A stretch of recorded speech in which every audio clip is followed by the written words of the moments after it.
Hello, everyone who is currently not watching. Welcome to another great week of Get There Modern Streaming. This week we're going to be bringing you some fun lists and some less fun lists. To begin with, the first deck is a little bit of a hot topic as to whether or not you would consider it fun. We have War My Bridge is at, also known as Grixis War of Invention. Currently been doing pretty decently. It's going against Hollow One, a deck that's less exciting, Yeah. but and then we're gonna see where my bridges at go against Abzan, and then Abzan go against Blue White Spirits. Then Blue White Spirits go against Shiny Cat, which will be its own pile of spice that you're bringing. Correct. And we'll get to that later on in the night. And then you get to play against Jeskai Control, the deck that Bleh. no one likes except for me and Sebastian, I think. Um, Hello, friend. And then to finish up the night, we're gonna be having Jeskai Control versus Hollow One. So I'm going to go ahead and kind of swap on over to the Grixis War deck because that one seems like the more interesting one to start talking about. It does not have Raska Golgari Queen in it, weirdly enough. Oh, it should. It should. You're correct. Every deck should have that card in it. So I'm going to go ahead and bring up a card that's more relevant to deck. So this is basically the Lantern Control of the format at the moment. Yeah. As you know, we needed more Lantern Control variants in the format. Tournaments weren't going quick enough. Weren't going slow enough, so they needed to slow it down a little bit. So this list runs Tormod Script main board, runs 3 Chalice the Voids, 4 Engineer Explosives, 4 Mishra's Baubles, 4 Mox Opals, 4 Welding Jars, 4 War of Inventions, 4 Ensnaring Bridges, 3 Sorcerer Spyglass, and then we start getting into the spicy one-ofs, even though I already listed one-of. We have 1 Engineer Expedition map. This allows you to get your Inventor Sphere or your Academy Ruins or your Ghost Quarter, or your Tech Edge for any type of utility you might need. You have 1 Crucible of Worlds to allow you to kind of do the Inventor Sphere loop or the Ghost Quarter / Tech Edge loop. Have Damping Sphere from Dominaria that just kind of there to slow down decks that are trying to cast a bunch of spells, and it inadvertently shuts off Tron game 1. Then you have Grafdigger's Cage and Spellbomb and Bottled Cloister as your probably the spiciest card in the deck, really. Bottled Cloister is a very spicy one. Really neat with Ensnaring Bridge. Yeah. With Ensnaring Bridge out, essentially you always have 0 cards in your opponent's turn, so they can never attack, and you don't have to worry about keeping your hand at 0. If they destroy it, you lose your hand. Oh well. That's the risk you take. Yes. So, how does this list win, Michael? Your opponent concedes, or you Pirate Spellbomb loop them, it looks like. Yep. So your win condition, as Michael just said, is you loop Pyrite Spellbomb with Academy Ruins, and you kill your opponent. And God, that's actually awful when I say it out loud, but it's gonna be a great time. So we're gonna have that as the primary win condition. Out of the sideboard, you do get Sai and Tezzeret and Padim as other possible win conditions. So that is neat. Do I see a Gearper Orrery in the sideboard? You sure do see a Gearper Orrery. That's a neat one. We'll talk about sideboard in more extent later, but for now, yeah, this card, you don't see it very much, but it's hot. It has some neat synergy with your Crucible Worlds and with your deck in general. So, boop, boop, boop. I guess we'll do a quick look at Hollow One, even though at this point it's like... It's probably pretty stock. Yeah, you got your Flamewake Phoenixes, your Hollow Ones, your Street Wraiths, your Bloodghast, your Flame Blades, 1 Tasker, 3 Gurmogs, I think is the spiciest thing in the list, 4 Burning Quarries, 4 Faith... Yeah, like, nothing out of the norm here. Nope, you got your discard stuff, you got your payoffs for your discard stuff, and you got some tiny bit of interaction. This deck cannot beat an Ensnaring Bridge game 1. Correct. And yeah, that's about it. So, and also it's a little weak to the one of Grafdigger's Cage that's in the opponent's deck. God, this war deck is a mess. It's so cool though, but it's just like, let's take Lantern Control and make it slower. Yeah. We'll just go and let the deck speak for itself. And if you wanna, oh God, where's the mic? Oh, it's over on that orange chair. Oh, okay. So I'm going to go ahead and wait for the round timer to start. Make sure. Yeah, you can go. All right. So, God, no. Yes. Oh, does this not? This might not be plugged in. This isn't. Why is it over here? Yes. Does the mic just hate me again? Yeah. Okay. No, what Corey said was I couldn't make him out. No, what Sean said is he couldn't make him out, and Corey was like, I wasn't paying attention. Oh. Pay attention to me, senpai. Now, it's always neat to see the kind of spicier deck win a matchup, but I'm kind of rooting for Hollow in here just simply because going to time doesn't sound greatly appealing. So, I normally would say that, because Corey normally has the nicer looking decks, but his opponent's Sean, so there's going to be a lot of Japanese foils on the table. So a good joke that was made, I don't know if you'd call it like an average, normal, joke, but so someone in our group was like, yeah, I'd like to build that deck, but it costs like $1,600. And Sean just laughs a little bit and goes, why is the deck so expensive? He was like, whoops, I wish I had known that because I think I blew like more than half my budget on the Engineer Explosives my deck. Because he has Japanese foil 5th edition. 5th Dawn. Fifth sorry. Dawn. Man, Engineer Explosives 5th edition.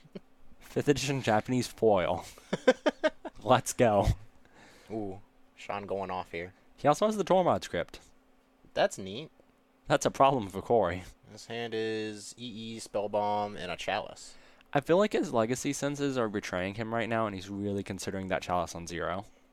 Yeah, Chalice and 0, not good in the modern format. It's good against this deck and Affinity. And when I say this deck, I mean Sean's deck, not Corey's deck. Yes.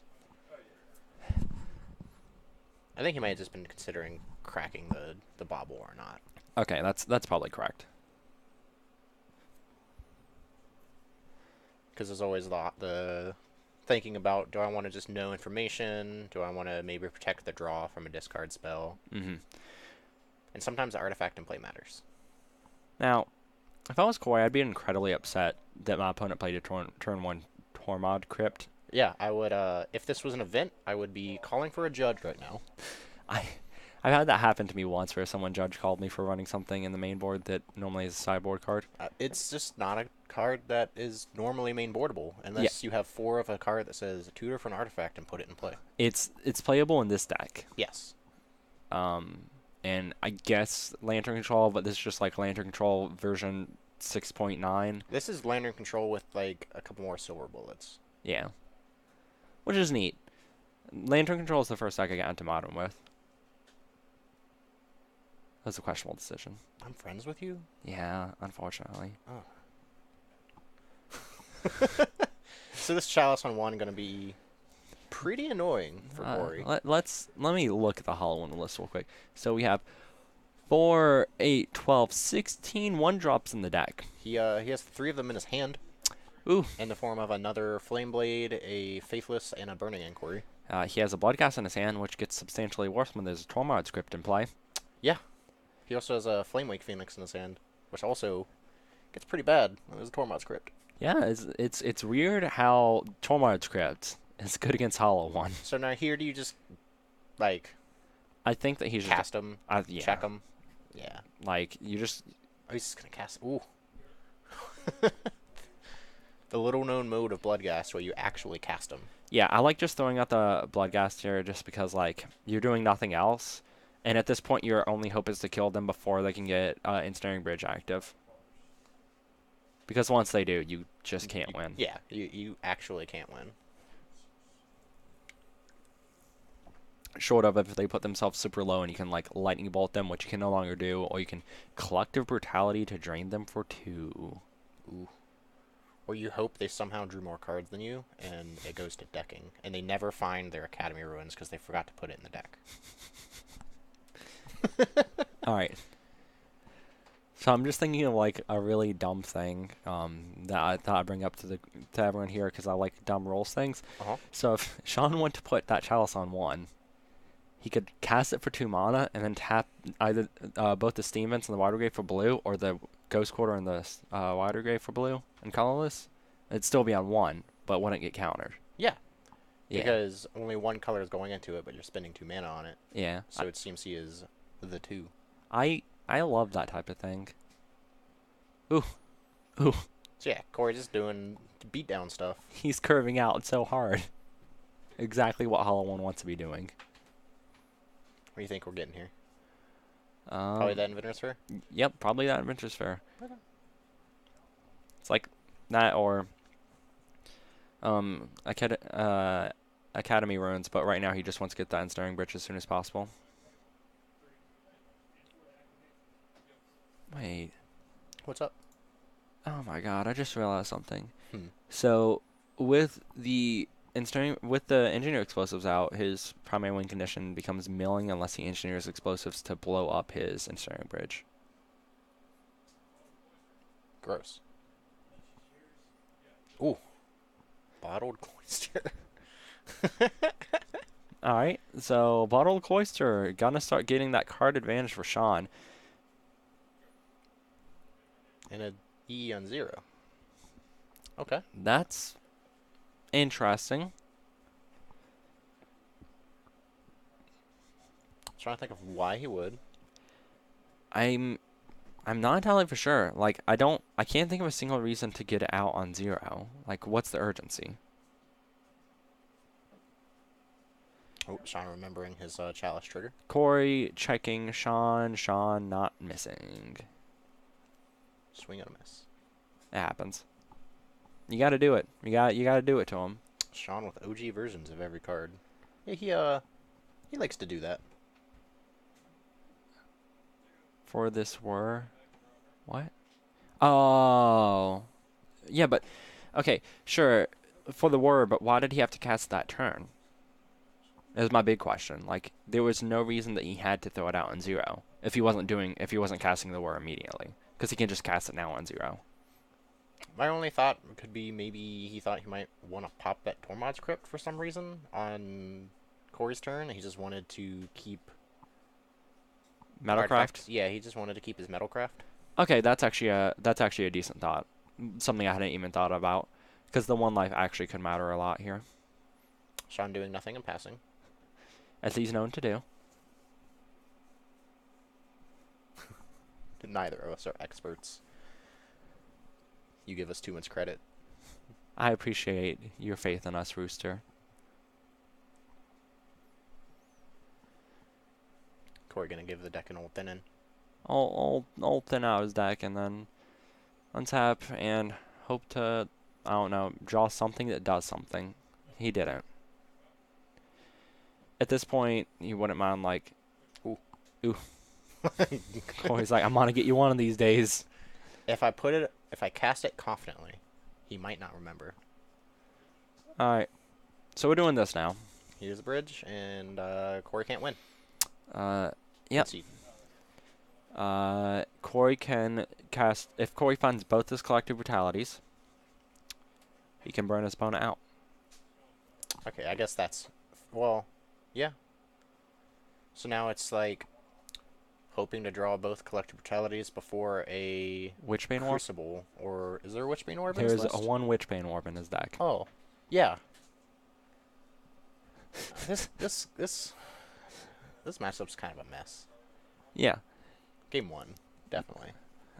Ancient Grudge helps out a little bit, but what does Whir actually get? Whir doesn't get a ton out of the sideboard for this matchup, actually. You got some Spell Skites, you got your Gear per Orrery, you got a Torpor Orb, and you got a Revoker. You also have a Chalice, but you don't really want to wear for that one. Yeah, I guess you could. You could. Like, Aethergrad seems like the strongest on the sideboard, and Sai gives you a lot of blockers. Bless you. Bless me. It is that season again, folks. Yeah, I think you think Padeems has to come in? Like, it's a hollow one. You know they're going to have a large number of Ancient Grudges inside. Yeah, you could bring it in. I could see that. I honestly don't know how this deck works. It's super far out of my expertise. It's weird. It's neat, but it's weird. Sean did have cards in hand, but he used the card Bottled Cloister to make it so the Ensnaring Bridge is live. Bottled Cloister as pictured. Yep. So it's just during your opponent's turn, your hand gets exiled face down. And then on your upkeep, you get them back. Yeah. And you get to draw an additional card? Yeah. Yeah. So it's free card advantage. Free card advantage works really well with Ensnaring Bridge and And sometimes it helps against discard effects.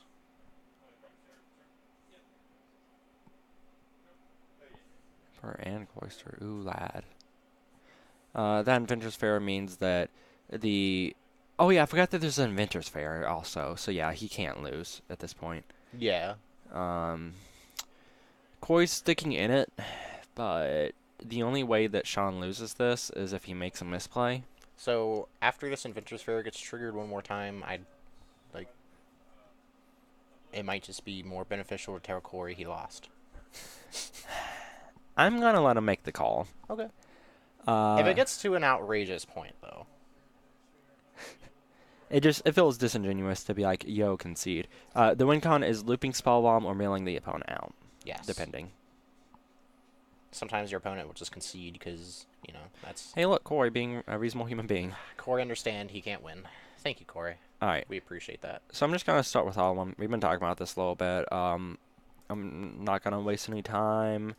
And the card that we are boarding is this. Yeah. Also, you do have 3 colors with a mana, so you may also want to consider your engineered explosives as another possible thing. Yeah, I think engineered explosives better than, You're probably calling it collective brutalities. Yeah, collective brutalities. You probably... Cut your Flame Wake Phoenixes or your Blood Gas. I like cutting Blood Gas first, personally. Yeah. Yeah, it's mostly Spellbound loop, but you can mill. It stops the loop, that is correct, but at the same time, I don't know if you're trying to think that far ahead with Hollow One.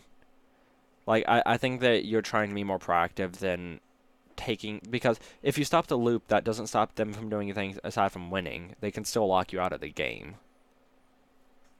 And at that point, you're just hoping they mill themselves out. And they can engineer explosives on... I believe they can engineer explosives on 4. Yeah, they can super engineer explosives on 4 to blow up the ley line if it becomes a problem. Yeah. So yeah, bring in the engineer explosives, possibly in the Ancient Grudges for sure.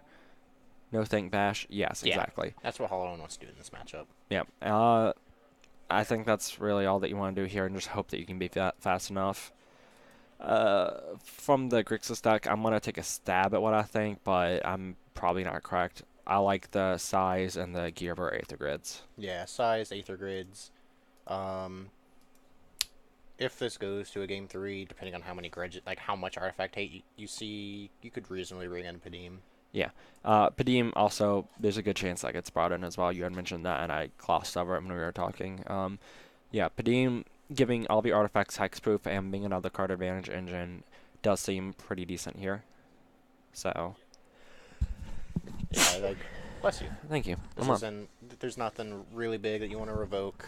I don't think you need extra chalices. No.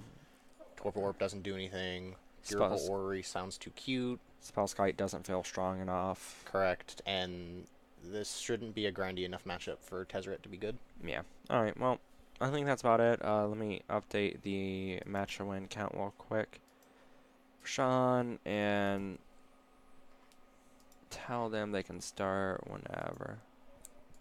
Play Magic whenever. Hopefully they heard that. I'm just going to hear from Sean. I'm like, what did he say? That's just kind of Sean's thing. Yeah, that's fair. Wait, how did... What'd you do? Okay. There we go. Corey also really hasn't played a ton of Magic recently, and minorly worth noting. So it's always great to see him getting back into it. What got me having 2 people tonight and that have been kind of taking a short little break from Magic? Because Sebastian really hasn't played much Magic. He's going to be playing my de facto modern deck. Is that the correct use of de facto? I don't know. No, I'm not good in English. Yeah. That one. English isn't my best language. Tez isn't really for the grind. Take it up once, then. Oh, the life gain is usually enough to get you through, and if Corey isn't worried about life total, it can be a kill. I guess that's reasonable. The thing is, is there enough that we want to cut? So, you can probably go off the Crucible plan. You can cut, Spyglasses. Damping sphere. You actually have Yeah, a lot. there's a lot of cuts. There's a lot of cuttable stuff. I also forgot that you're running 4 welding jars, and that's important here. Yeah. With Ancient Grudges. Maybe he brings in the Tezzies. There's definitely a lot of cards that are bad here. Yeah. Let's see, Bridge, Inventor's Fair, Map, 2 EEs, a card I didn't see in a fetch land. That looks about right. He has the one card he cares about. Yeah. And he's gonna hope to ride that bridge to victory. As you do.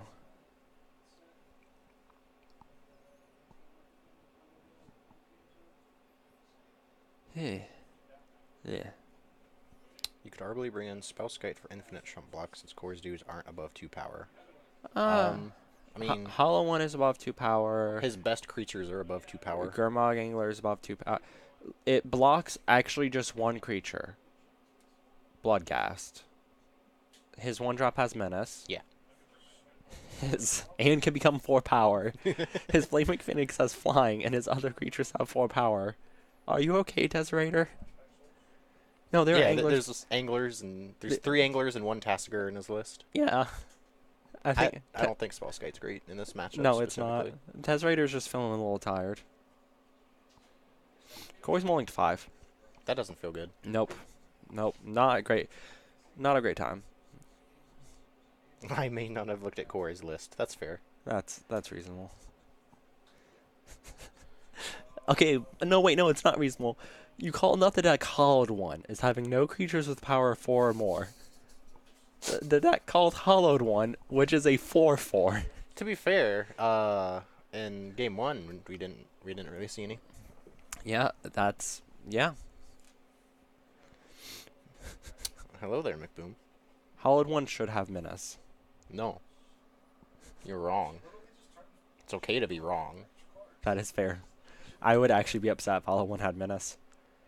What is this? 5? Land, Bolt, Goblin Lore? That looks about right. He's literally just hoping for that good Goblin Lore. Yeah. Which, to be fair, that Goblin Lore can You guys high free roll. Wraith? We just do that now? I think we do it now. What else are you doing? Yeah, no. Straight Wraith's always free. That's not what you want to see. It is not.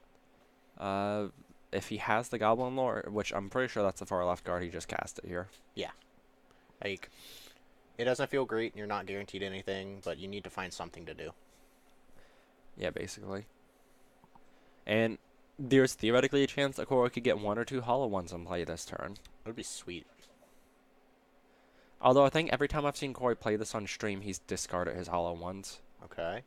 Okay, so there's 2 bolts that probably won't do a ton. Oh, there's 1. And 3 lands. 3 lands. Yeah. So he did alright on that, I guess? I mean, he didn't do terrible. Yeah. And that's what matters. Yeah. Because Corey's luck with Goblin Lore and Burning Inquiries has not been good, historically. Historically speaking, no. He has rubbish luck with that. Alright, so Sean Zane has multiple Engineer Explosives and multiple Chalices in it, I believe. At least multiple Engineer Explosives. Definitely multiple Engineer Explosives. Yeah, I believe there's 2 EEs in his hand currently. Yes. A Can confirm that. Chalice. We know there's a Bridge. A Sigh. Ooh. Why you sighing?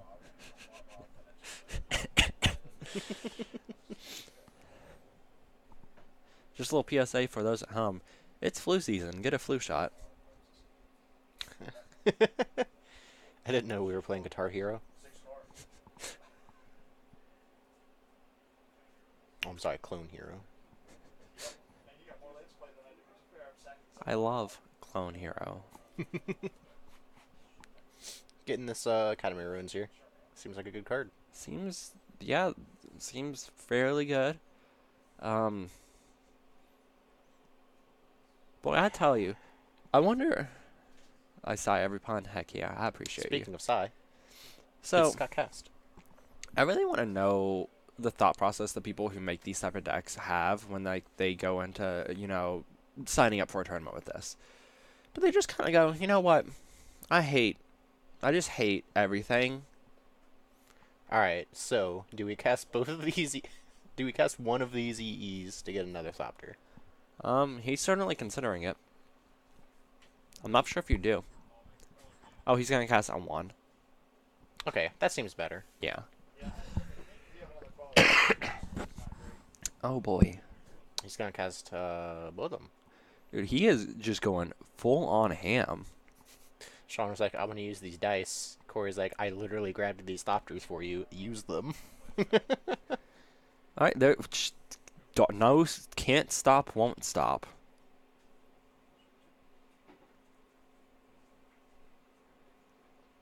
I wouldn't, like, go that far as to say they are expletive, horrible people, but they do have questionable mindsets, is my thought. Also, like, I need to watch more, like, actual, like, WotC. No, never mind. Never watch WotC coverage. I need to watch some Star City coverage on them doing, like, a match with this deck being played. Because for the life of me, I want to know how they handle it. I feel like I'm handling it poorly, but, like, what's actually going on right now? And I know people are going to say there's a lot going on. There's a side, there's nothing going on right now. There really isn't anything going on. And, like... Corey's, like, trying to do stuff. He's not able to do a lot of stuff. Oh, we're going to see a cycle. Sean is contently sitting there behind his wall of Thopters, engineer explosive chalices.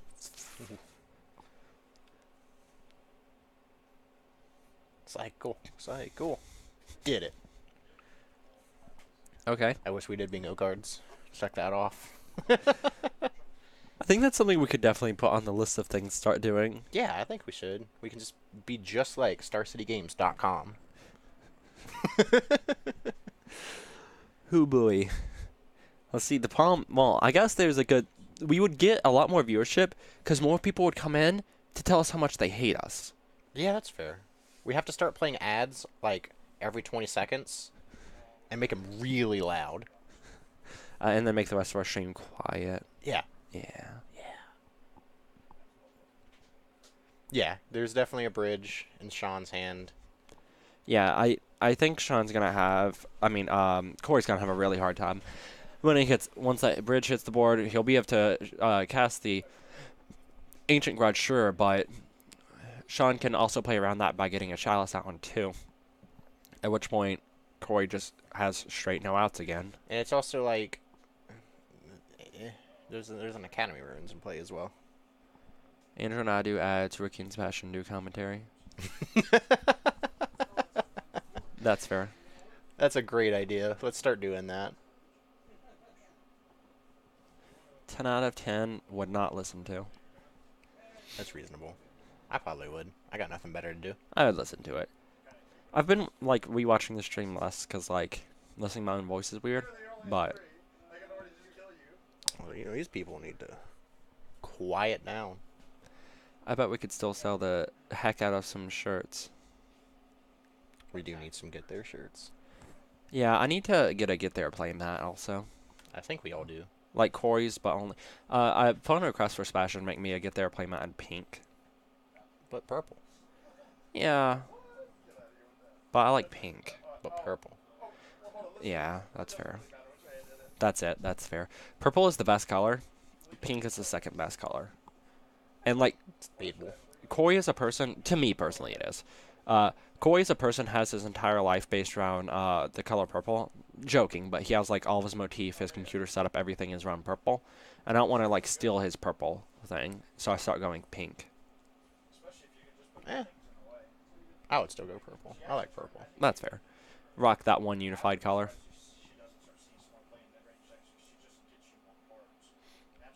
Start having all of our nicknames on the bottom. Oh, we need nicknames. I know literally one person in our group has a nickname. Well, I have multiple, but none of them... I don't like many of them. But we have... Freaking Chucky is the mayor. Oh, yeah. He has to be the mayor. And then after that... He runs this place. Sebastian is either Salt Bastion or Seabass. There's a lot of things it could be. Yours has to be some version of getting scared easily. I am so easily startled. All right, so from Sean's side here, not man, I'm trying real hard to watch my language. I don't think it even matters anymore. Maybe I should just start like being like my regular self and just seeing if that gets more people interested. Nah. My regular personality is also awful, so like, Hugh. Please, God, don't ever do that again. Hugh. Alright, I'm gone. See you later. So I like that play. Talking about chat here. Sacking the E on 0 and the Chalice on 0 to side to draw a card. It seems fine. That's fair. Because he does need to, like, he has a decent lock here. He needs to just get a win condition. Yeah, I think that's pretty reasonable. He needs to get his one win condition. Also if he could have also sacrificed the Chalice on 0, so that way he could have cast the welding jar that he let get countered. What? Did he cast a welding jar a couple turns? Yeah, there's a welding jar below the Chalice in his graveyard. Oh. He cast it with the Chalice out on 0. Huh. Did he just forget his own? Yes. Okay. Good job, Sean. But yeah, he is winning with Thopters, but like, yeah, he's winning with Thopters. So yeah, that's probably why he cast it then. Yeah. Just get a Thopter. Yeah, he's doing the play, drawing a card. I mostly assumed that because he did it really quickly, so I don't blame you for missing it. But he had like a little like recoil of his hands when he did it. Ah, okay. That's probably why I was looking at chat. Yeah, probably. Sean plays kind of quickly as a person. Oh, trust me, I know. Played a Legacy event with him one time. He was playing Miracles. I was playing Abzan Deathblade. We're in game 2. At some point, he tells me, "Hurry up! We're going to need time for game 3." So, Sean has played a lot of Miracles, and he's aggressive as a person, with his like trying to remind people to play faster, but also playing the slowest deck possible for an event. He plays it very quickly, to be fair. Yeah, no, he plays like he's playing a little slow on camera. There's a few different things going on where it's like, if you haven't played a ton of like future matches, then it's a little weird to like fully know the weirdness of it, but it's a little weird. All right. So Sean has the spell bomb. He has a couple Thopters. Corey has no feasible way to win the game. Correct. Yeah.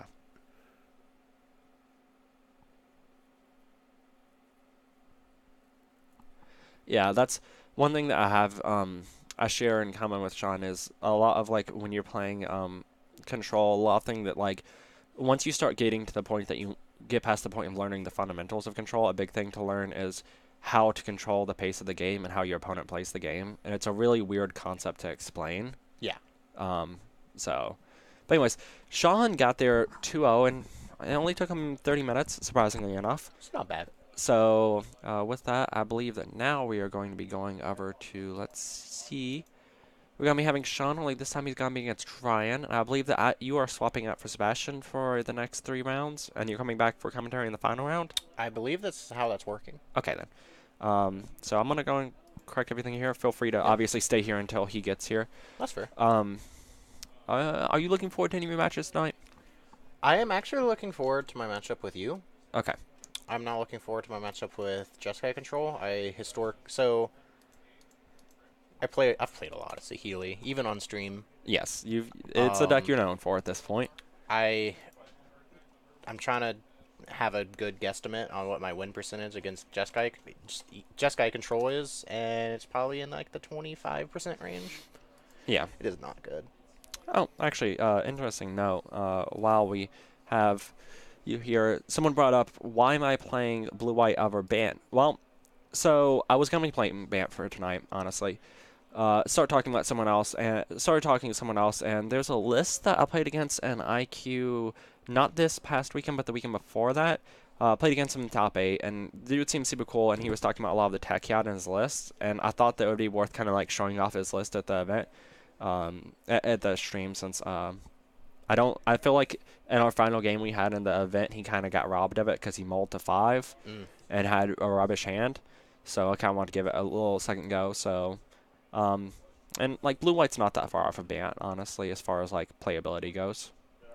So Real talk though, I think not for you specifically, but a good consideration for why blue white over Bant for a lot of players is blue white's isn't it a significant amount cheaper? it's significantly cheaper. You don't have to buy your nobles. You don't need your like misties. You don't need breeding pools. You do get some different things from it, but you lose out on the ability to play Collected Company, play Noble Hierarchs. Noble Hierarch is the big one, honestly. Oh yeah, no, there's differences on how both of them play, but Like there are people who straight prefer blue white over Bant for Yeah. non-budgetary restraints. I think that Bant feels like the stronger list, but I kind of don't mind playing around with blue white. Also, Sebastian, who is with us tonight, has been considering playing this deck. If you want to grab him, you can. okay, Even. I'm fine doing that. So in the meanwhile, I'm gonna kind of sit here, hold down the stuff, and now we're gonna be seeing Abzan go against the War deck. See how that plays out for the mid-range green-black deck. Ryan does have some removal for ensnaring bridges, and he does have some game around the ensnaring bridges and the other things in Sean's deck. So there's going to be a lot more give and take from both sides as to what disruption Sean has and what answers Ryan has for said pieces of disruption. And I believe that I'm about to get young Sebastian in here with me. Sebastian Shannon. I say young, but Sebastian's not much younger than myself. Everyone here is within like a couple years of each other, except for like a couple of our members. Never mind, half our members are like 30, half our members are like early 20s, late teens. All right. 23? So you're here in the booth. Yes, I'm 23. Okay. You're here in the booth. We got Abrupt Decay's, Assassin Trophies, Liliana's, Vraska's. This list is spicy because it has Vraska, Queen of the Golgari in it. That's not very much of a normal modern card. What are your thoughts on the Vraska? I originally looked at it and went, man, that's a 4-mana Abrupt Decay. I don't know how I feel about that. And after playing against it, I'm seeing that it can actually do, do things that you want it to do. Yeah. But playing it in a shell where you do have Lingering Souls, and it's an extra way to kill your Bob if you start getting low, you can start gaining life after losing some to Bob. Mm-hmm. And just being able to load up on a bunch of life. And the game plan with this is to pop ultimate, smack with Lingering Souls, say, gotcha, and move on. Yeah. Yeah. I don't know. It's going to be interesting. You are running like a total of 7 Planeswalkers here. So that will help out with the whole grinding thing. And I don't think we'll go too much further than this. We'll just let the deck play out. I think that they're ready to go anyway, so we'll just swap on over if you want to let them know as I reset the timer. Okay, we fight now. Battle. Did they hear you? Battle, fools. Oh, I didn't hear him. Sebastian was very quiet. Oh, yeah. All right. Sebastian They was want me very to quiet. scream. I think there might be an issue with the mic coming in quietly on that side. It might be. All right. So, did you get to see much of Sean's list? I haven't seen a thing, but I saw the deck name and went, ooh. All right. I So like while that. while they're doing that, we're gonna like get a. So you don't have a face cam here, but what are your thoughts on everything in this deck?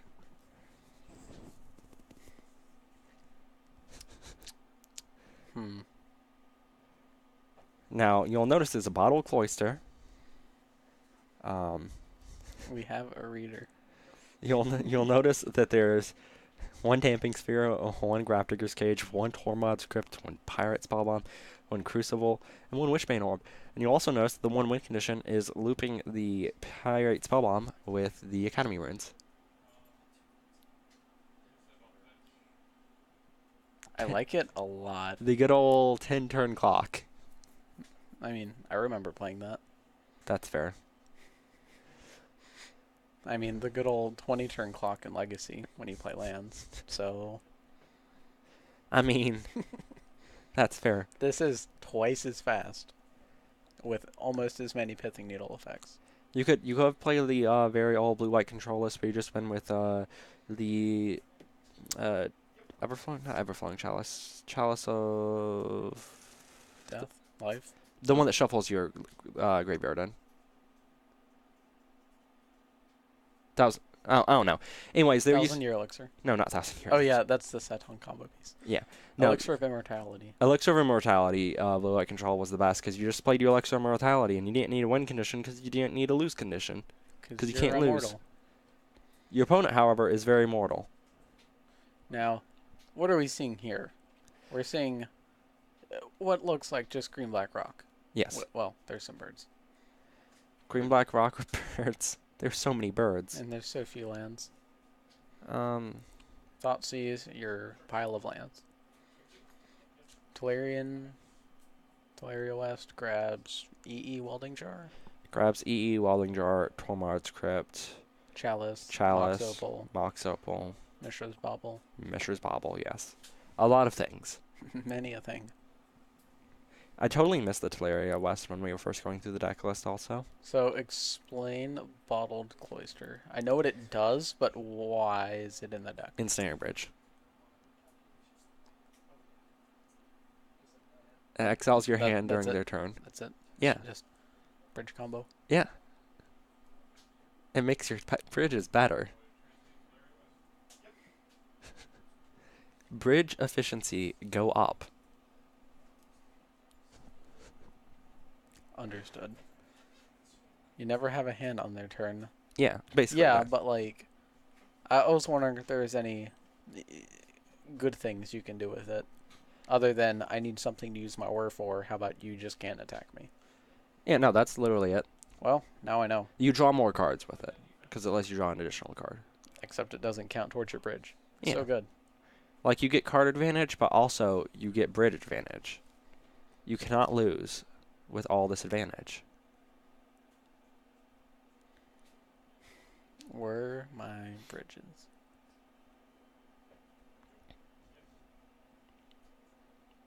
Now, is this a list from something, or was Sean just like, heh, pile of cards? This is actually I don't know if this is the exact 75, but this is the base deck has been doing well recently actually. It won a classic. It has been seeing play in multiple different classics, motor events, and like small events around the country and stuff. I see. It's a real deck. You might be seeing this more. I sure hope not. Yeah. Because this is like reliving Eggs and Lantern together. Like, both of them slightly less efficient, but, like, I'd argue that it's equally as annoying.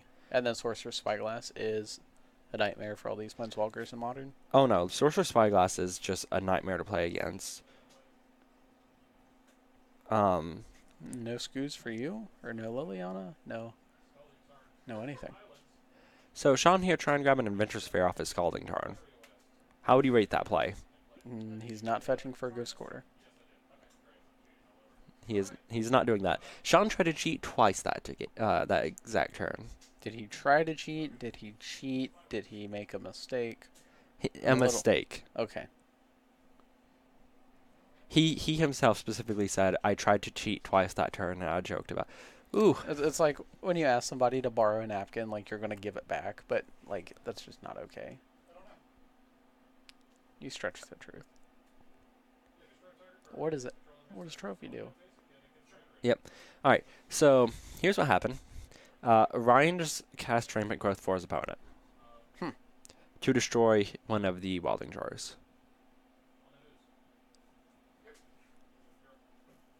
Not bad.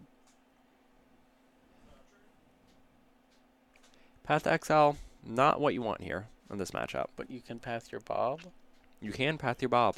You can path your Bird to Duckman. You have so many things you can do. That's a lot of spell skites, I just noticed.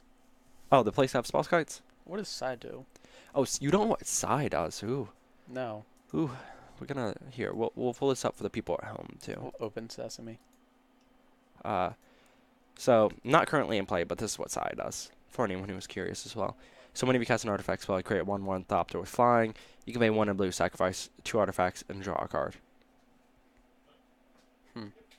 So, turn that 10-turn clock into, like, maybe a 4-turn clock. Yeah. No, out of this, he's a really good sideboard option because he can allow you to, like, kill your opponent quickly, but also gum up the board exceptionally well. And it's one of those things where your opponent's going to go, I'm going to take out all my removal because this is garbage. Yep. And then you say, hey, I have threats now. It's just like playing Mentor and sideboard. Sean does that a lot. He sure does. Ooh. That's not at all what? He can't cast it like that. He has to tap the island. I don't think it matters, but he can't cast it like that. Should I tell him his Inventor Sphere doesn't make blue? We'll let it go. We'll let it go.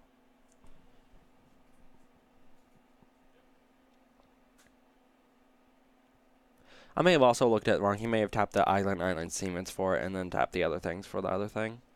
That's probably what happened. That's probably what happened.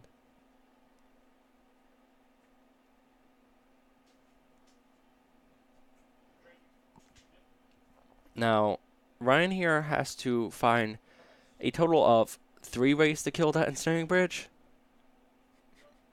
Just 3. Just 3 ways of killing the ensnaring bridge. Also, Sean has an Inventor's Fair he can activate this turn. You just wear his bridges. Like, Ryan can win this. He's not completely out of it. You know, you Lily ult, and then you other Lily ult, and then you like...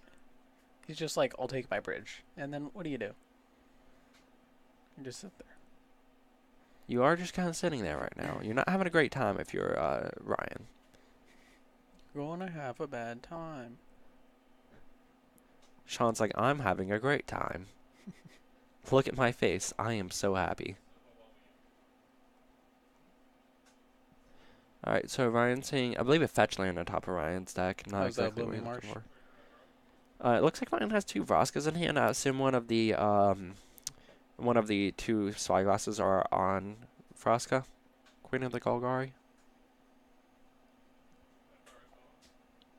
Boom. Ooh, he also has an E. Boom. They cast on 0, so that way the spirits cannot attack. He can also... But they would pop his Welding Jars. No, he can regen 1. He can... no, but by playing this, the spirits can't attack. Because he has no hand.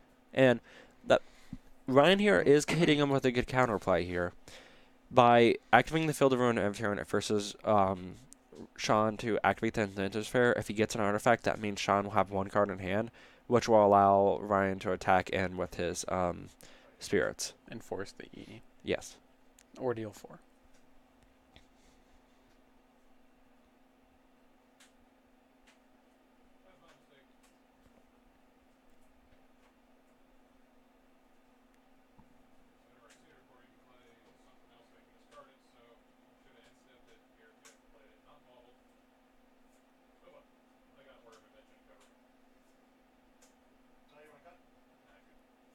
Alright, so Godless Shrine of Dark Confidant, pick up another Scavenging Ooze. You don't really care about Scavenging Ooze at this point, though it does shut off your opponent's ability to loop Pirate Spellbomb.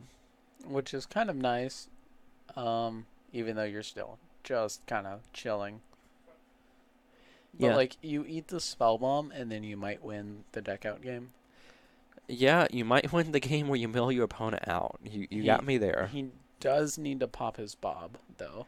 I don't know deck counts, but I have a feeling Sean's drawn just a couple more than Ryan. Well, also, one thing to consider is Ryan... Wait. Ryan has 1 Field of Ruin, and he's already popped it. Which means that Sean can't lose to deck out because of War of Invention. Well, I mean because of Academy Ruins, but never mind. Ryan has 1 Assassin Trophy left. Which he needs to hold for exactly that.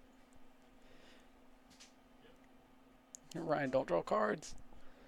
I mean, So His if you're on Ryan's side, are you trying to win with Mill? Do you think that's feasible at this point? You're either winning by deck out or a Liliana ult, a Lily of the Veil ult, Yeah, and those are your only two ways out. because it's not feasible. You're gonna like be able to kill this ensnaring bridge 3 times ever. Yeah. I don't know what the spyglasses are on. I assume it's going to be.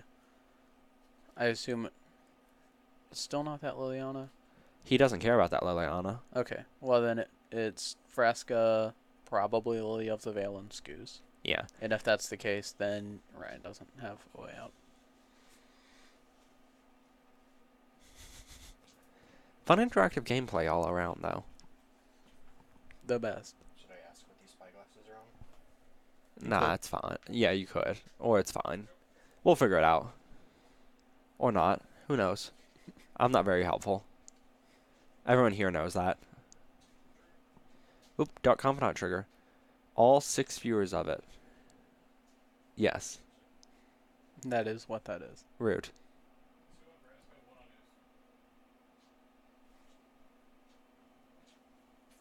Two of them are on Vrosca, and one of them is on Ooze. We have two Vroskas, 1 Ooze.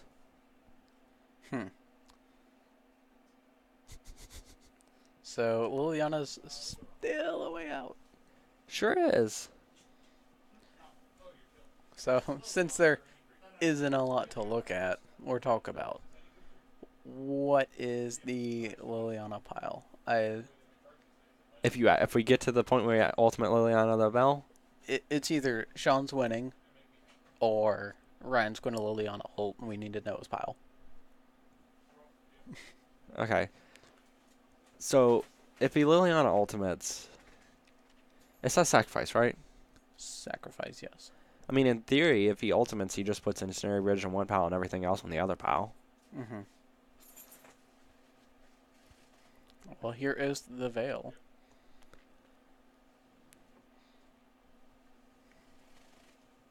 And in theory, right now, Sean does not have a way to stop that Liliana. Never mind.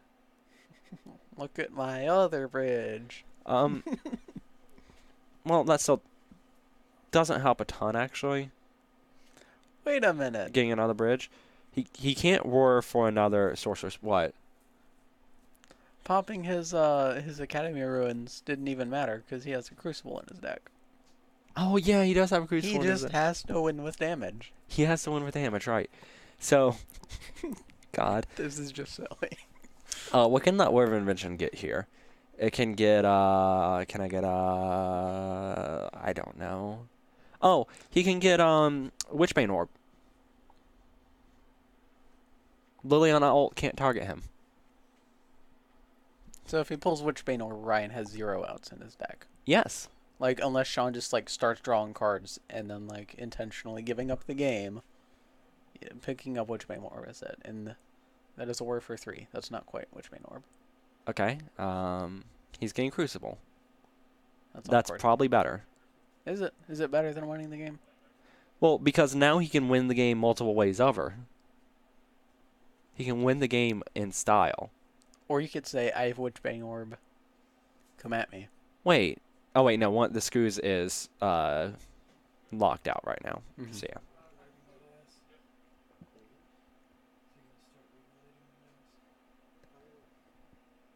All right. Y'all eat. Luckily for Sean here, he only has to activate his Pirate Spell Bomb 4 times to win the game.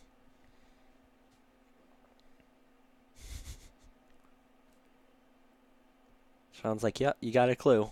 I'm proud of you, kiddo. You sure do got me." Uh-huh. Deal. No, I'm not gonna say. Say it. So, alright. Real talk, I get it. I get it. So, if your opponent... If Sean were to discard, then you could... If Ryan had been more aggressively fetching for green sources, he could actually win the game if Sean were to tutor there. Because he can uptick his Liliana to give his Scavenging Ooze -2/-1. Wait. He can do that this turn if he wants. That only works. Oh, wait, no, he One can't turn, pump it. though. Never mind. He can't pump it. I'm just bad. God, there's so much going on. Why can't he pump? Oh, yeah. He can't pump because of the blah, blah, blah. I'll swing at you with my plant equivalent. He can still do it to send a message, though. Like a strongly worded letter.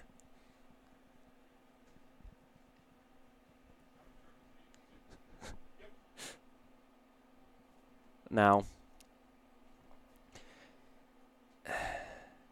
if you're Ryan, what is your hope here? What is the thought process going through your head as to? My hope is have this Liliana ult and hope he doesn't pull something like a Witchbane Orb. Now, Because knowing Ryan's list and assuming most of Sean's list, like, that is your way out just from looking at the board. Is you need a Liliana ult to take care of the bridge and kill him in one shot. And he can't pick up another bridge, and he can't pull out a Witchbane Orb. mm-hmm. Well, there's Liliana the Val. There's, that can be discarded the other Liliana the Val. Are there 4 Liliana of the Veils? There's 3 Liliana the Val. So we can't Lily ult 4 times and take care of 4 bridges. I mean, you can. You just put the Lily one above. Yes. You know.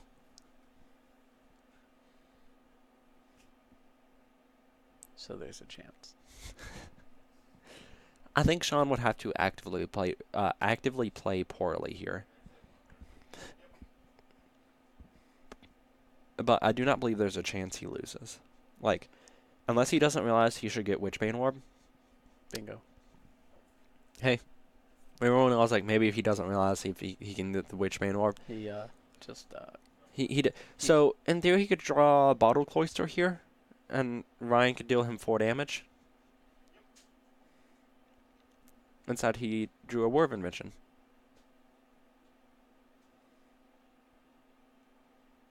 Which is slightly better.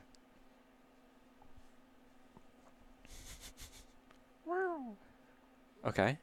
he has the EEs to pop even if he did pick up the Cloister. He does have the use pop. I don't think he wants to, but he can.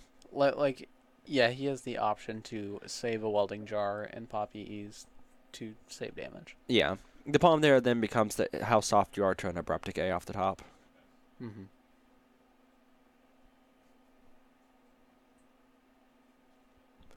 So now he's going to try to set up his Academy Ruin loop. And with the Witchbane Orb out, Ryan has 0 outs. Good stuff. Yeah. As exciting as this is, I'm going to step out for a second. Wonderful. All right, so while you step out, I'm going to bring up a really good point for those who have never played against the sub deck. If your opponent establishes a lock like this, the best way to avoid going to time, which is a common complaint I hear from people off these type of decks, you a lot of times can figure out when the game is over.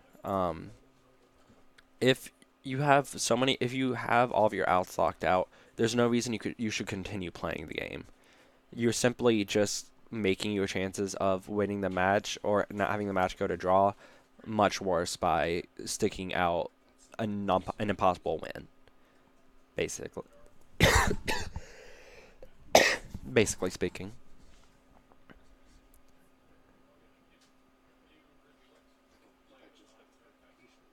Oh, we're doing the Ipnu Revelette thing. So Sean decided to, instead of going for the loop of Pirate Spellbomb here, he's going to go for the loop of milling his opponent for 4 every turn. I'm a fan of this. Seems fun.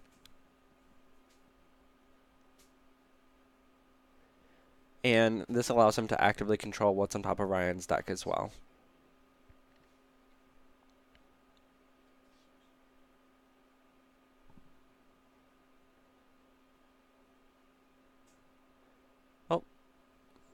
Well, Ryan has another bird. Good time we're having here. All right, Ryan found the line and went ahead and scooped up the game here. So gonna go ahead and look at the sideboards.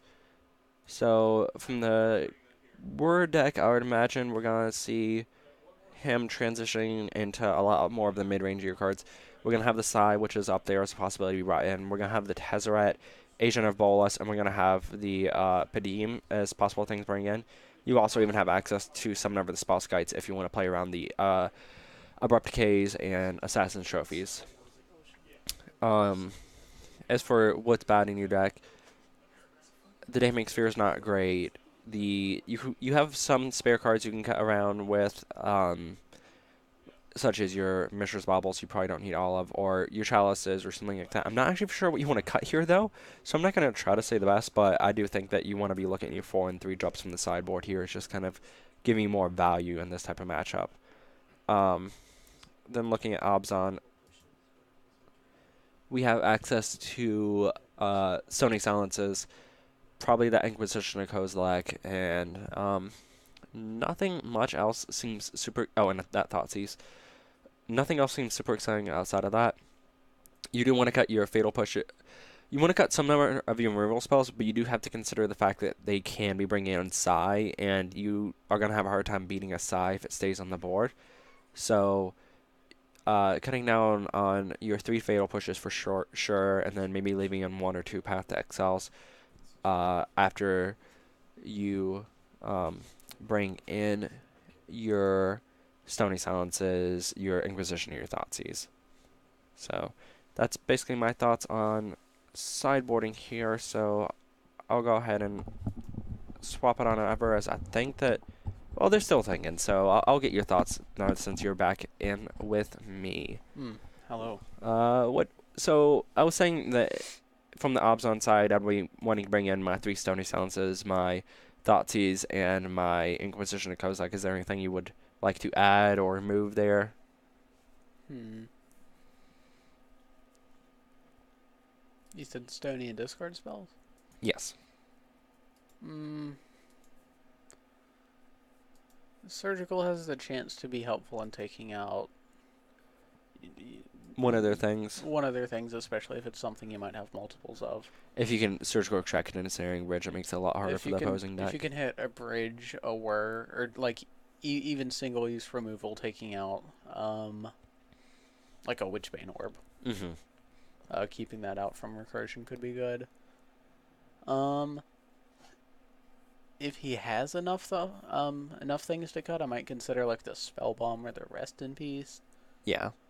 But looking at like the Damping Spheres, Bitter Blossom, Kitchen Finks Choke, the Ritual of Soot, like that's not going to be any useful here. No. How much removal do you think we have to leave in case of there being a Sai or a Padim from the opponent's side? I honestly think that Trophy and Abrupt Decay will be enough. So you just want to cut the paths and the Fatal Pushes? Pass Pushes and Damnation, yeah. Yeah. Oh, I missed the Damnation there. So that's 7 cards, so we can bring in the Stony Silences, the Inquisition, the Thoughtseize, Surgical, and then Nile. We can tell them they can start whenever. Okay. Since I just heard them ask. You're good to go.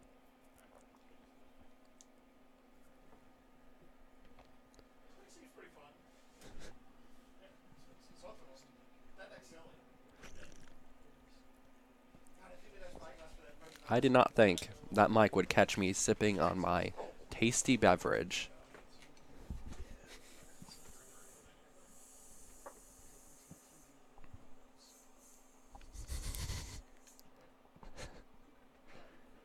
Cracking open a cold one.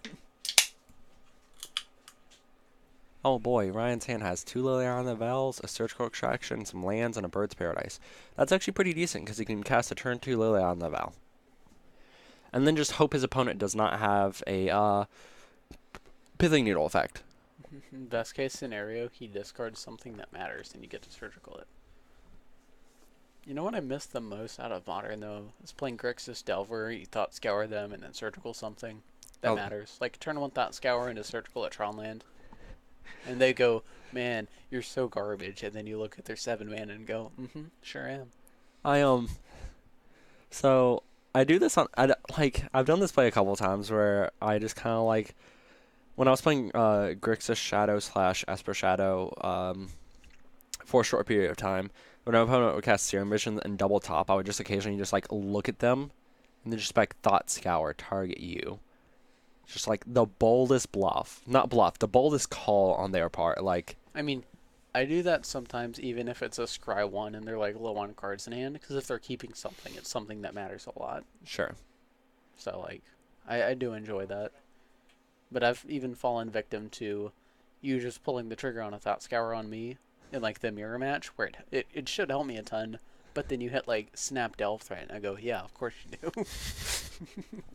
It's because I'm the best. Oh, he did it. Oh my god, the madman. He actually pulled it off. Good thing there aren't 3 other win cons now. Oh man. Woo. So, Sean no longer has a way of stopping combat.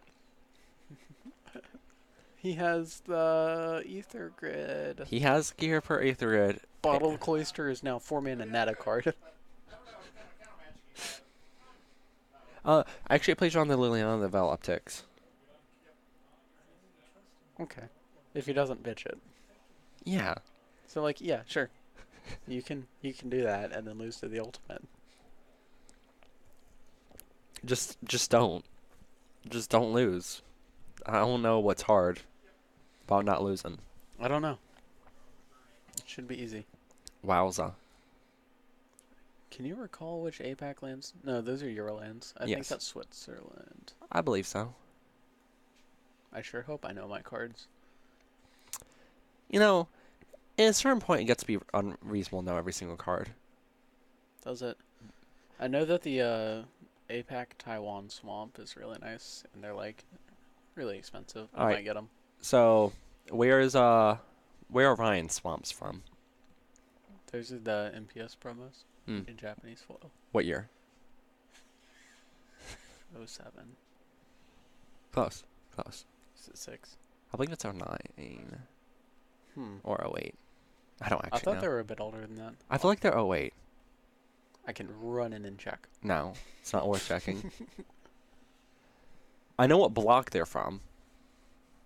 Are we? I do too. Are we? Lost them. You also have a mouse and keyboard there. Wait, what? These are both connected? Hell yeah. Oh yeah, you didn't know about that feature. Nope. I missed a You want lot. a third that's wireless? Why wouldn't I? Whoa, whoa, whoa, whoa, whoa! I need to adjust the thing real quick. No, you don't. Okay, go Okay. ahead. This is great. All right, go ahead. Okay. Uh, It's a Shards MPS Swamp, right? I believe so. Yeah. I hope so. All caps. Scream at the computer. Shards MPS Swamp! Let's hope there's a high res. Hey, wait, just go back. Go back. Click that. Click that. Mhm. 2008. I said 7. Sure. I said 8. You said 9 and then I said 8. I came to the conclusion of 8. Whatever you say.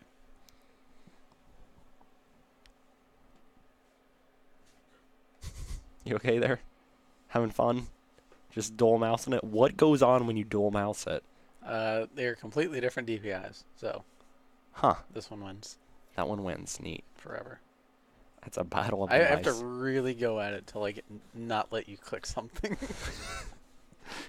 You really don't. I'm not that aggressive about like my mousing over, so like I could go to do something, you just be like, ha, got me. Wait. Woo. Woo.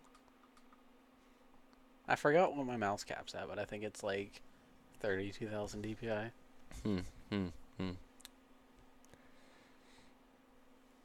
It's pretty fun. All right, so kind of got off topic here, but Liliana Okay, I Vel thought that just was got the hit. board, and I'm like, somebody's ahead.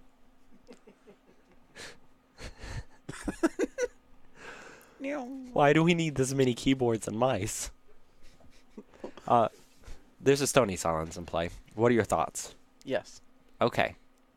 I'm glad you are not silent on this subject. Stone cold puns. What does Grixis Word do against Stony Silence? Wait, it's Crixus? Yes, Oh, sure. I guess. Deseret. The Tesserator special. I'm beginning to think that it doesn't. It just doesn't. But you have engineered. Oh, You have Tezzeret and you have Psy you can ether grid. and Aethergrid. What else can you do? Is there any actual? I'm not seeing a removal for it. No, It just. you cannot remove it. It is there forever, It is a perfect list. without flaws, without weaknesses. Hold on. I gotta rename this deck.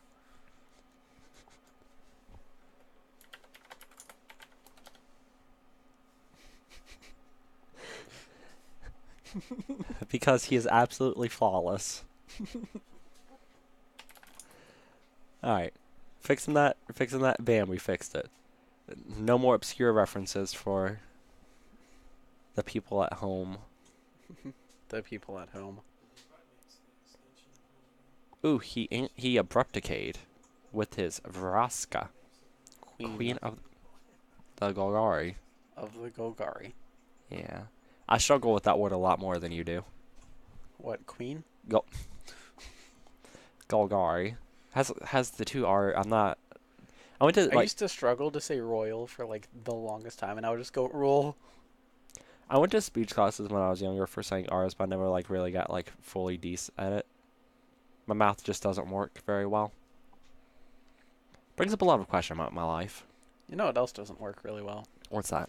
Where are my bridges when there's a stony silence? It sure cannot do much. To quote Abaddon, wowza, that's pretty painful. Sean here just kind of throwing out his engineer explosives and Mox Opal. It's ether grid food, because that's still in his hand. It still is, but if he Can't draws a count. Psy, I guess he didn't bring the Psy in. This is exactly what Richard Garfield wanted when he created Magic the Gathering some years ago. Like 2 or 3. Just a couple years. You ever just think about how, like, in 2015, you could have got Black Lotus for, like, $5 out of your local vending machine? I'm joking. No, I don't. I do remember in 2006 playing Yu-Gi-Oh! On the sidewalk. So, And then it was windy, and I lost everything. real talk, though. I remember, like, 1 or 2 years ago looking at Black Lodi from Unlimited and be like, they're only, like, $3,000. Go on, you can go ahead. And I thought to myself, you know what? It's probably worth buying one for $3,000. Are you actually... Oh, is this what we're doing?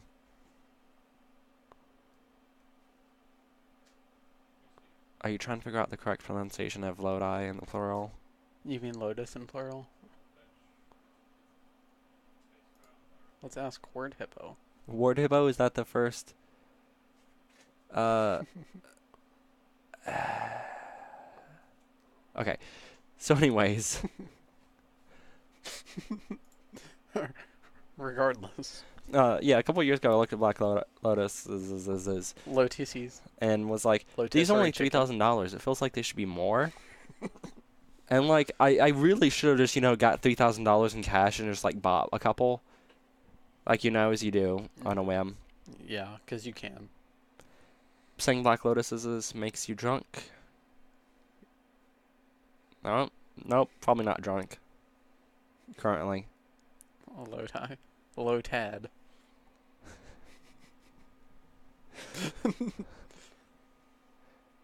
Your polo tie is evolving.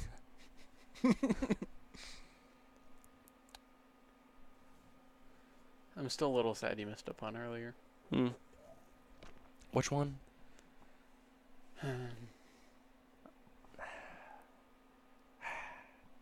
It was that. Okay. You said sigh out of the sideboard, and then I sighed. Oh. That's a very subtle one. Also, I sigh at everyone. Okay. I didn't see that. alright, Lingering Souls. So, this deck is tricky to comment about because like there's stuff happening, but is there really? There's board progression, but not real progression. Yeah, it's very weird. All right, everybody in chat, say Irish wristwatch. All right, so how does Sean win from this point? He lost his bridges. Let's see. So there's only one real like decision I think that we can talk about a lot here. Is should Sean have played around surgical extraction? Because I believe he had a war in his hand. He could have discarded to the first Liliana Optic and then got his bridge in play and been fine. Yeah, I can't recall his exact hand, but I feel like not even considering the surgical extraction, just like having a bridge instead of saying I can trade this card in for one later. Now, it wouldn't matter a ton because Ryan has had possible answers for the engineering bridge, but it's I think worthy of note. Mm-hmm. So, that was the match.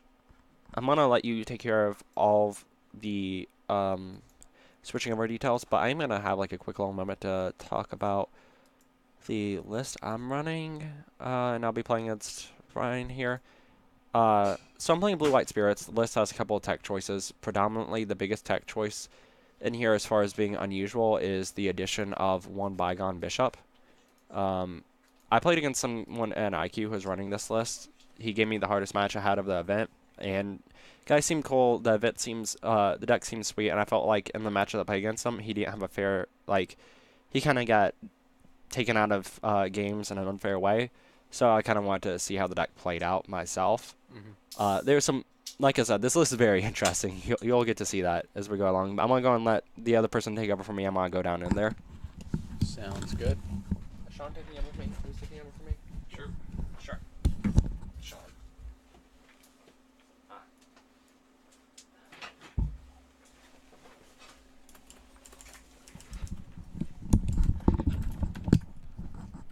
Hello, everybody. Hello.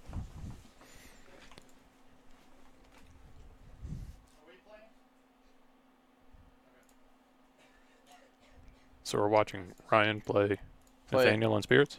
Yes, we are seeing the Golgari deck again go against Nathaniel's Blue White Spirits with this spicy old Bygone Bishop. Bygone Bishop. Like I needed him to not find Crucible so that I could hold Lily and then kill him with my tokens. Yeah. So I wasn't gonna quit it till he actually got it. Yeah.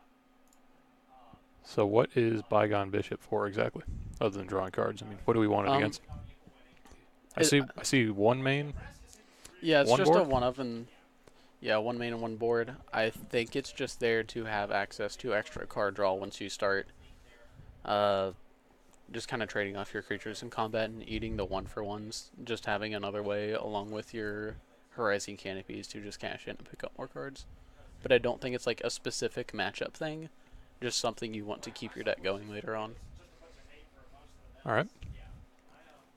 I played against this at a recent, I don't know, it's a Modern Challenge or something. I was playing Burn, Mm-hmm. and with 2 Supreme Phantoms, my deck did nothing. Because 2 4s for 2 mana that fly are really hard to get through. Did you guys talk about how this match is going to go? Did Nathaniel feel pretty confident about it, or? He didn't say much about that. He was just explaining his Bygone Bishop and what they're planning on doing. Okay. But no, I feel like... Oh, I did miss a couple things.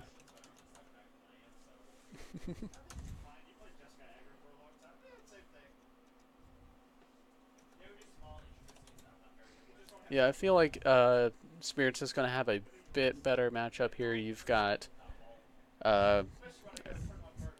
your Rattle Chains and Drogskull Captains to protect your board from 1-for-1s like Path and Push and whatnot.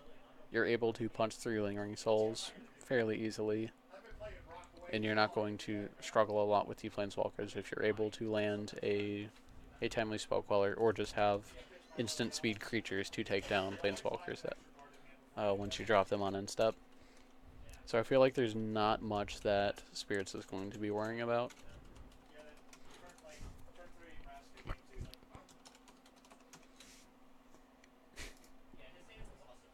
It's been a while since I've done this. All right, now I got the deck names, and the names are right. And we're on round 2. Now round 3. That is...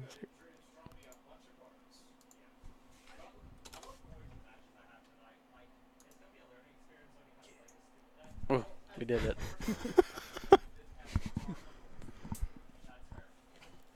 All right, so it looks like they're getting ready to mulligan. Do you want to tell them they can go? You're good to start whenever. That's very, very quiet when you have the headphones on. You need to yell at them. I'll do it. If I yell at them, Oh, I'm but yelling at then everyone the else. audience gets it. It's on mobile. That's so cool. But that's not the right players. It'll update. One day. That is extremely helpful. Is there a mute button for my microphone so I can yell into their microphone? Yell to them? Here. You can move it up. And you can just yell to them. That works. So I see Nathaniel shuffling. I'm guessing he's down to 6, but Ryan kept at 7. That's what I'd assume happened.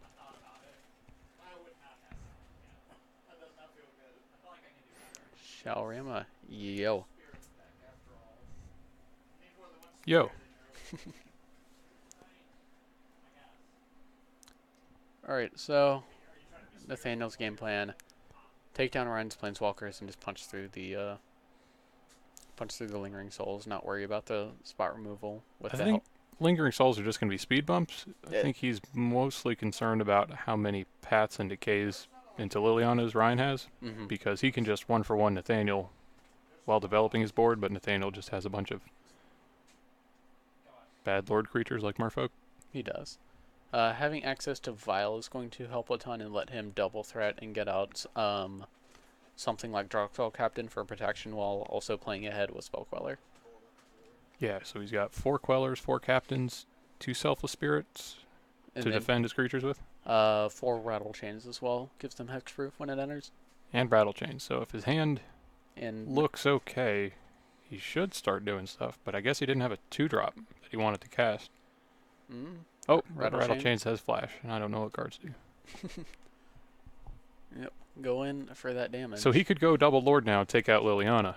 He could if he had it, yes. Yeah, Spirits is He hasn't done it yet. just for 2. It has the capability, with the amount of lords it has and end-step creatures, to just start pumping out damage like crazy.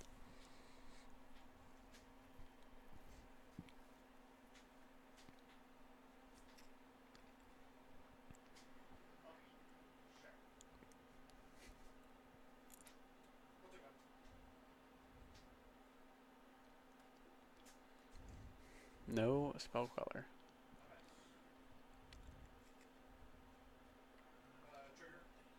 Ooh, Hmm. wow. Hmm. So he copies the Dark Confidant, showing that he's desperate for cards, and Ryan takes out Takes out the vial and not the card that's going to draw him some cards. Yes. All right.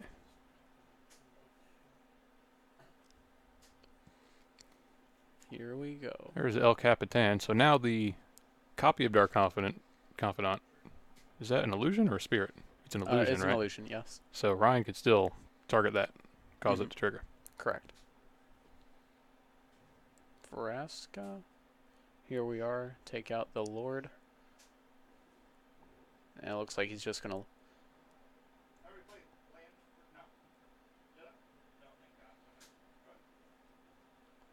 Yep. Looks like Bird's just gonna be chump blocking for the Vraska to keep alive another turn. Unless he has the path for the birds, in which case. Path Bob. Thalia. And then that still gets the Vraska dead. Yeah, it doesn't give Ryan the opportunity to chump block. He can chump block, but he loses a creature and his walker compared to just his walker. Right. Yep, and Ryan now empty-handed. Nathaniel has 1 and is very far ahead on board.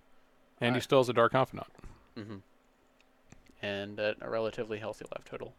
Dark Confidant doing much more than Isabel. Mm-hmm.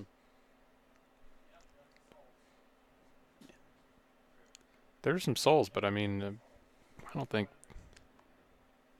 Wait, did we pay the right mana for that? Nope. No. Oh, he has the bird, so he could do it. Yep. Okay. Thalia gets to eat a spirit. If he draws a Lord, maybe Rattle Chains. Is that a Drogskull Captain? Looks like Supreme Phantom and Bygone Bishop. I'm leaning again. I do that all the time. It doesn't help. I wish it did. Rattle Chains triggers hexproof on any spirit coming in, When he enters the battlefield, he gives target spirit hexproof. but he just played the Phantom and gave something hexproof. Can we pull the card up? Yes. I don't know how to do that.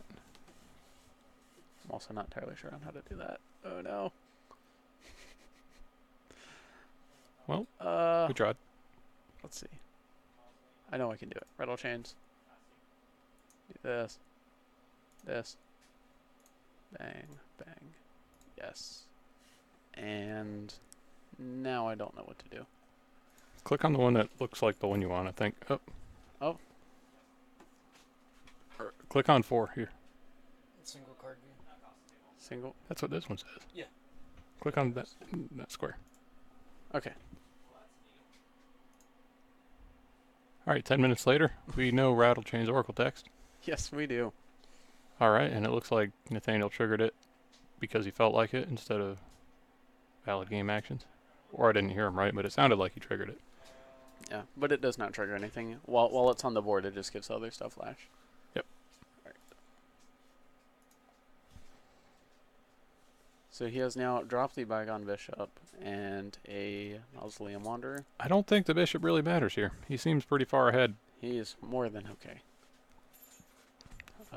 While we were trying to find Oracle text, we lost our Dark Confidant, but I think Not- that's fine. too big of a deal. He hasn't made Ryan give up any spirits yet with Thalia. I think trading 2 for 1 with the Thalia into some spirits here would have been fine a turn or 2 ago. Yeah. All right. Hmm. We will eat our own Thalia. To get a clue. Understood. Down to 10. Pop the clue and then look for a Mausoleum Wanderer, which you can, or a Vial. Can't play as Vial. I don't think he needs to do anything. He definitely doesn't need to.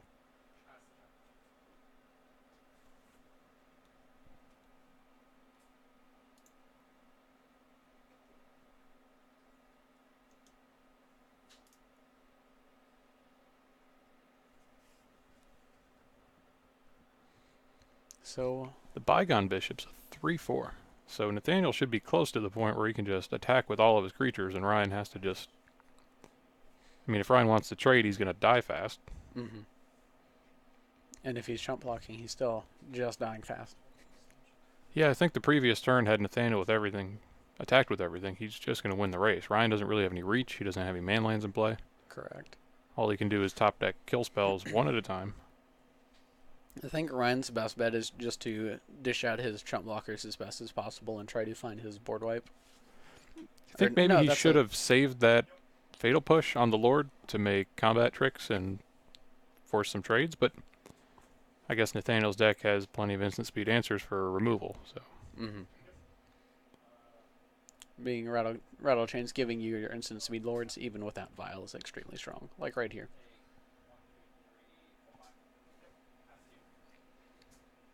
Bygone Bishop says, just in case you start falling behind, I'll have these here for you.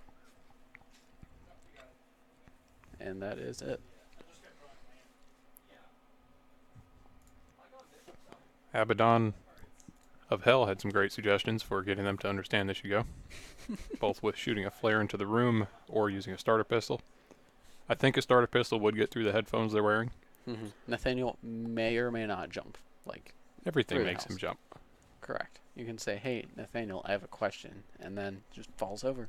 And I don't think that Corey would appreciate us burning his house down with a flare to commence the round. He shrugged. All right. Alright. Bring one next time. So here we are moving to the sideboard. What do you think that Spirits is going to want to bring in? I have a feeling he's going to want to bring in Ratchet Bomb to deal with actual Lingering Souls tokens. I Okay. think he's going to want the Kira to help out with spot removal and maybe having Unified Will, just as ways to answer like board. What's the creature type on Kira? Kira's a spirit. Oh, that's convenient. Not so convenient when you're playing Merfolk, but in this deck, yes, it is a spirit. The Bygone Bishop seems good, so that later game after they trade a bunch of removal for creatures, he can try to put a few more creatures into his hand. Just start chaining your cheap dudes into more cards and eventually rebuild after whatever happens. So, what does he take out? I don't quite know what Thraben Inspector's for. Doesn't seem to fit the Spirit's theme. It's definitely not a Spirits theme. It's a redraw. It's a thing to kind of help out with Bygone Bishop, and it's something to do to put in with your Vial. Okay. But the Bygone Bishop, I can get behind more than the Thraben Inspectors, but I think Thraben Inspectors would be better off as a number of things. Like, if you really want one drops, I might as well play it like a Judge's Familiar or something. Yeah. I don't think Thraben Inspector is something I'd want. That is nice, though, in this matchup with Liliana's, and just having more things to trigger your Bygone Bishop against a grindy deck like this could be nice. Mhm. I can see... I kind of like the Echoing Truth for the Planeswalkers. Maybe some number of paths could come out. I'm not entirely sure on that. Thalia's seem fine. Echoing Truth doesn't seem too great, but if it just wipes the Lingering Souls tokens and lets him push, that could just be a game. There's an argument to trim on some of the Mausoleum Wander since it's not going to do a ton, though it can help out some. It's just most of what Nathaniel has in his deck is already good.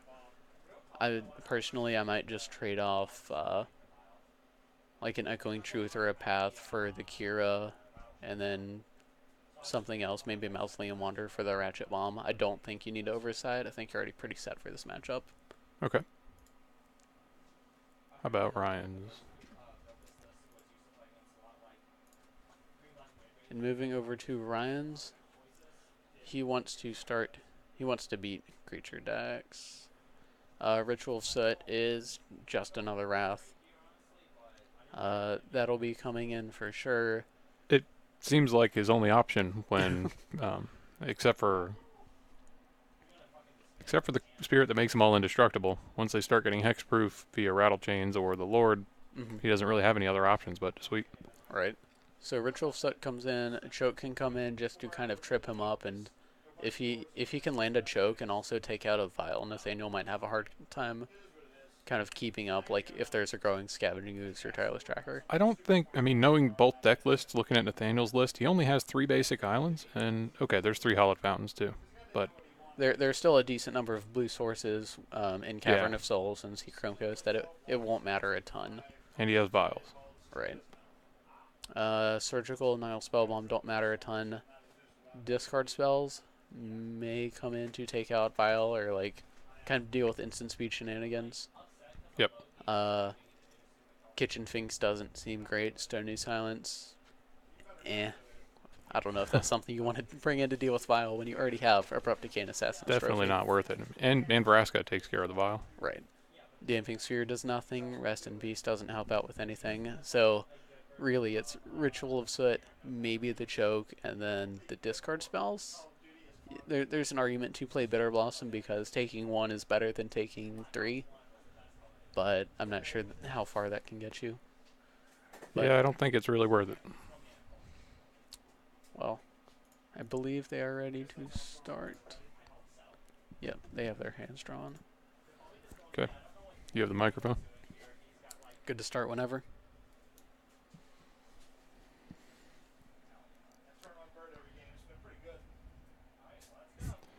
Ryan comments on how fortunate he's been to have a turn 1 bird of every game today. And Nathaniel says, my one drops better.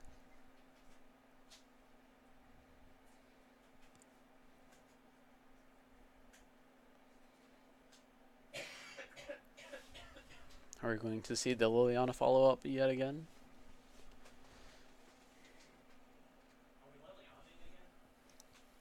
Depends which Liliana.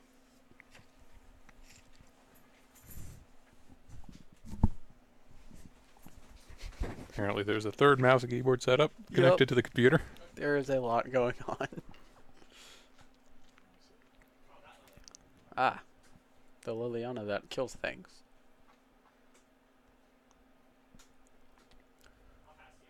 I see a Thoughtseize in Ryan's hand. Do you know if Ryan had an option on what his turn 2 play could have been there? See, Fatal Push, there's a Lingering Souls. There's a Lingering Souls and a Thoughtseize, yeah. Maybe this Liliana is not as good if Nathaniel knows it's coming. Because he might be able to play in a way that'll let him not put anything with 1 toughness in play. Yeah. And there's Thraben Inspector, the perfect creature to not die to Liliana Mm-hmm. and kill a birds if it attacks and blocks. We see double Rattle Chain, Spygon Bishop, and a Lord Supreme Phantom. Looks at Fatal Push, Decay in hand, and 2 Lingering Souls. Yep. Looks pretty good. Lingering Souls can take care of the 2/1s and Rattle Chains, and see if he has a way to land the Supreme Phantom, though Nathaniel does have Rattle Chains to protect it from removal.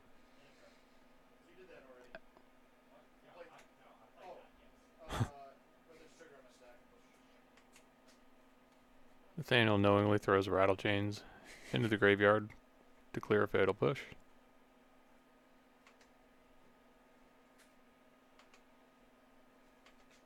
Ryan pushes it immediately because he knows he has Nathaniel has a second Mm-hmm. Rattle Chains. He didn't have the Vial on 2, though, did he? That He, was an he would have on his following turn. Yeah. Okay. I think Ryan may have still benefited from waiting. He could have used Liliana to try to kill the first Rattle Chains, and the only way he gets punished is with a Vile Lord or Queller in response after he responds with Rattle Chains. So I guess... And either one of those would open up his Fatal Push, and he wouldn't have mana to Rattle Chains. So I definitely would have just let the Rattle Chains come in. Seeing that you have a way to kill it, ways to block it, and you can use your Fatal Push on the Lord instead.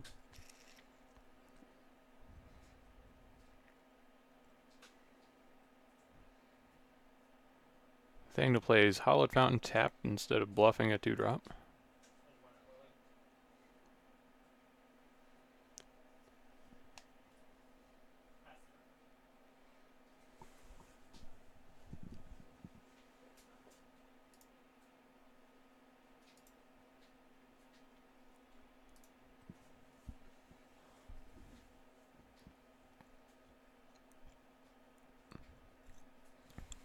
What's the ultimate on Liliana? Is it 8? It's, I believe it's a -8. Get the zombie emblem.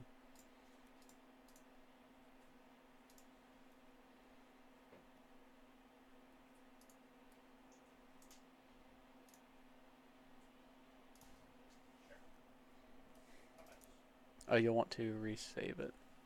Oh, I didn't save it right. Yeah, you need to select the card preview. Alright.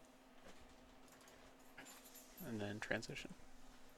Alright, there's Liliana, and her ultimate's a -7. So Nathaniel attacks again to try to knock her off of that 7.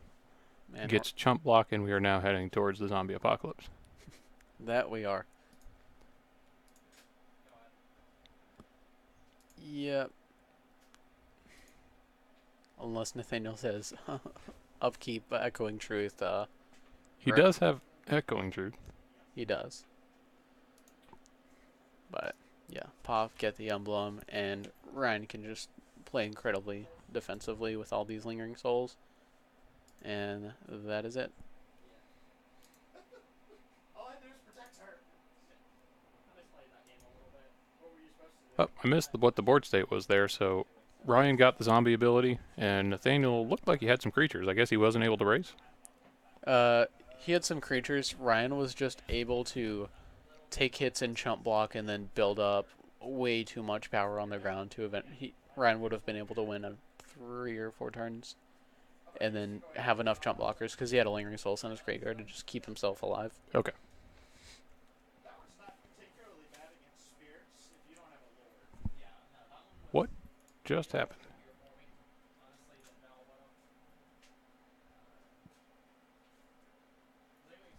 Core did something.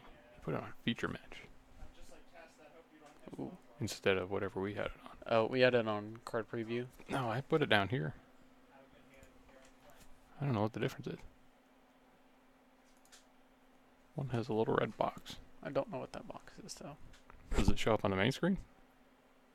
which thing? Why'd you turn it on feature match from whatever the other one was? It's a little different. Understood. So for this game, Nathaniel will be on the play. Do you think?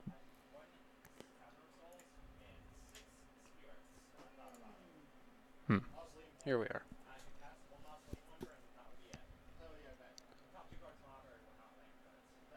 Nathaniel taking them all to 6. Ryan seems to be happy again. And he has the bird. He has the bird. He has a bob, a path, some land drops.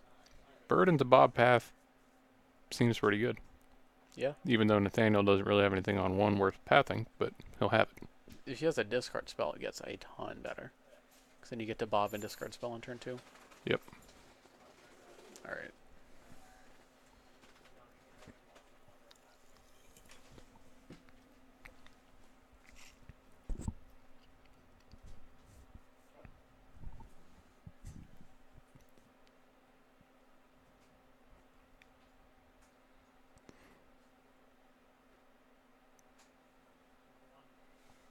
Get in for 1. Fetch. What would he want to play at Sorcery Speed on 2? If he picked up a Vial, or if he had a Lord, he would have played it. Any Spirit, he would have played, so it must be a Thalia.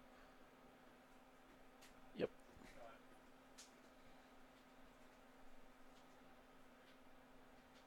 So now Ryan would have to decide between getting the Bob or playing the path. Plow. Mhm. Should be Plow. Reprint Plow in Modern. I really want Cabal Therapy in Modern. Make Pyromancer or Mentor playable. Because I love both of those cards. I mean, I don't really want to make them better as much as I just want to make it. Harder to do unfair things. Yeah, give people the opportunity to just soul read their opponent every single game and mind twist them. I like it.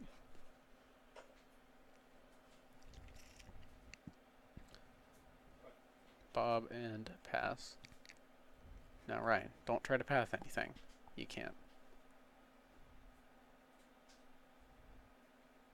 Lord. Ooh, Ooh. that hurts. Ryan does not have one of his 2 sweepers. Pop the bubble. Take Ooh. 4. I think that's probably it. Between the The Kira taking 4. Nathaniel has 3 in the air next turn. Ryan, because of the Thalia, couldn't. I mean, his only way to do anything here would be 2 pass. I think Ryan needs to dodge a bullet with Bob and then draw Damnation for turn to be in this game. He doesn't have... I know he has the bird. He'd need to kill the Thalia this turn to be able to unlock Damnation as a draw. Because he wouldn't have the mana for Damnation. Okay, he does have the land. All right. Has Ryan played 2 lands this turn? Nathaniel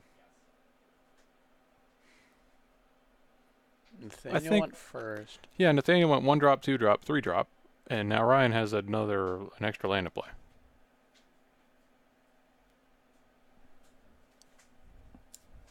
Ryan, I believe you played an extra land.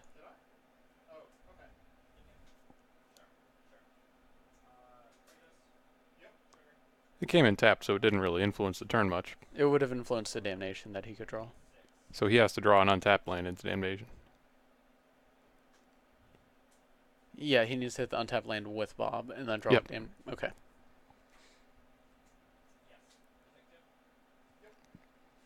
Alright, let's see it. Or I suppose he could do it the other way around because of the chump blockers. He didn't.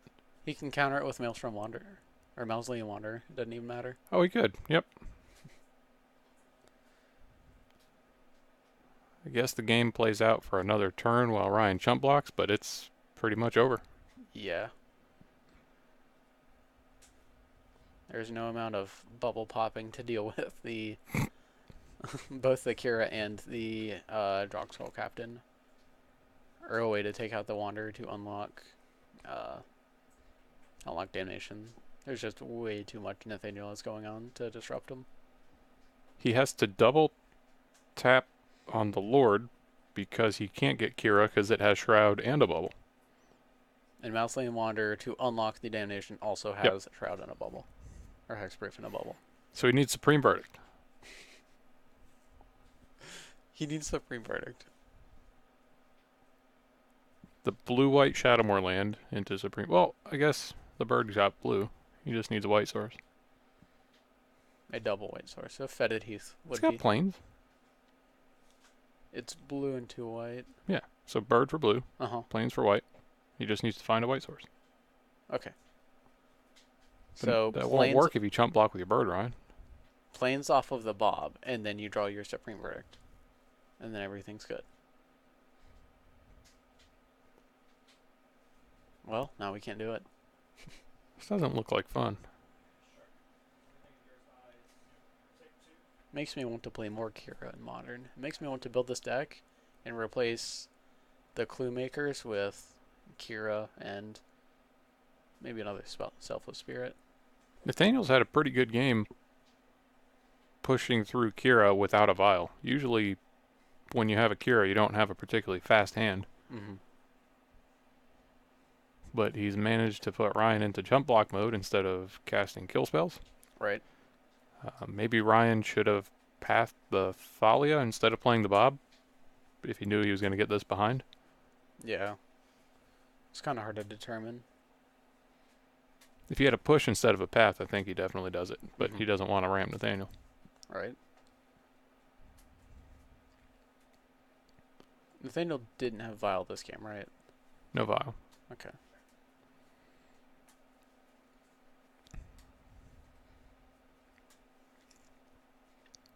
Yep. Just a bunch of barely hanging on, but not. So Ryan can break even on cracking that fetch and eating a creature with the ooze and threaten to block Thalia, but Nathaniel has plow, so Or even if he had a Spirit to play to pump the Wanderer, still dead. Yep.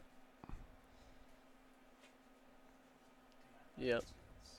And that should be it. Down to 3, up to 4, take some damage.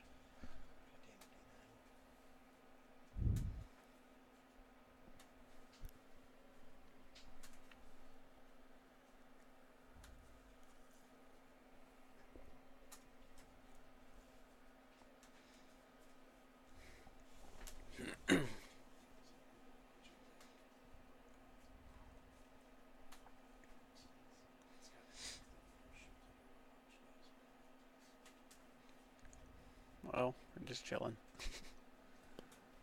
There, yeah. Ryan's out would have been double removal spell if he had the land. there's not many more game actions Ryan can legally take. I'd have to agree.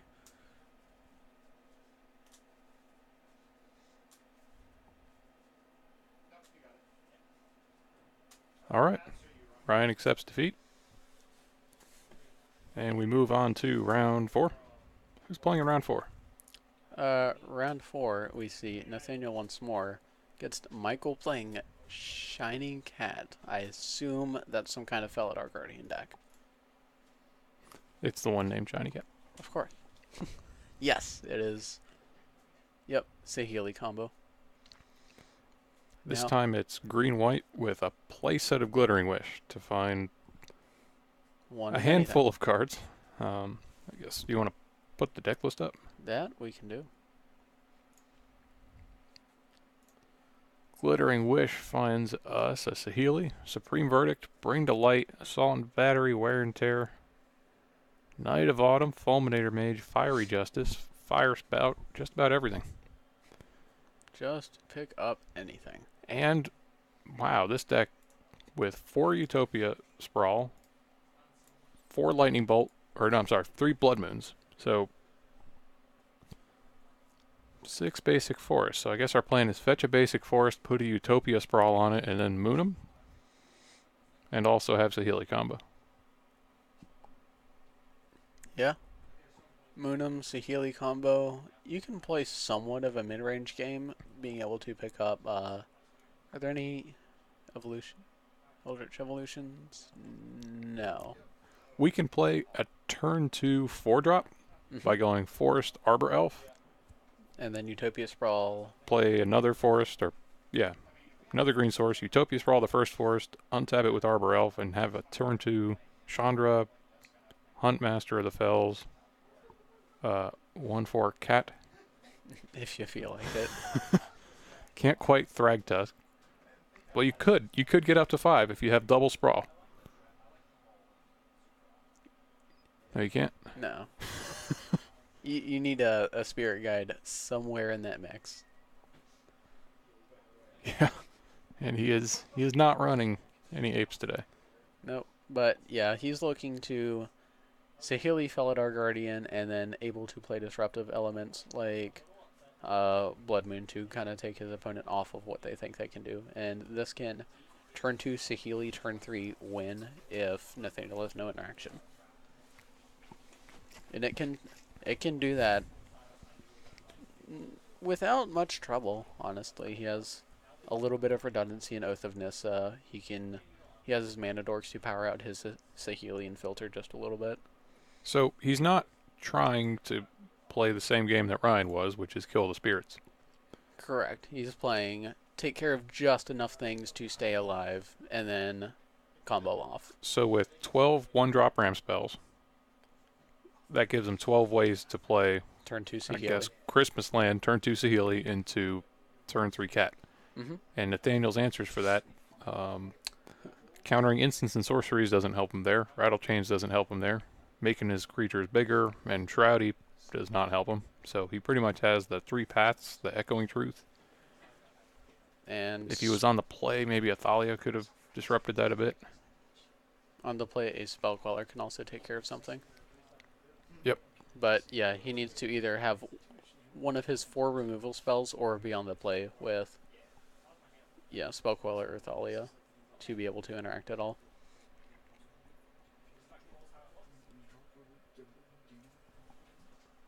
With Alright. We're good to tell him to go. Maybe. Did you have something to say? I was just going to look at the multicolored sideboard card some more, but we might as well let him get started. Alright. Oh no. I haven't updated anything. I've been talking too I'll much. get it. You talk to them. Okay. That you can do, and I will let them know they are good to start. You are good to go. Spirit? Oh man! Why would you do Spirit? Why would we ever choose Spirit? Alright. Another bird set. Round 4.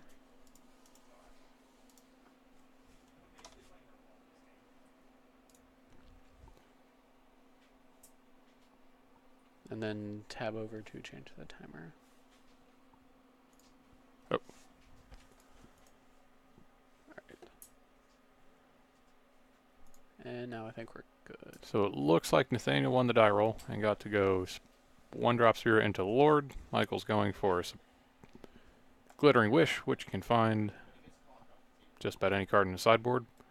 I think he might just get a Supreme Verdict? Or maybe a Saheeli to try to combo? It depends on what he's missing. All I see in Michael's hand is a Temple Garden. And Nathaniel might have... Glittering Wish might have been bait, but Nathaniel countered it with his Curse Catcher Spirit that I don't know the name of. Mausoleum Wanderer. There we go.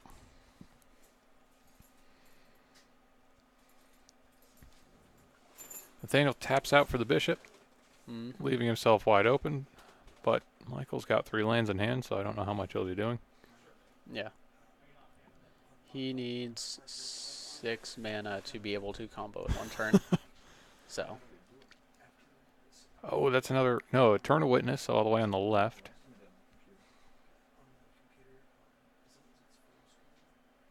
he's got plenty of land, so we might just pick up Wish and try to... Did I see a cat in his hand?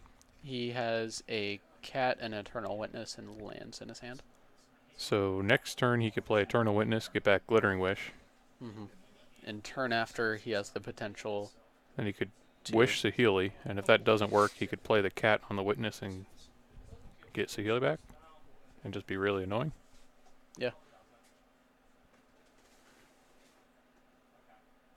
Yep, pick up the Wish, play land, pass turn. So Nathaniel's just wanting to pump out as much damage as possible, and Michael's trying to find the cheapest way to put down both his Saheeli and his Faladar Guardian, and hope Nathaniel doesn't have any of his removal or sit on a Spell Queller. Because Spell Queller's pretty hard for Michael to answer, not having a way to find a bolt. He can pick up a Helix out of his sideboard, but he can't be doing that and grab a Saheeli. So I don't think... With that Thalia, Glittering Wish costs 3, Saheeli costs 4. Correct. So I think now he needs to just panic and try to get Supreme Verdict and hope Nathaniel doesn't have a Queller for it.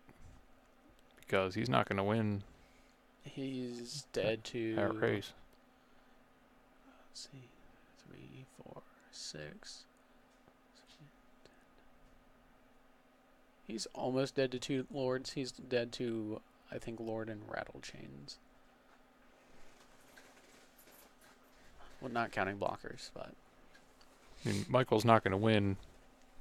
Michaels needs 3 turns to set up with this Thalia coming down. Yeah. So I think his only way out is to find the Supreme Verdict. Maybe he could play the...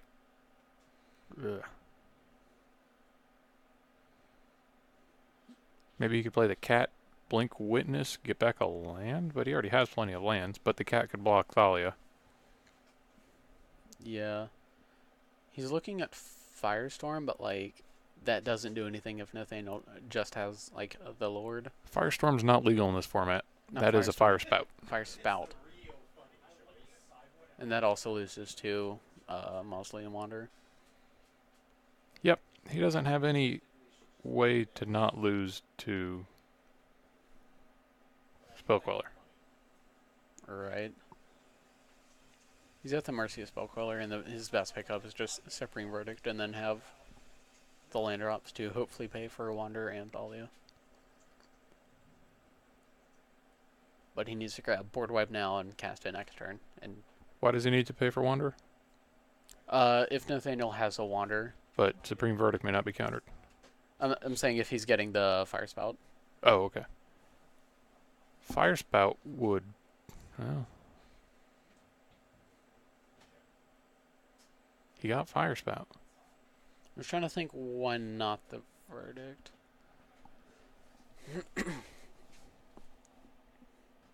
With Fire Spout, Nathaniel has more answers. Because another Phantom, Supreme Phantom would do it. Yeah, Drogskull Captain does it as well. Drogskull Captain would die. And because it's then a 2/2, not a the 1/3. Phantom would die, yeah.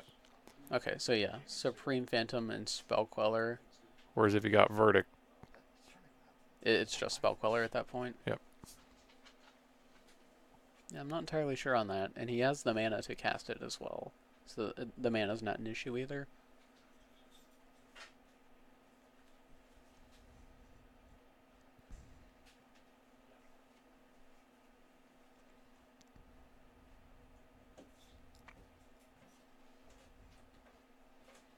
I'm just trying to figure out what he's wanting to play to, because the only thing I can come up with is he's saving the Verdict for a later time, and that's why he didn't grab it. But I don't think he can afford to lose to 3 extra cards at the cost of maybe having a better late game if he picks up the Glittering Wish. I don't think that late game where he needs a Verdict is going to happen. Because he has the cat, and if he finds another Wish, he'll just get the Saheeli. Mm-hmm. Like, he's either winning now or he needs the best chance of clearing the board, which would be the verdict. So I think in any scenario, I'd rather just have it over the Firestorm. Unanswered fire spout. All right. Fire Spout. Maybe Nathaniel has an instep play and then can start getting in damage. Nope. See what he can redeploy with. I feel like I saw a Drog Skull Captain.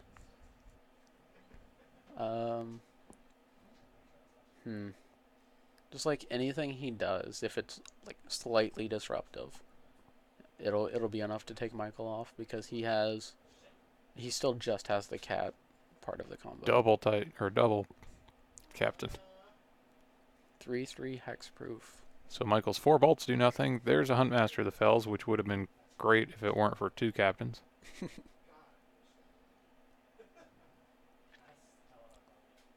Maybe the race here. Michael can gain 2 life. If Nathaniel doesn't have a spell, he can make it a 4/4 and then use the cat to gain another 2 life. He can gain some life, but Nathaniel has control over the damage that he takes, and Michael can't control the damage that he takes. Yeah. Seeing that he lost his birds and he doesn't have any removal, Uh-oh. you just gotta load him up. Another one.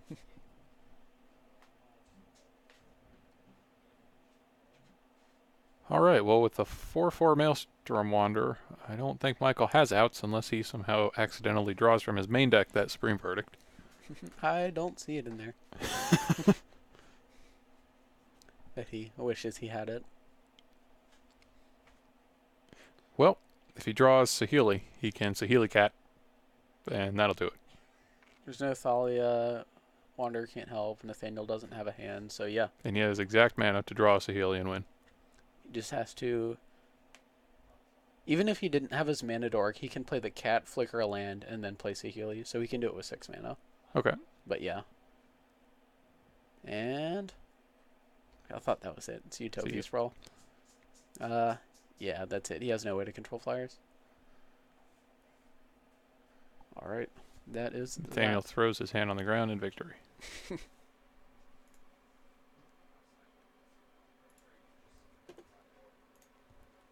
Alright, off to the sideboards. Alright. Things to stop combos. Negate, Path to Exile, and Unified Will. There's an argument to bring in Kira, or like Settle the Wreckage if you're really worried about it, but I think you're more of the aggressor and most of your deck is enough disruption that you just want to push damage as much as possible. Yep. Though I think I would bring in the Path to Exile and the 2 Unified Wills. I'm not sure I'd want to have Negate or Settle the Wreckage in my deck, and I'm not sure the Cure is worth it. I would cut the Thraben Inspectors because I'm just not a fan of that in like anything that's not a Liliana matchup. And Echoing Truth's good. Maybe he can cut Akira because Michael has 4 bolts, but that's really it. And his lords can invalidate those. Yeah. 2 Inspectors and Kira would bring in the 2 Unified Wills and Path. So that sounds about what I would do. And probably what he was going for. Swapping over to Michael... With Shiny Cat. The shiniest cat. It's weird sideboarding for him because his wishes let him play 4 of these 1-of sideboard cards, so there's not a lot you can bring in without just making it a little bit worse, but almost assuredly the worships and... What does this assault do? It's not even... Assault and Battery is split card, sorcery speed shock, and 4 mana 3/3. So it's a shock that you can wish for. I guess if you need it, yeah. That's there. He's going to keep his board wipes in his sideboard because he'd rather have 4 copies at 2 more mana compared to hoping to draw 1. But yes, the worships will be coming in, and that's about it. Things to cut, maybe Tireless Tracker, And see, Thragtusk can keep you in a game a bit longer. Chandra's control. Chandra may not be worth it because, like you mentioned, he can't block very well. So Nathaniel might be able to just kill it. Yeah. Tracker and Chandra, or yeah, that makes sense. Maybe the Hunt Master. I don't know. Either or, I'm not entirely sure, but I'm almost certain the tracker's going to be coming out because you're not wanting to play a super late game. You need to race out with your combo. Yep. So, let's get back to the match. They are drawing their hands. You are good to start whenever.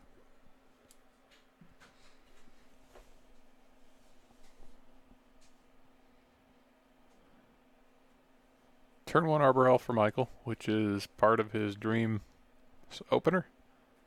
Does he have the Utopia Sprawl? Nope. No. Get in. 3 points ahead. Doesn't have the colored mana to cast anything but Eternal Witness. But his hand contains a Chandra and something else. Ooh, now 2 Glittering Wishes. So he's not... Boldly attacks into 2 potential blockers.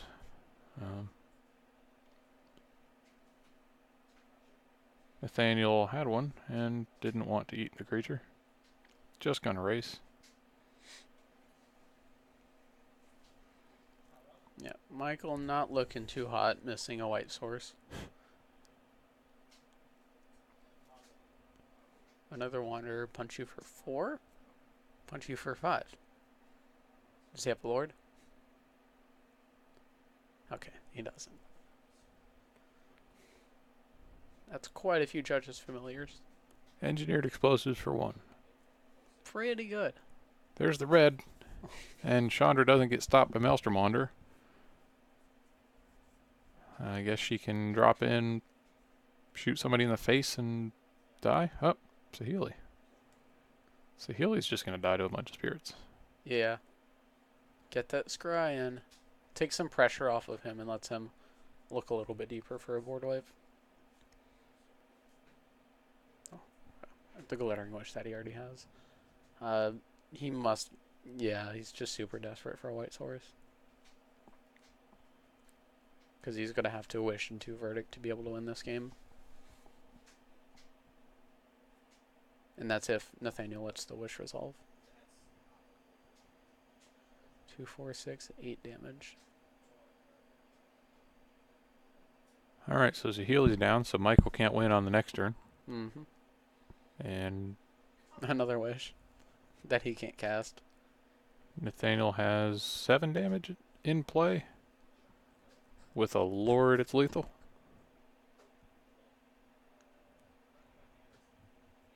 Am I dead yet? Am I dead yet? Yes, you're dead.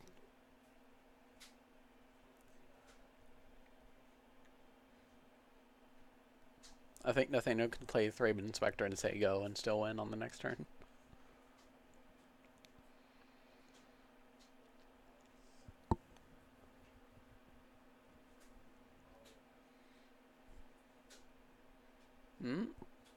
Cool.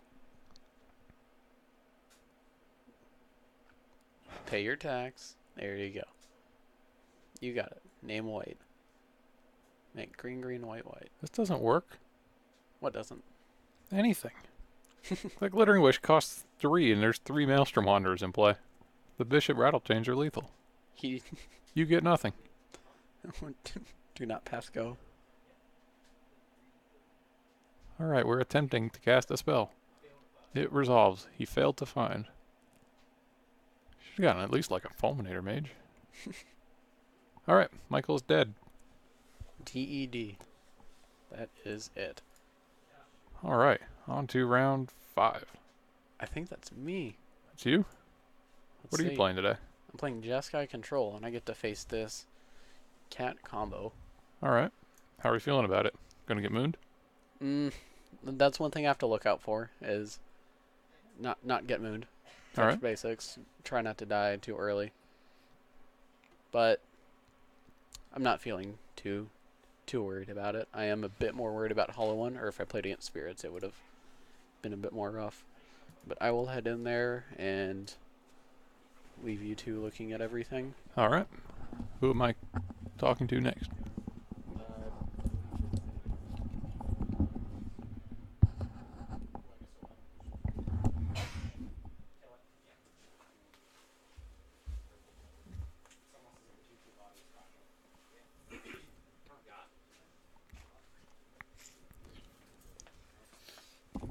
Welcome back, Nathaniel. Yo, what's up? Let's see what's up. Nothing. Okay. Not much from Stream Chat. They haven't wanted to talk to us. Wonderful. How did the commentary go for the matches that was in? It went all right. Your opponents did a lot of Nothing? trying to figure out how to not die, and they didn't have options. Yep, they sure did not that. Did we already talk about Sebastian's deck? This Jeskai can No, I just pulled it up. I asked him real quickly before he got up if he thinks he's going to get mooned and how it's going to go, and he thinks he'll be okay, but moon is something to watch out for. Yeah. Especially because it can come down turn 2, which he has only got 2 knowledge ignots to answer that with, and he has to be on the play. Yeah, he has one detention sphere that can exile it, but that's not great. I think if he gets basic island, basic plains, Yeah, he'll be fine. he's not in that bad of a spot. Well, it's just pretty typical Jeskai miracles, really. Nothing super exciting here. All right. Alright, well, I guess we can kind of like jump cut over to him or something. Okay. You got it? Are you going to jump? No, I'm not gonna jump yet. Okay. Do you know how to do the thing? Yep. Ooh, got him. You guys can start whenever. I picked the wrong one earlier, and Corey jumped over the table and fixed it. All right. And we're going to start by getting ready to shuffle. Yep. Nathaniel, you are not playing. I sure am not playing SEB. AS. AS. There it is. All right. Sebastian is not on Spirits. He is playing. Michael's still on Shiny Cat. Nobody has won any games. Save. Oh, we're in Timer. round 5. I gotta get, Then I get the timer. You are not Sebastian. There's so many things. I didn't hit save.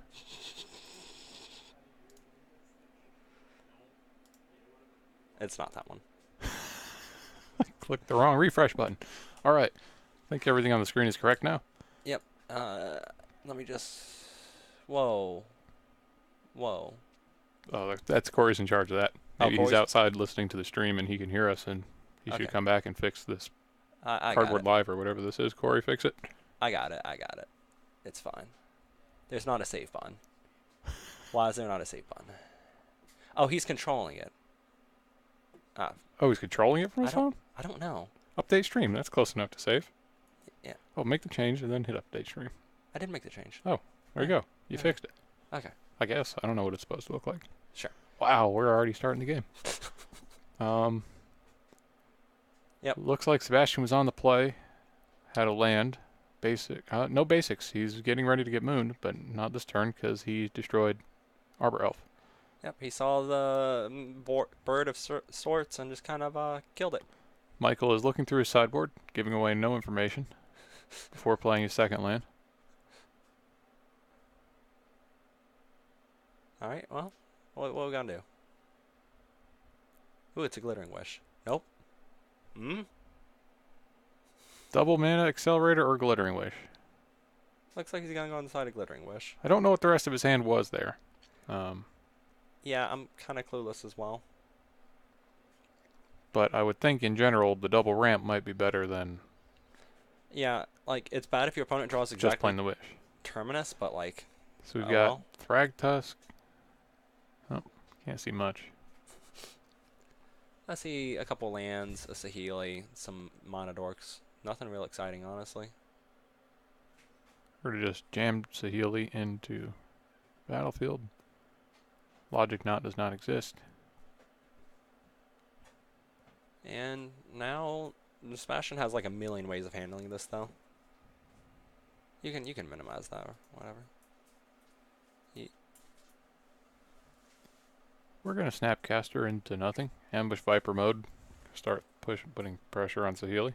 Yeah, I guess that's where we're at right now. Just kill the Saheeli, you know? I don't know why Sebastian fetched for a Scalding Tarn. Well, I guess he wants to do the Bolt and the Snapcaster to kill Saheeli. However, this opens him up to Moon, which he has no answer for in his hand really, other than to path his Snapcaster for a basic island. Now, in his defense, There's right another now, Moon.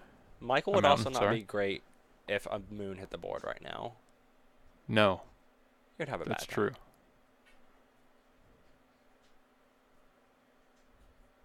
Michael's just not having a good time at all right now, really, looking at his hand. With Birds and Utopia Sprawl, Michael can play fine through his Moon, but he doesn't have those right now. He does have a Bird, He which does have a he'll bird. probably play it, and Sebastian will let it live, but They're changing a thing. who? The life totals. Oh, they're... Oh, okay, yeah. I'll blame Corey. No, he was fixing a thing. He's magic. He is the magic man. Oh, bring to light. Ooh. Ooh. Is that where we're going? Michael seems to think so. What do you think he's going to bring to light? I don't even know, really. Like, that's... He has a Tharagtusk in hand. He could get a Chandra, Torch of Defiance, a Huntmaster of the Fells. Maybe he really wants to make a Blood Moon. Maybe he really wants a Blood Moon. He has a couple options. Maybe he sneaks a Blood Moon in. Maybe. Sebastian declines Jace, which is special. I think it's because... No, he has a 4th land drop, or did he draw that for turn? That might have been the draw. Because if he didn't have a 4th land drop, he may have had to bin it. Yeah. Alright, so... I don't think Sebastian's got the Cryptic right now, so if we bring to light a Blood Moon, nobody gets to have fun. I mean, Michael will have enough mana left over to cast an Bird's Paradise. He'll be fine. Birds is in play. Yeah, he'd play the Arbor Elf, but instead he goes for Thragtusk, Sure. which I think might be better after locking the game down with the Moon. Yeah. And, like, I guess he might value the Bring to Light more than Thragtusk for counterspells, but, I mean, I think that just going for the Moon here is probably a safe play.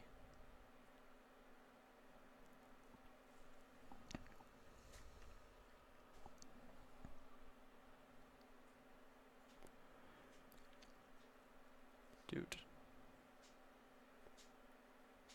Sebastian's a little bit away from flipping that search as well. I mean, he's fine, but he'd probably like to have that flipped right now. Or his 5th land drop. Now he has 2 Path to Exile in hand And, a Snapcaster? and a Snapcaster. Neat. So he can path the Thragtusk and Snap Bolt the token if he wants to, or whatever, really. Yep. Looks like he's gonna do that. Nope. Not gonna do that.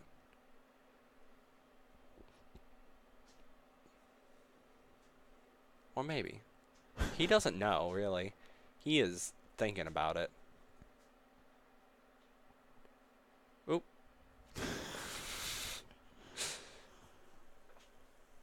Alright. Snapcaster Mage, target Lightning Helix, the Thragtusk. All right. Double block. Sebastian has no targets for his path. Moon now, and Sebastian has no islands for the rest of the game. Now is your time. Moon him. Moon him now. He doesn't have Cryptic. He's gonna do it now. Is he gonna get the Blood Moon? He can get anything that costs... That costs 5 mana. Yeah. He could go up to 4 if he uses the birds, but what does he really want? He can go up to a 5 if he uses the birds, because he has white, red, blue, and green in his lands. Look at all those colors. Yeah, he has a really colorful deck. Moon.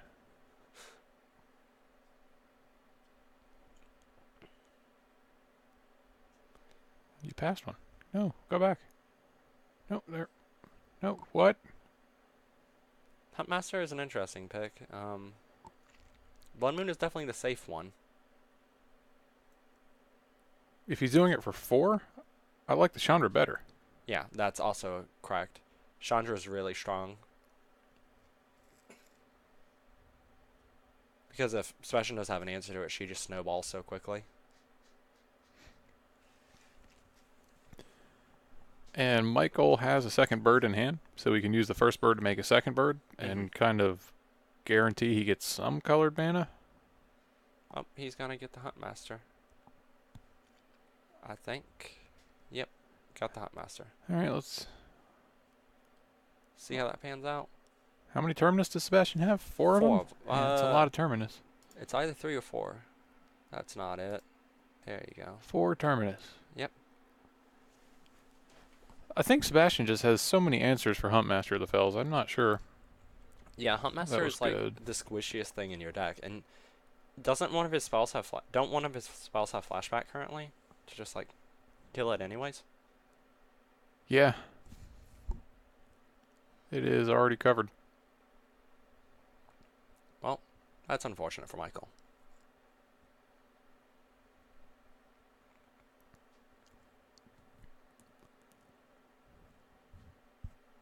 And I think they're thinking. I think he's thinking about casting a Monodork, or Sebastian's thinking about killing something. So Michael's hand is Bird, Wish. Is that an Arbor Elf? I believe so. Yes. All right, Sebastian's going to get to flip. Search for Azcanta this turn, which he'll probably do, right? I mean, I don't see a reason to leave it unflipped. Seems good. Seems like the correct thing to do. He has found Azcanta.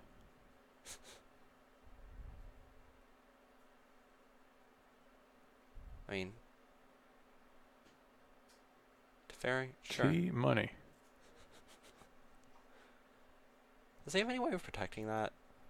Yeah, he has a path. untap 2 white sources for path. Yeah. Which he didn't use a burn spell to kill the Huntmaster. He used a card out of his hand. Yeah, that's a little weird too.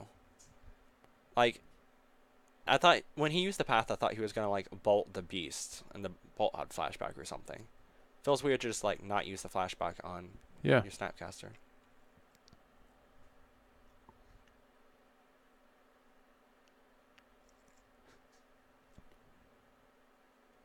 Michael just going completely through his sideboard at this point. No idea what to do. I don't think there's much for him. There's a Gaddock Teague. Gaddock Teague It's a bit late for that. Yeah. And it dies to everything in Sebastian's deck. Lightning Helix. Maybe he can take down that Teferi through the one path. Yeah. If he attacks with both. Or he could get the Fulminator Mage and handle the search for Azcanta. Yep. Nothing feels great though. I think we really want the Teferi gone, so I think you attack there, see how that goes. And then if it gets down to 3, wish for a Helix. Yeah, I kind of have to agree here. Oh, Fiery Justice on its own can just do 5 to Teferi. It sure can do that. Looks like we're getting a Gaddock, so Man, pre-combat wish does not seem... not seem Great. super great. Nah, it's not the best.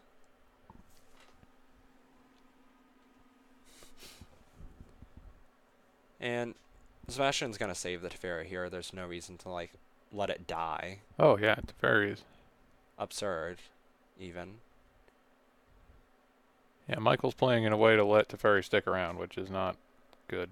Yeah, like the more that the opponent gets on top of that, especially if they have search for Azcanta in play, that's disgusting.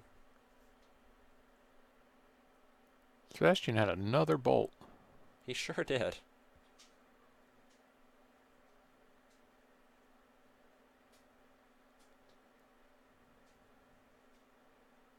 And the Gaddock Teague is gonna die. Or not. We have time. That's a Terminus, so Sebastian could path the Teague and then Terminus? That seems... That's not good. No, you don't need to.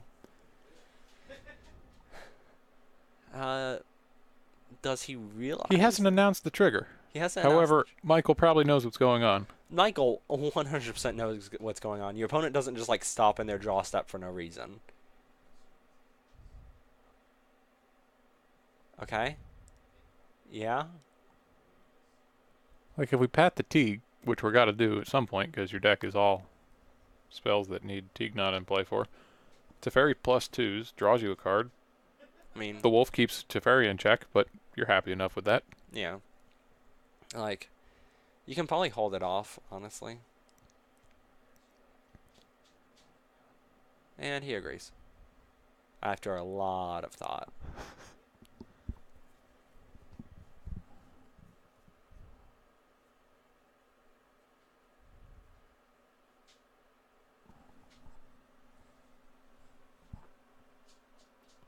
Uh-huh.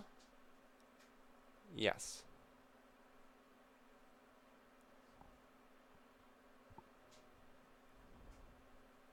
Plays a land, he finds off his ops.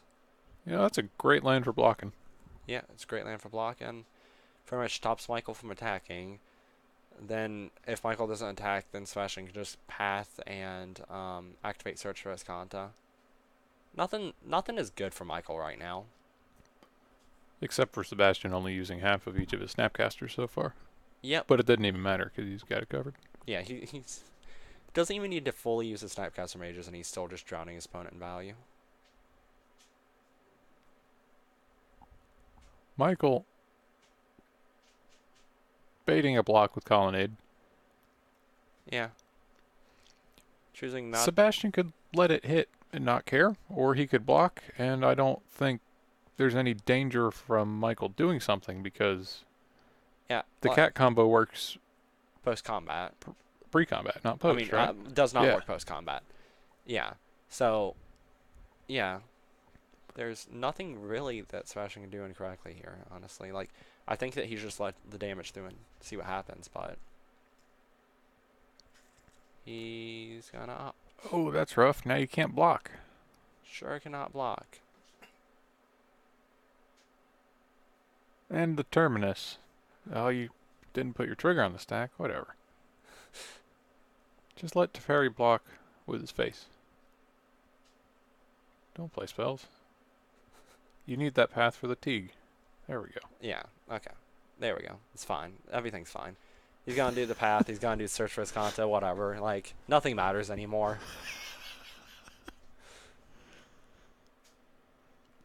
There we go. Now that's enough justification to path the Teague and Terminus next turn. Yeah, you should probably path before that resolves. If I had to guess. That way he doesn't get a clue. That's pretty smart. Oh, nope. Looks like he's gonna get a clue. Yeah, Michael's just going to get all kinds of clues. Free recalls for Michael. Alright. And we gonna search for Escanta? Great. Found a cryptic command, that's pretty good once the Gaddock Teague is gone. I assume we're gonna make the Gaddock Teague go away. Cause like this Terminus is feeling better and better.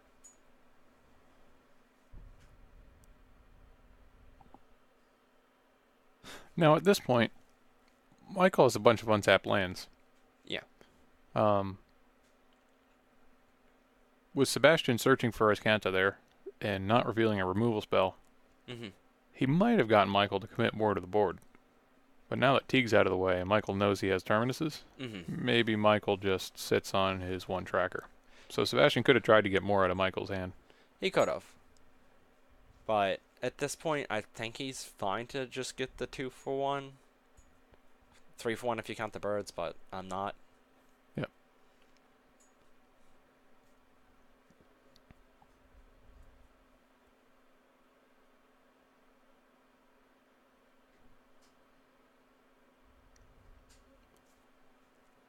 Neat.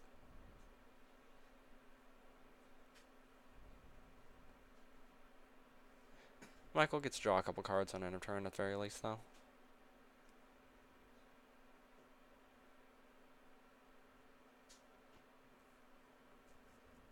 Sebastian, on his first opportunity since the first turns of the game to fetch up an island.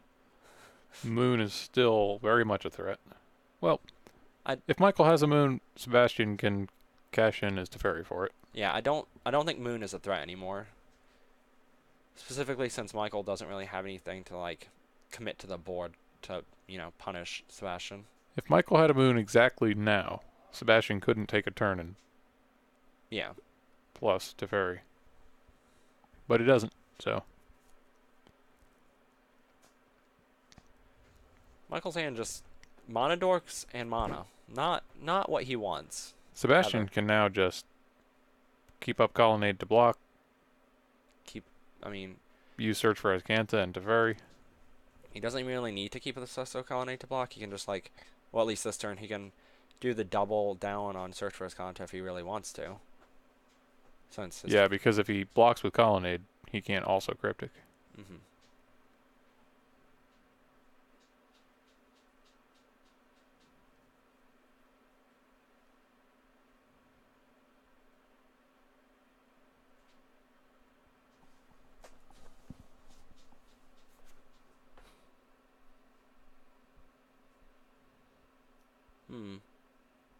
A Jace the Mind Sculptor, you're saying?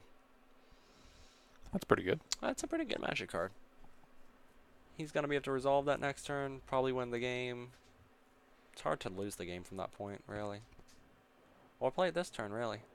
Well, yeah, I mean, yeah, why not? Yeah. What are they going to do? Kill it? I really don't like tapping out here.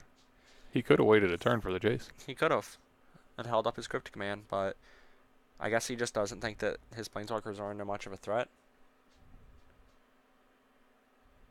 And he is correct, but that's not necessarily true to his knowledge. Michael has nothing, but Sebastian doesn't know that. Yeah. Had he just brainstormed, Glittering Wish for Fiery Justice clears all the Planeswalkers. Mm-hmm. And that would have been not great for Sebastian.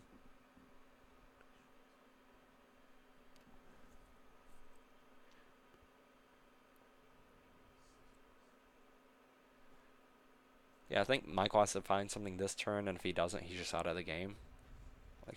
And to say he's in the game still is kind of a stretch, if we're honest. That's a forest. That's not a Blood Moon. It's not anything he wants, really.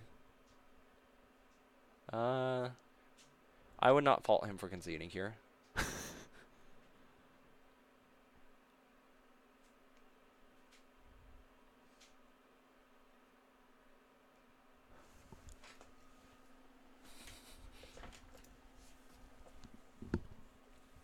Looking at the Jeskai list. Yeah, I might be looking at sideboards up already. That's fair. Has he changed anything? Oh, he put Rest in Pieces in the sideboard. And cut down on negate numbers, I think. Since last I played it.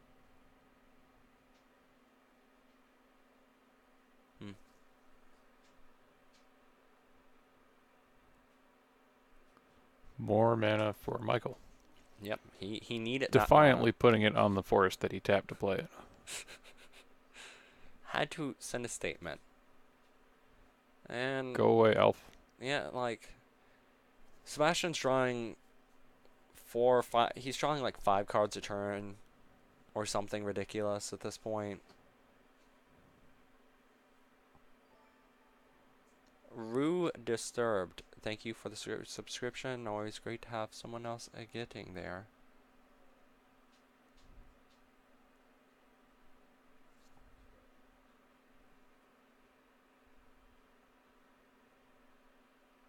I think it might be, are you disturbed? Like it's a question, not so much Rue. No, it's definitely It's Rue. Rue. All right. Like the French, is that like the French word for river? Or avenue or street or something? I don't know. It's something in French, probably. I took half a year of French in high school. Wasn't great. My last name's French. I'm gonna be honest with you. I'm a little upset because for a second there I went to think about what your last name was. Then I realized. Killing me.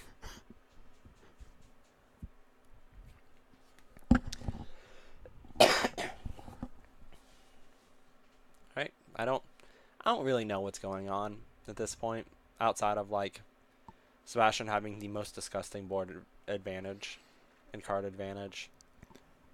Just every advantage. He's really. only on 3 extra cards a turn. I mean, and Michael's drawing lands, so. He's if he's activating Sorcerer's Conduit twice a turn, chasing. Oh, once a sorry, turn. he's up 4 cards a turn. Yeah.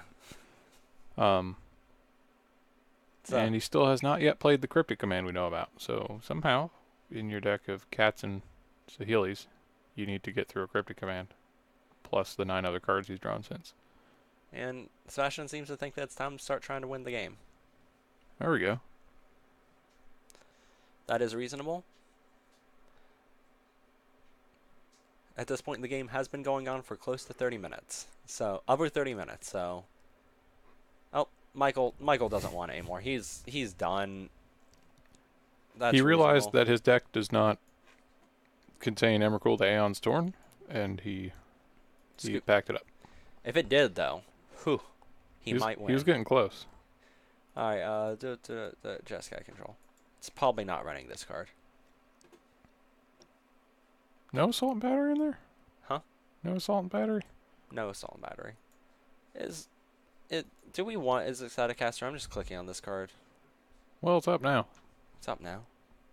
I mean, So how does Sebastian sideboard for this? so he doesn't have a lot that seems overly great. You probably bring in the Braid just as a removal spell. Explosives for 1 seems pretty good against 4 birds, 4 Arbor Elf, 4 Utopia Sprawl, and 3 Othanissa.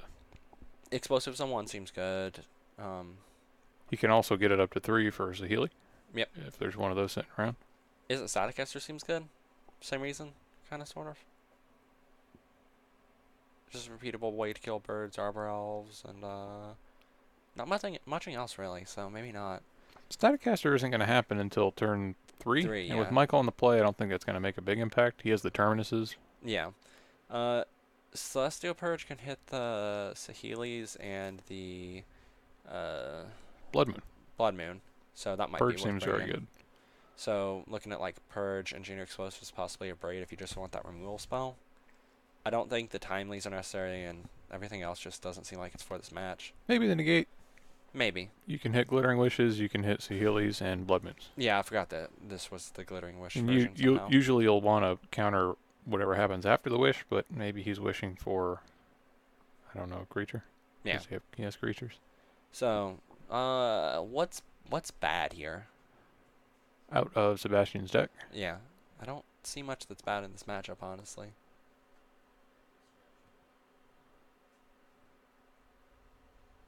Huh. Spell Snare doesn't catch much other than Glittering Wish. Hits exactly Glittering Wish, but if we're bringing Negate in for that, then Negate does a bit more. that's fair. It does. It hits the healing. You're right. And Is Detention Sphere worth cutting at this point? It's a little slow. It's a bad removal spell. Maybe cut down on like some cantrips. I don't really know because your deck just seems really good here. Like you can cut your cantrips, you can cut your cryptic commands, Yeah, I was thinking Cryptic commands might. maybe cut down some number of cryptic commands. Like all of your cheap removal spells do so much work, you don't really need to counter big things with Cryptic. And That's fair. it's kind of a liability if you get mooned. Yeah, okay. So probably cut down on those for cards we had mentioned. Alright. And the big sideboarding decision for Michael is, does he bring in Worship or not? Because that's his only non-multicolored card, and I don't think Worship helps him because all of his creatures are going to die. Is that really his only non-multicolor card? I have not looked at this. Stony Silence is the other one. Stony Silence. Yeah, no. Michael doesn't sideboard here. Good talk. Great deck building. Oh, they're already starting. Great. Don't even have to say anything. Wait until turn 3 and then tell him to start.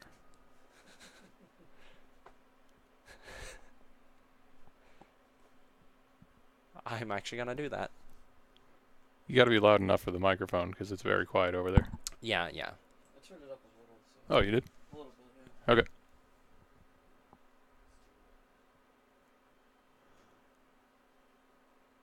Actually, I'm just gonna do it turn 2 on Sebastian's turn. Michael's got the bird into the moon and goes for the moon despite Sebastian having an island. I mean, But Sebastian's not going to counter it, and you're going to put him on 1 blue to try to dig himself out. yeah, I think this is a fine play. The earlier the moon, the better. Now, I don't know what's in Sebastian's hand, but I would think maybe a plains would have been better there. because he has 4 islands that he could draw, Yes. and Celestial Purge, Detention Sphere are his ways to move this moon. So he's going to need that white. Yeah. You guys can start whenever.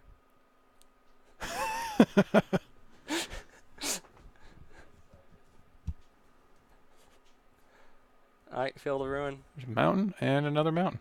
Wow, this is exciting.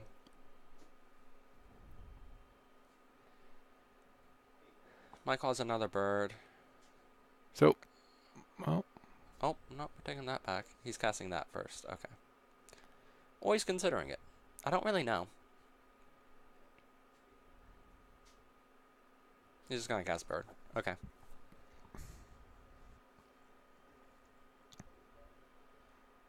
Now he has 2 sources of any colored mana in play, and Sebastian is still left with only red and blue available. yep. Search for Ascantha is going to help him just try to find that plains and also the spell to move the moon because he doesn't have that yet, I don't think. Nope.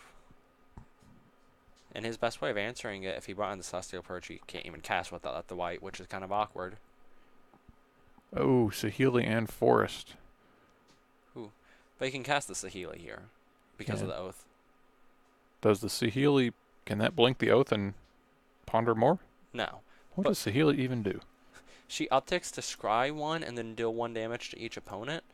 And then she -2s to make a copy. You got it. You got it.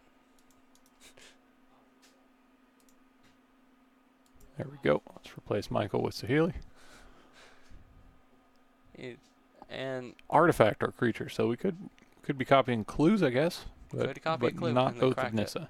can't do that now. All right. But the Oath of Nissa just allows you to cast it under a Blood Moon, which is the big thing. Whoa. Uh-oh. Whoa. Dear Cox Communications user, your Flash player could be out of date. You want me to install this update for you?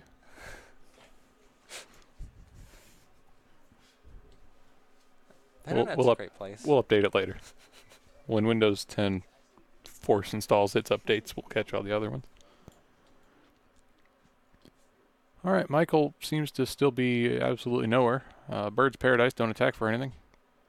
The best part about the Saheeli is the ultimate doesn't even do anything in this deck. What does that do? Goes finds an artifact and gives it haste? Finds up to 3 artifacts with different 3 names. artifacts with different names. They're Quick scan, and there are no artifacts in the 75. Yes. So he couldn't have even boarded into them. He just kind of Maybe Sebastian will be damage. kind enough to play a Mycosynthelitis. I think that would turn some things into artifacts, maybe. But here's the dream team of Arbor Elf. Gonna get attacking. he's Sebastian puts very good cards into the graveyard because he cannot cast them because he did not fetch a plains. He doesn't have the island. I mean, he has the. He only gets 1, but I Yeah. still think he should have gone for the plains. I think that's fair. I honestly probably would have gone for the island as well, but like looking at his how this game is like progressing, I think the plains would have been better. All right, Michael gets a bird, which does not attack, and bottoms a land with Saheeli. What is this noise that's happening? What noise? Is there a fire alarm happening? What? I don't know. I don't know. It's just noise. I'm not currently hearing it. Come on, Sebastian, Pyroclasm. Do something. Get that 4 for 1. He doesn't know what to do. This man is confused. Oh, we got double island. That allows Jace. You cast your planeswalker. What are you complaining about? You won't bounce it hard. He's not gonna do that. So I think Sebastian brainstorms. Yeah, he. Well, if he brainstorms, the planeswalker dies. Oh, because he can make a net. Saheeli will deal 1 damage. Yep. Man. He's kind of just forced into upticking on himself here. So he can Scry. Fate Seal himself and then brainstorm next turn? Yeah. With fingers crossed? That's his plan currently. It's not a good plan. Now he bottomed or search for Ascantha, put Teferi in the graveyard, so if he hits his white source, he's 1 answer. Oh, there's a cat. That's it. Yep. Michael's gonna scry first. Cast the cat, go for the combo, boop boop boop, game over. Cat. Meow. Meow. Alright, cool. All right, shiny cat did shiny cat things. I feel like that wasn't even really so much a cat game, it was just a Blood Moon game. Yeah, that's why I think that's why Michael's deck has him in there. It's just for the free wins. Yeah. Blood He Moon- he has lots of non-basics of his own, and He is running 6 Force, though, and 2 Planes. And in 4 Bird's Paradise. The Arbor Elves don't do a ton when the Blood Moon is out. no, and he could, if he Utopia sprawls a Temple Garden or Stomping Ground, and then moons, they get to fall off. Yep, so he has to do that on a basic forest, and that's not good for him. Because none of this is... Like, he can certainly play around his Blood Moon better than Sebastian can, as we saw there.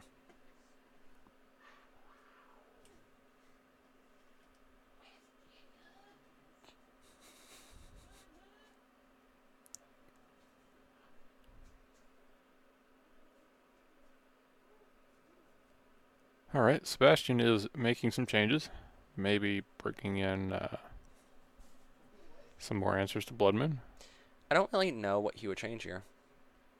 Bring in any answers to Blood Moon that you forgot for game 2. Yep, that's exactly it. What you just said with your mouth, before I said my thing, was the correct thing. 2 cards go out. Maybe 2 cards already went in. I think they Maybe did. he was playing 62 for game 2. Dude, that would have been sweet tech on Sebastian's side.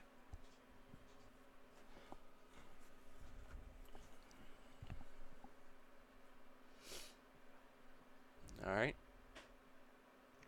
Yep, getting that sweet cut action. And I see some islands. That's good. Is that an island? Looks like an I'm island. leaning again. I'm pretty sure I see an island and a flooded strand, which is good for the Blood Moon. And Michael's hand is like Saheeli, Ra, Utopia Sprawls, and Bolts. Michael on the draw gets to play a turn 2 Saheeli and start scrying. Saheeli serves really one function in this, 2 functions in this deck. Scry and attempt to win the game. That's about it. Sebastian had the same in Search for Ascanta. Except it couldn't win the game, all it did was scry. Significantly worse than the card that can win the game. Yeah.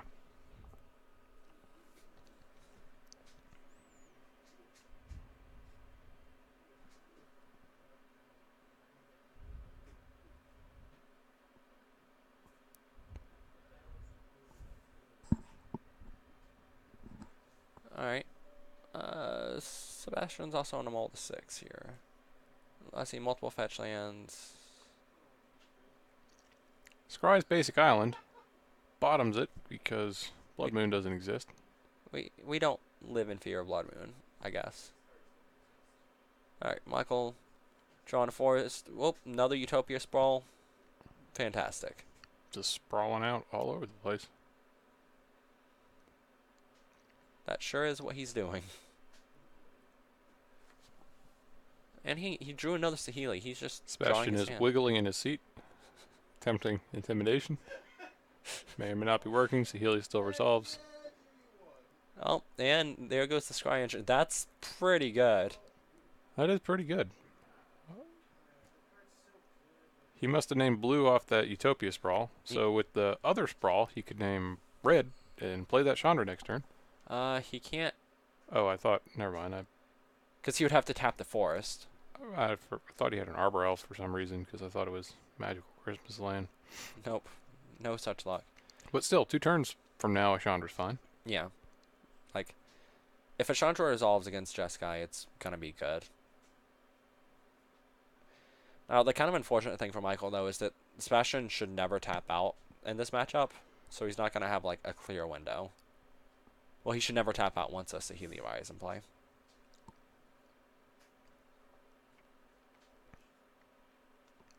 I'm kind of surprised that Michael doesn't have anything to defend the combo, like Spellskites. Yeah, he kind of just is hoping that his Brittle combo isn't disrupted by a Lightning Bolt, Lightning Helix, Path to Exile, Fatal Push, Like, I don't see Well, any decay. proactive way to defend it. He just gets to try again in a few turns. That's it. That's his plan. Like, even if they're, I don't know what you would Glittering Wish for. I don't really know of a Glittering Wish way that protects it, but there probably is one. Glittering Wish is a pretty wide one. Hmm. Hmm.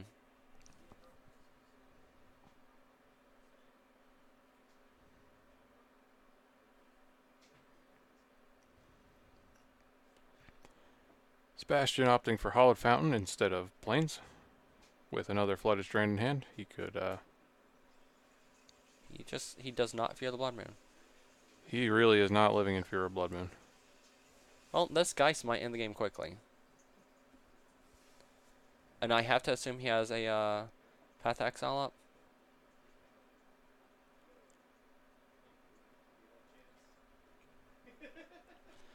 up. Michael can cast a Chandra and play the Blood Moon, but then his Chandra just immediately dies.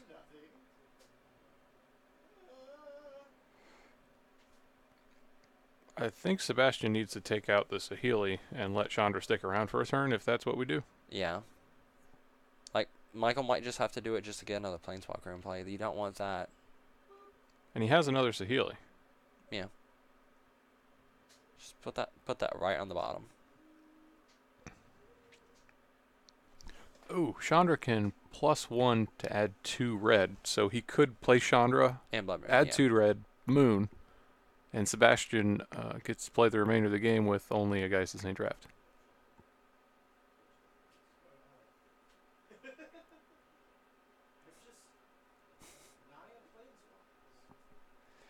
Sebastian having to read this card. And Michael probably gonna go for the Blood Moon play here. Moon. Yep. There it is. Sebastian should fetch 4 planes. Yep.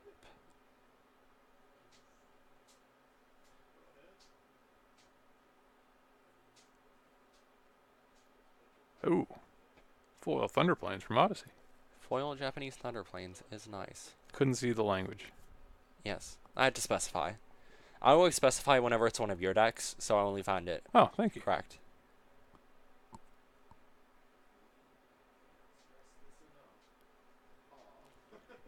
I mean, this Geist might be enough, honestly.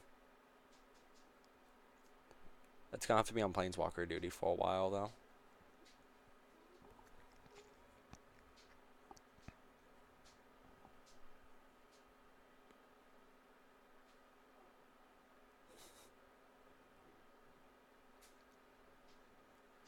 So with a land and a cat, Michael could just play everything.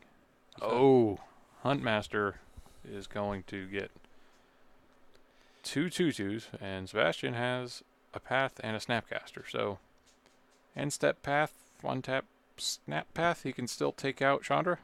Yep. They are singing something. They're having a good time. They sure are. So, Michael can play the Huntmaster and also play the Saheeli Rai. And blink the Huntmaster. Yeah. We'll make a copy of it. Yes, that's good enough. But the problem with that being Sebastian just kills it in response. Yeah, that does. Killing it in response does make it harder to copy.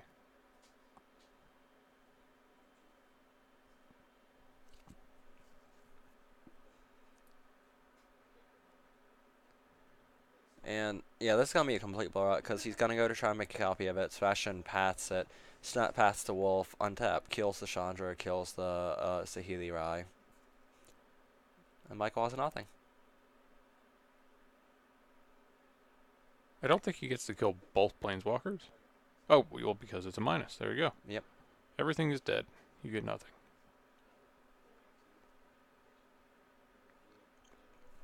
I mean, he has a pretty quick way to end the game. After the Planeswalkers are cleared. Yep. Oh wait, no, he can't snap path in a turn. Never mind, I'm just wrong.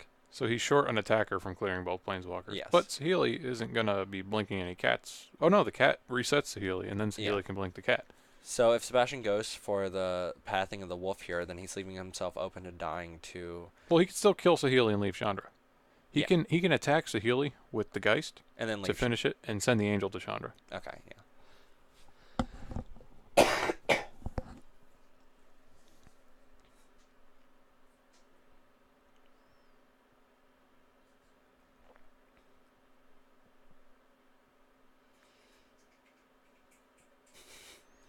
Michael aggressively snapping.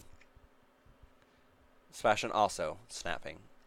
Oh, Sebastian does not want to not lose to a cat. Well, Maybe he's got double bolt to single bolt disrupts it. use all those mountains. Single bolt would disrupt it. Okay. So if that last card in his hand is a bolt, he's fine. Oh wait, no, he has 2 cards. It's a Cryptic Command and a... I don't know. I don't think the other card's a bolt. Did we get a cat? I don't think we did. Meow. We got a Eternal Witness. Eternal Witness. We just get to Chandra again. Thank you. What's that? Oh, it's a That's cat. Ooh. He's 1 mana away from casting the cat this turn. No, this is fine. Oh He- wait, no. The cat goes on top. Yeah. Michael plays who cares? Or no, Michael plays So Michael plays the Witness. Next turn plays the cat. Blinks the Witness, gets back the Saheeli that just died, replays Saheeli, blinks the cat. wins the game. If Sebastian does not have interaction. Like 2 more islands off the top.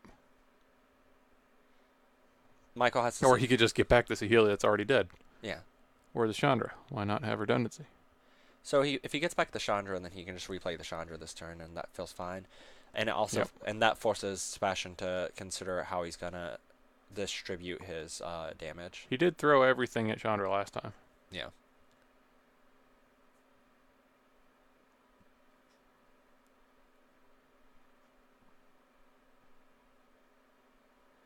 Michael, considering how to use a Chandra, the only other use I could see for it this turn is killing the Snapcaster Mage. Yep.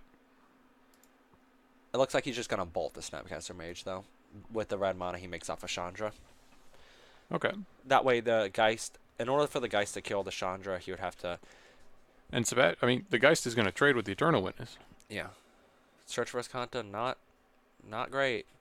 And All right, Michael's going to take this one he should be taking it, yeah.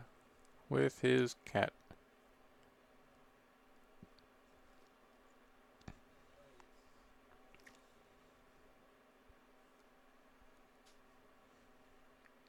Sebastian could be 1 island off of that Cryptic, but instead he's 2. Up takes the healing. Yep, bottom that, win the game.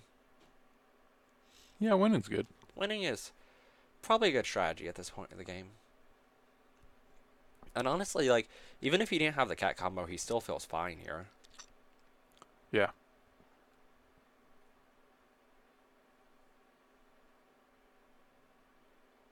All right. Tap your mana. You've revealed your cat. It is out of the Sebastian bag. looks at a card he cannot cast. Michael attempts to go Get in. out of the bag. Uh-oh. Yep. Uh-huh. Sebastian is looking at his cryptic command, not having a great time. All right. Alrighty then. Well, that Sebastian is was dead. a win for the Michael there. I believe that means that he's gonna be swapping out with you for the final round. Yeah, I need to go to sleep. You do need to do that. So I'm gonna go and take cover. I'm gonna move over to your spot, and we'll get to see this last round of fun Magic the Gathering, which is gonna be Sebastian against Hollow One. So Jeskai Control versus Hollowed One here. It's a fun. Well, it's a weird matchup. Hollow One just being a very fast deck that has a lot of redundant threats, recursive threats, I should say, makes it a little difficult for Jeskai to completely control what's going on, but the addition of Terminus helps a ton there.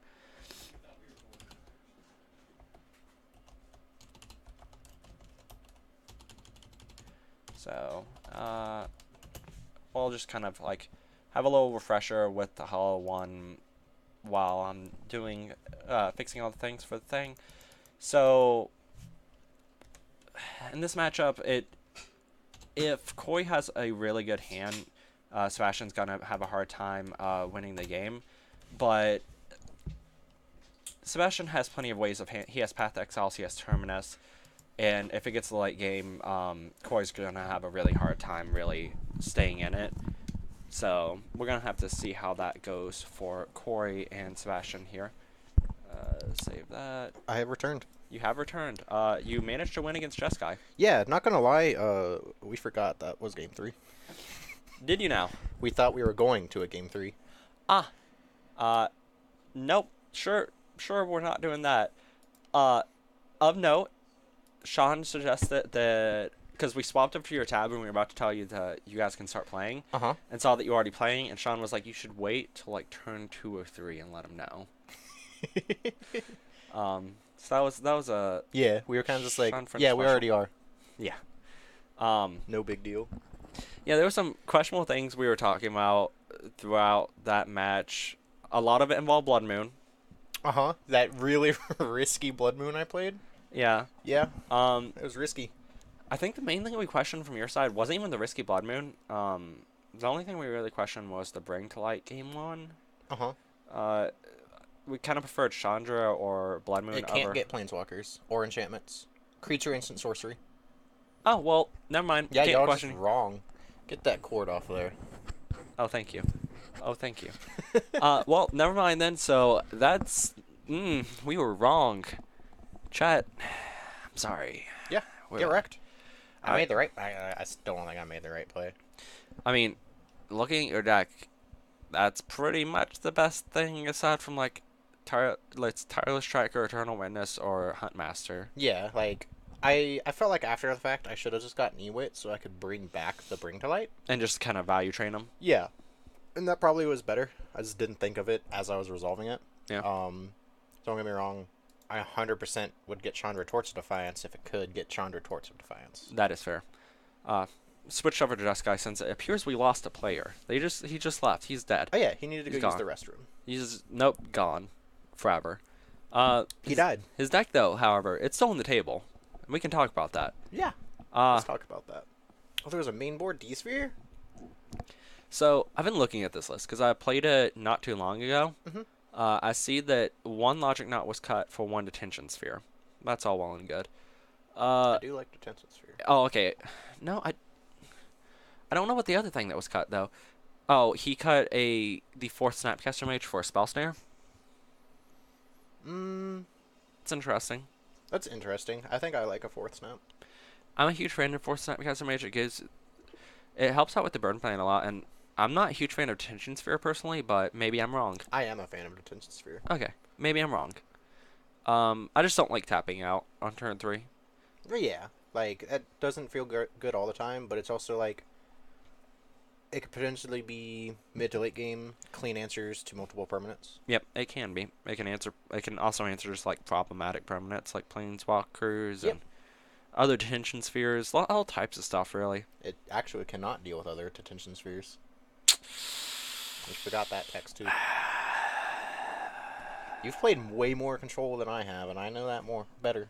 So like when I was playing Detention Sphere, for whatever ungodly reason, people were playing the other enchantment that did the Detention Sphere effect that was in standard. I think Oblivion Ring was in standard at that Yeah. point, wasn't People it? were playing like Oblivion Ring luckily because they were like, it hits Detention Sphere. I'm like, oh, it hits Detention Sphere. Ooh, woo. I mean, there were definitely times where I was playing splits on them, but main board, Detention Sphere 100%.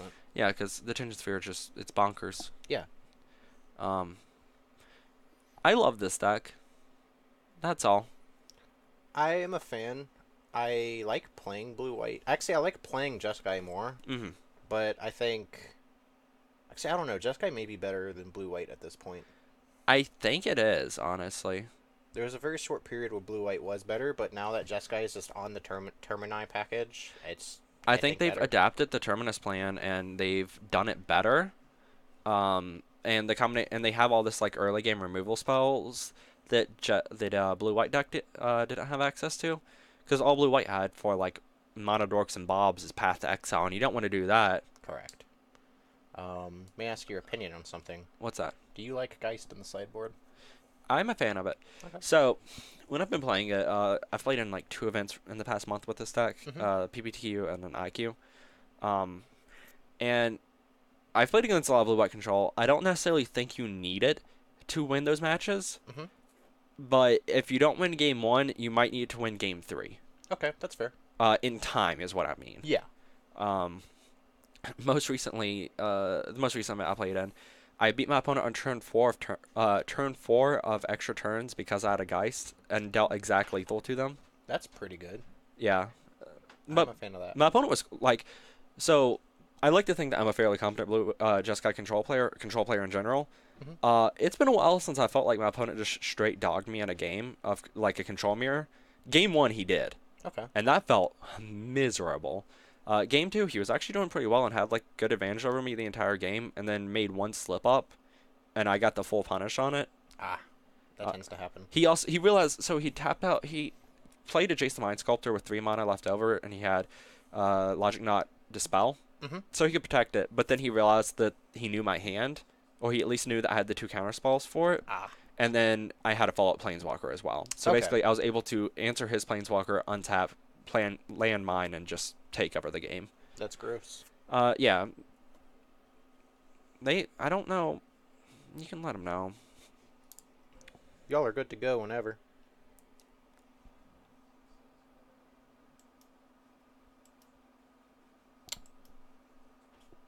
Did they hear me? They might not have. No, they heard you. Okay. They were handling stuff. We're gonna switch on over to the feature match area real quick and see how this is going. So who do you like in this matchup? Previously, before it became Jeskai Miracles, I preferred I preferred Hollow One in this matchup. But with the Miracles edition, and also the fact that now Sebastian's running Rest in Peace on the sideboard, I think the favor goes heavily to Sebastian, honestly. Okay. Yeah, that was fair. Hollow One's plan in this matchup, as most matchups, honestly, is just put a lot of power and play quickly and kill you. And when your control opponent has the option to just 1 mana answer your board, that's pretty good. What? Everything good? Yeah. I'm just confused. What's bopping?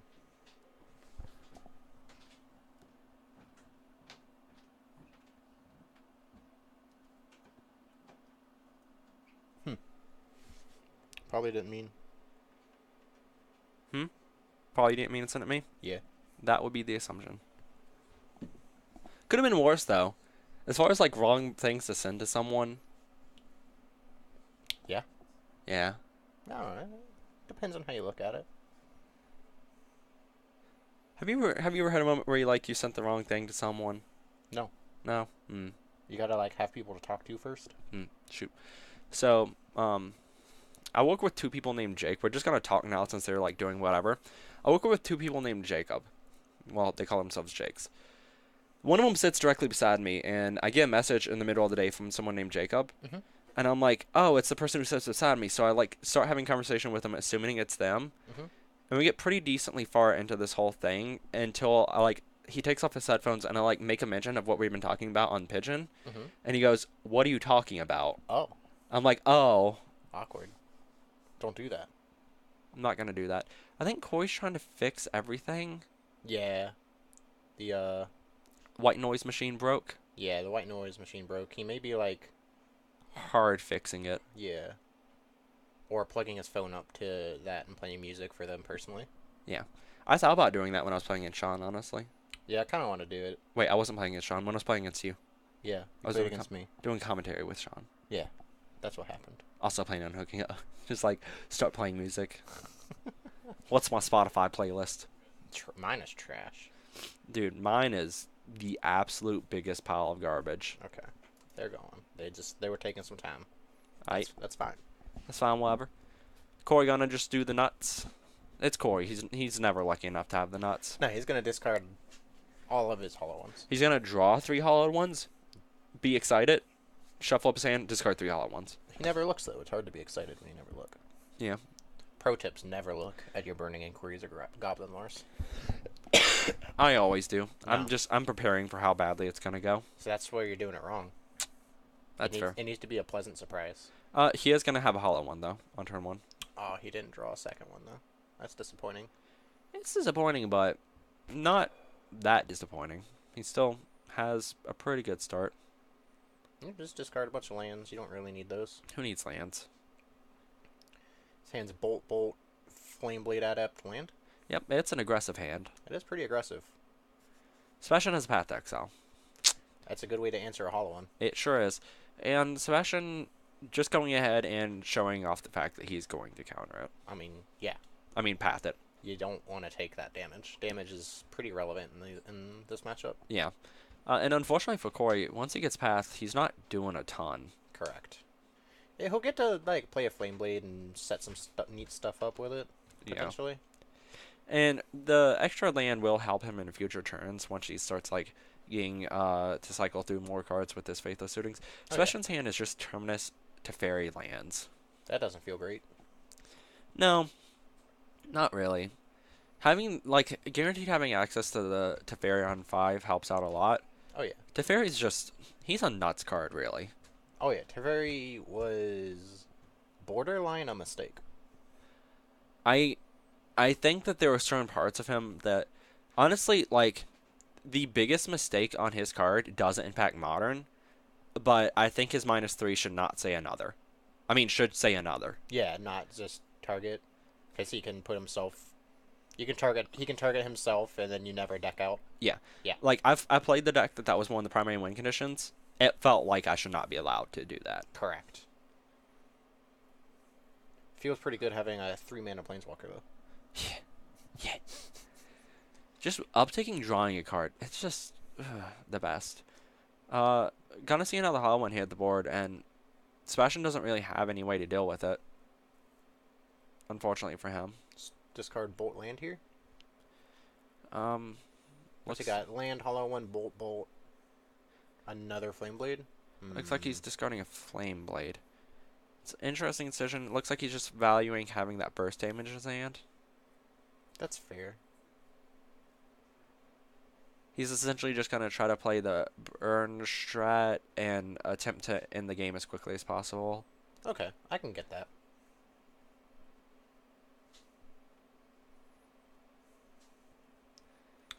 Sebastian's on tap land go. Corey's going to be able to theoretically swing in for 7 damage this turn with what he has in graveyard and in play. Yeah, that's the question I was about to ask. Do you play this Gurmag or Faithless Looting? Faithless? That's rough. Playing the Gurmag plays into Supreme Verdict. Verdict. But the problem is, if you Faithless Looting, I think that you are probably just going to be discarding whatever you draw. Yeah. And it's, do you value that 2 damage enough, especially when your opponent might have Lightning Bolt or Lightning Helix? That's reasonable. I think I like this play a little bit more. Especially because a lot of the lists are now on Terminus. Also, this does put Sebastian on dead if he has nothing. Yeah. I think Sebastian can start doing the Crypt Command thing to save himself a little bit of time. Well, yeah, he has to. But he is essentially at 4 life. He doesn't know this yet, but that is how it is.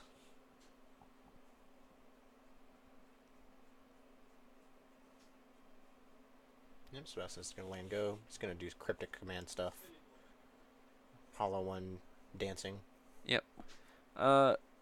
Corey should probably just Just attack. attack. Go to combat. He's gonna go Cryptic Command it. Tap my guys, untap my guys because you wanted to respond. Tap my guys. I love that dance in modern events because your opponents just always immediately go, all right, go to combat, and before you can even respond, they're just already tapping their dudes, and you're like, please. You're like, no. I have 4 mana up. I like the hot bounce the Gurmag here. It's essentially killing it. Yeah. I agree. If your hand is loaded, if your hand has what you think you need to win the game, it's correct. And I think what he's trying to set up is playing a Teferi or a Jace next turn and tucking or bouncing the hollow one.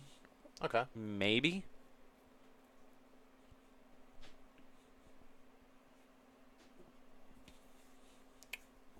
Corey giving a good old think right here.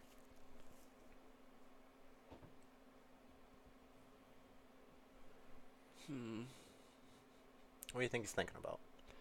I'm not entirely for sure, honestly. I think it might have to do something with those Faithless lootings. Okay. That's like the most logical assumption. Yeah. We just heard a comment from him talking about he's trying to figure out some good sequencing here. Corey, a very thorough person as far as thinking about Magic goes. He's also been a little out of touch of it recently. Had a lot of other things going on. Yeah. Life does that. And then his free time he spends organizing this group of Idiots. Yep, that's pretty much it. He's just gonna double lightning bolt here. He's not gonna try to keep that information hidden. Instead, he's gonna do it when there's no counterspell magic. Oh yeah, yeah. He's gonna double bolt Sebastian while he has no mana, and then looks like he's gonna play this Gurmag again. Yeah. So playing the Gurmag means that Sebastian has to board wipe or path. It forces more than just a single removal spell. Yes.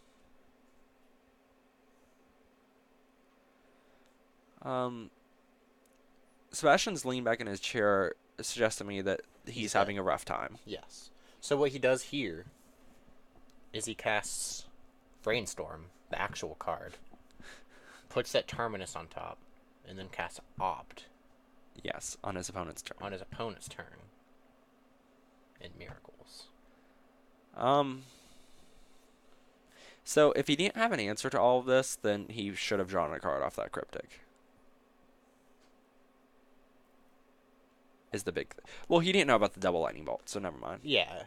He assumed his opponent would not be able to cast it again. Yeah. It looks like we're just swinging in for 9. Ooh. Oh, he is going for the Ooh. blindest of opts. That's not it. Bottom it. I guess it could be a snap. A Snapcaster would be worth keeping. Yeah. It's Island, not good enough. correct. So, Corey taking the win there. Hollow One can just do that. No surprises there. Hey, Chandra. That's not in this deck at all, is it? It should be. It really actually shouldn't. I This honestly is good. thought about when I brought you this brought you the deck, just giving you the STCC promo, Chandra, I would have been so happy. that is now played. Because I tried to put in when I was putting in some of the KMC perfect cards, Oh, perfect cards. it chipped the edge of it when I was putting it in. That's fair. It chipped the edge on 3 of them specifically. Just the sleeve itself, or the act of putting them in because perfect cards are fairly tight.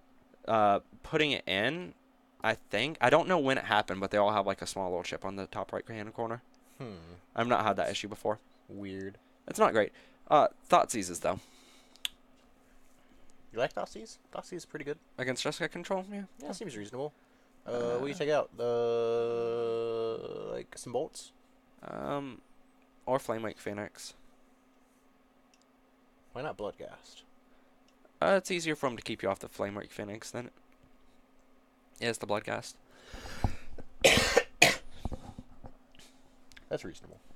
I'm somewhat also maybe liked wrong. The flying attacker, Okay, that's fair because it doesn't get blocked by Snapcaster Mage. but that's pretty minor. Mm-hmm. In all fairness. I don't know. Like, I'm no expert on this deck. Is the big thing. Deck.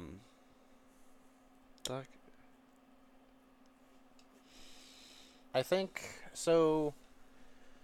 Just guys, probably gonna bring in. Do they even? Would you bring in Rest in Peace? That's the biggest question. From Just Guy's side. Yes. 100%. Okay. If you have Rest in Peace in your sideboard and you're not bringing it in here, then I have to question if you need it in there. Like, what else do you need in there aside from Dredge? And you want to run a card specifically just for Dredge at that point. Yeah, it's not always good against Hollow One.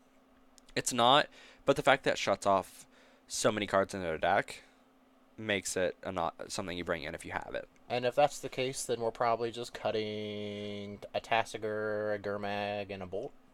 Yeah, that seems reasonable. Because leaving Flame Wakes and Bloodgust in are at least cheaper threats that you can actually cast when there's a Rest in Peace in play. Yeah. From the Jeskai control side, we have the Rest in Peace, and we have the Celestial Purge, we have the Abrade, and is it Staticaster can be neat? I don't like it. Yeah. I would bring in Baneslayer before that. Baneslayer, oh yeah, Baneslayer I forgot was in here. Mhm. So, the best cards are Baneslayer, Angel, Timely Reinforcement, Celestial Purge, Abrade. Yep. Cards that are bad. Counterspells, like Logic Knot, are not their best here. Spell Snare is very limited in what all it can counter, Mhm. and you can cut down on a Cryptic Command. That all seems reasonable. I'm very weird in the fact that in these type of matchups, I cut Search for Escanta a lot. Yeah. Specifically if it's a matchup where I don't want to be casting it until, like, turn 4, I don't want to have it in the deck. Also, you're bringing in Rest in Peace. Yeah. So any number of those can be cut, and the cards we mentioned are the best to be bringing in. So yeah, we just take out both Searches, both Knots, and a Spell Snare, bring in a Braid, Purge, both Rest in Pieces, and a Baneslayer. Yeah, pretty much. Okay. Alright, Clean and easy. simple enough. Y'all are good to go whenever. Sebastian did lose that game 1, and that is really impactful in this matchup, though. Yes. He has a good chance of winning this game, but then game 3 is going to be a little rough. Yeah, Hollow 1 is at its best on the play. Yeah. This is a weird matchup. I'm not sure how to evaluate it. The limited experience I have with Hollow 1, mostly like some FNMs and the 1 IQ I did well in with it. I did not play against a control deck. So, the thing is, with Miracles versus Hollow 1, you both just have a lot of room to high roll each other. Okay. Because Terminus can high roll them, and Hollow 1 can just do Hollow 1 things. What? Why did you bring me Leyline? Alright. So, I get the thought behind it, people that bring in Leyline against Jeskai control. but you know your opponent's gonna bring in Rest in Peace. Let's talk about it. So, Okay. Let's talk about this terrible decision. people like to evaluate the impact of the graveyard from the Jeskai control side. Yes. They have Snapcaster Mages, they have Search for Escantas, they have Logic Knots. Yep. Snapcaster Mage, it's not worth bringing in a Leyline to shut off Snapcaster Mage by itself. Search for Escanta in this matchup, there's a decent chance they want to keep it. Same with Logic Knot. I was really hoping Sebastian would just go Rest in Peace. Good card, idiot. So, it's one of those things that, like, I see people just think that Graveyard Hate's better against Jeskai all the time than it actually is. No, as a Jeskai player, you're like, cool, my opponent's trying to interact with my graveyard, a card that does nothing. Like, it might hurt me a little bit, but okay. Yeah. It's not killing me. This is a good point. Although I will say, I'm pretty sure that's the foil Leyline that's in play. That is a foil Leyline. So, that's Tho- cool. Those fellas are expensive now. Yeah, a couple dollars. Just a couple. It's just a couple. Let's see, Corey's hand looks like Fetch Land, Goblin Lore, a Thoughtseize, a Hollow 1, and 2 cards I can't tell. The card between Thoughtseize and Goblin Lore could be Bolt or Faithless. It's probably not Bolt. There's too much, like, darkness in it. Yeah. Also, And I don't think his Faithless Looting's a foil, they are not. and that doesn't look foil. That's a That's a Faithless Looting. Faithless. And then I'm trying to figure out, there's also an Old Face card in his hand. And I'm trying to figure out what the Old Face card is. And it's not the Goblin Lore? No, he has New Face Goblin Lores. Okay. Let's look at his deck list. Let's look at his deck list. God, there are so many tabs. Alright, probably not Lightning Bolt. And... What is it? Unless he has, like, one Old Face Goblin Lore. maybe he has an Old Face Goblin Lore. I think he might have an Old Face Goblin Lore. That's not it, but... Or maybe we'll see it. And it's none of his basics. And his fetches are all new fetches. Yeah. Okay. His fetches, I believe, are new. Are they new foils? I think they're new foils. Yes. From when he had the Grixis. Okay, well, those were okay hits for you. Yeah. Oh, that's a hollow one too? Oh, maybe it wasn't an Score. old-faced card. I don't see an old-faced card in his hand now. Was it possibly that mountain he played? That's what it was. Okay. Because all I saw was one corner of it, and it kind of looks like an old-faced card. Because it, kind of is. Yeah. So, I think I'm in the minority here, but I low-key love those more than any of the other unlands. No, I actually 100% agree with you.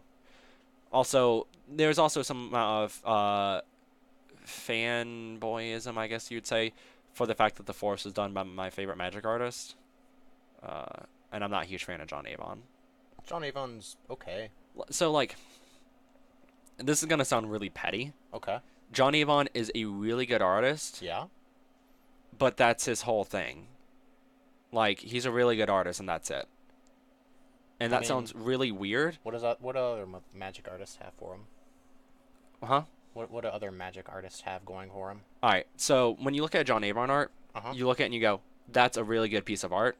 It's like high tier. That's probably John Avon. Okay. There are some lighting things with his that are unique to him, but most of it is just really good execution. Yeah. Whereas if you look at a Nielsen or a Gay or a even Veronique Merguad art, you just instantly look at them and go, this artist did it. Because they have a style. And that's kind of what I like. Opinion. What? If you were a fan of Avon, I'm sure you'd be able to tell more. You can. And like 90% of the time you can. It's mostly just that like his art style is toned down. Because like technically speaking, his artwork is better than a lot of other Magic artists from Oh, a yeah. technical standpoint. For sure. And it's a weird conversation, really. Eh. Well, it's like a weird topic to like discuss as to like which Magic artist has like the best art style and stuff like that, and what dictates an mean- art style. Art's all subjective. So. Yeah, exactly. You know what's not subjective? This game? Flame Wake Phoenix. Yeah. He's gonna have a couple. Probably. He might only bring back one, but I think you just go ham. you you go just- full hog. You go... yeah. Whole hog. Oh yeah, right. All right, swinging for 8. Put Sebastian 12. Oh, all right, and Sebastian really needs to draw into a Terminus here. Alright, so what he's gonna do is he's gonna forget to check. Okay. Oh my god. The madman. The natural skill on this man. I was hoping he would forget to look, put it in his hand, and it was the Terminus. I would have felt bad. This absolute unit of a man. The Just biggest. Corey can't feel good right now. No. What does he have? Wait, is that an EE? That's an E. Why though? Corey, what did you cut? Could we just end the stream right here, please? Nah. Please no. Don't leave me alone with my thoughts. I am in danger. Rest. All right. Real talk. Let's talk. EE hits. Engineered explosives. Search first contest. Snapcaster Mage. He's probably bringing it in as an answer to Rest in Peace. I guess that's fair. Because he has no answers to Rest in Peace. Did but he? then, like... I think he cut down his Delph threats. Is the only thing I can think of here. Yeah, Wait, probably... did he win last game with Delph? No, wait. No, this is game 2. Never mind. Yeah, this is game 2. He did win with Delph threats. Last game, yes. Well, a Delph threat. But that's usually all you need. Yeah. He cast the same Delph bot twice, though. Correct. Still won, though. I don't really know what he cut here. Because we saw Faithless Lootings. We saw Lightning Bolt. We saw Goblin Lore. He could have just trimmed on things. Yeah, he probably just trimmed on things. That was so. When I was popping off at the IQ, that's what I generally did most of the times. Just trim. There was only one matchup where I straight cut things, and it was the mirror match. I just straight cut Bloodghasts. Yep, that's what you do. I kept in Flame Wakes because I thought they were better than Bloodghasts. Yeah, I agree with that. And then I got to hear my opponent saying, nope, Bloodghast is better than Flame Wake Phoenix. So I was like, you are wrong. But you beat me, so it doesn't matter. But yeah, almost every single time I sideboarded, I was just like, I'll cut a Bloodghast, I'll cut a Gurmag, I'll cut a lightning bolt, and we're good to go. Sebastian here had the option to play Teferi or Jace here to answer the Gurmag Angler. I much prefer bringing in the Jace here because you value leaving your Teferi alive much more than your Jace. Oh yeah. This also lets him like keep up some bluffing interaction. Yeah. And I think that Corey drew another ley line. This is why ley line's bad. That or another Delph threat. Neither of those things are good. Okay, flashback. Flashback. Yep, that's reasonable. Draw 2, draws another Delph threat and a Goblin Lore. Goblin Lore not at its worst here. That ley line, yep. Hit in the graveyard, and This absolute unit of a man. alright. Yep, Mountain. Okay, Uh-huh. great. Oh, Goblin Lore. The Madman. I like it, Corey. I hope he draws into triple. Nope, he didn't. No, he didn't even draw into anything relevant. At least 2 of those were lands. He's probably going to discard whatever is relevant. Oh yeah, 100%. Bless. Thank you. Sebastian, just pick 'em. God, Sebastian, you killing us. You killing us. Oh my God! Why not just for the ones he keeps? This required one more roll. You could also just picked him. Oh, look at that. Land Goblin Lore. He discarded Land Goblin Lore Gurmag? Yeah. He discarded the one good. Well, Goblin Lore is fine. But now he's gonna have to deal with the Teferi and the Jace and some Celestial Colonnades. Ugh, we're gonna have to go to game 3. Oh yeah, no. Corey's dead. Yeah, here's ya boy, a 3-mana Planeswalker And that draws cards and untaps lands and deals with permanents and has his a ult also game-winning ult that is super easy to get to. Yeah. I've ulted in Modern multiple times. Yeah. Let me tell you though, ulting in Modern with Chase in play, whew. I'm on a Gatling gun your permanents real quick if that's cool with you. Alright. Sebastian deciding what lands to untap. He untapped his Field of Ruin at first, but no real reason to do that. What do you think about that hot Teferi errata? I love it so much. That, like, barely mattered. It mattered a lot for comp RAL events. Did it? Yeah. Did it really?